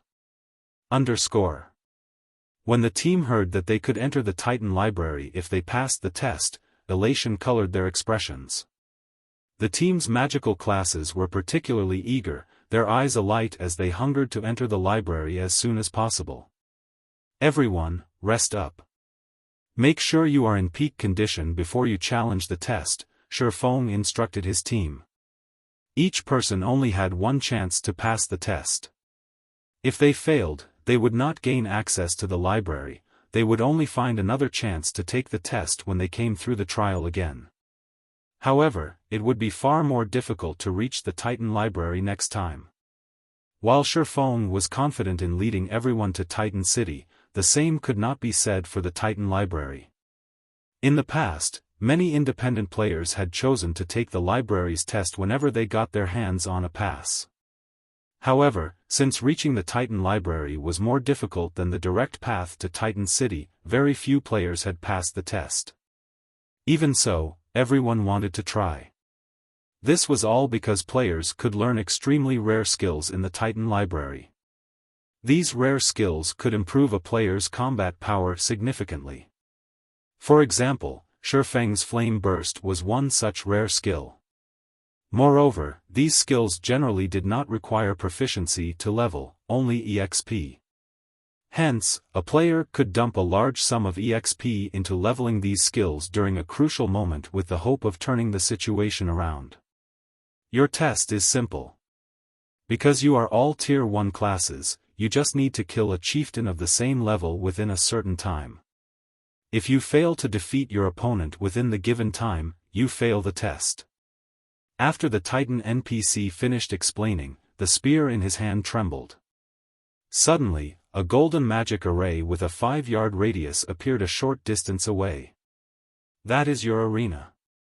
When you are ready to take the test, simply step into the array, the Titan NPC said as he pointed at the golden magic array. The NPC then fell silent as he resumed guarding the closed gates. As the team members listened to the test's rules, they frowned. Ordinary experts could not solo a chieftain of the same level, not to mention doing so within a limited time. Since the system had placed a time limit on the test, it was obvious that players would not have long. "Just enter the array when you're ready," Xiaofan said. He could not help but laugh and shake his head when he saw everyone's depressed expressions. In reality, Tier 1 players had a benefit when they came here. When Tier 2 players took the test, they had to solo a High Lord of the same level. That monster was 2 ranks higher. Compared to a High Lord, a chieftain seemed cute. After saying so, Xiaofan entered the magic array. He then transformed into a streak of golden light and disappeared. After watching Xiaofan enter the test, the rest of the team stepped into the magic array as well. Even if they were not confident of succeeding, they had to try. After players entered the golden magic array, they were transported to a peculiar space. When Xiaofan opened his eyes, he discovered that he had teleported to a wide, open prairie with no end in sight. Meanwhile, 200 yards away from him lay a flaming rhinoceros that was over 5 meters tall. Crimson Rhinoceros, Elemental Being, Chieftain, Level 43 HP 400,000/400,000. The library's test monster had far less HP than an ordinary chieftain. The point of this test was to see if players could face these monsters head-on. As Xiaofan prepared to approach the rhinoceros, he heard the sound of a system notification. "System, you have 10 minutes to complete the battle. If you cannot finish the battle within the allotted time, you will be automatically transferred out of this instance." The system's giving players 10 minutes? It sure is favoring Tier 1 players. Xiaofan could not help but sigh. When Tier 2 players challenged the test, they only had 20 minutes. However, their monster was a High Lord. Wasting no time, Xiaofan walked towards the Crimson Rhinoceros. When Xiaofan was only 70 yards away from the Crimson Rhinoceros, the chieftain discovered his presence. Immediately, it snorted scorching flames from its nostrils and stomped the ground angrily. It then charged at Xiaofan. When it moved, it thundered like a speeding truck. Seeing this, Xiaofan activated Flame Burst. With light steps, he easily evaded the Crimson Rhinoceros's charge and slashed the chieftain's back. Pang! The attack sent the rhinoceros flying over a dozen yards. When it slammed into the ground, it released a pained cry. A damage of -28,167 points appeared above its head. Xiaofan then activated Silent Steps and appeared behind the Crimson Rhinoceros. He brandished his swords at the chieftain, every slash leaving a deep cut. Suddenly, Xiaofang's attack triggered Killing Ray's lightning effect. Combined with Flame Burst's effect, the attack dealt -67,846 damage. Before Xiaofan had used all of Flame Burst's attack counts, the Crimson Rhinoceros burst into flames, disappearing from the prairie and leaving behind a black iron token. The token was the required proof he needed to enter the Titan Library. System, congratulations. You have killed the Crimson Rhinoceros. Time remaining, 9 minutes 52 seconds. System, you will return in 5 seconds. Please prepare. After Xiaofan picked up the token, he quietly waited for his teleportation away from this map. To him, the library's test was not a challenge in the least. He had long since surpassed chieftains of the same level in terms of strength. Even without any special techniques, he could easily kill an ordinary chieftain of the same level, not to mention one with weakened HP. In front of the Titan Library, many members were still preparing themselves mentally. When a figure suddenly appeared in the golden array, they turned to look. What? Someone has finished already? It's only been a few seconds. Did the monster kill them? Those who hadn't taken the test yet grew even more nervous. However, when they saw Xiaofan emerge, their jaws dropped. Isn't he too fast? None of them doubted that Xiaofan had passed the test. If he couldn't do it, no one could. However, he had cleared the test astonishingly fast. Not even 20 seconds had passed since he had entered the array. That was a chieftain they were talking about. A party dungeon's boss. This wasn't some ordinary monster they usually farmed. Why haven't you guys taken the test yet? Xiaofan glanced over the group before the gates. There were over 24 players who had yet to take the exam, and they were all Yulan's subordinates. He then advised them, relax. The test isn't as difficult as you imagine. Although the monster is indeed a chieftain, its HP has been reduced. Yulan's subordinates were speechless. Even with reduced HP, a chieftain was still a chieftain, yet Xiaofan talked as if it was some random mob that was too easy to slaughter. Shortly after Xiaofan had returned, Fire Dance stepped out of the magic array as well. Following which, one player after another emerged. Why are there so many people ahead of me? When Bloodsucker returned, he saw a large group already standing before the iron gates. Even Violet Cloud was among them. He was confused. He could accept monster-like damage dealers such as Xiaofan, Fire Dance, and White Knight completing the test faster than him. But Violet Cloud was a cleric. She was a mere healer. You're tuning into the Xiaofan's Wuxia Tales YouTube channel. Don't forget to subscribe and join us on this journey to catch the most captivating stories.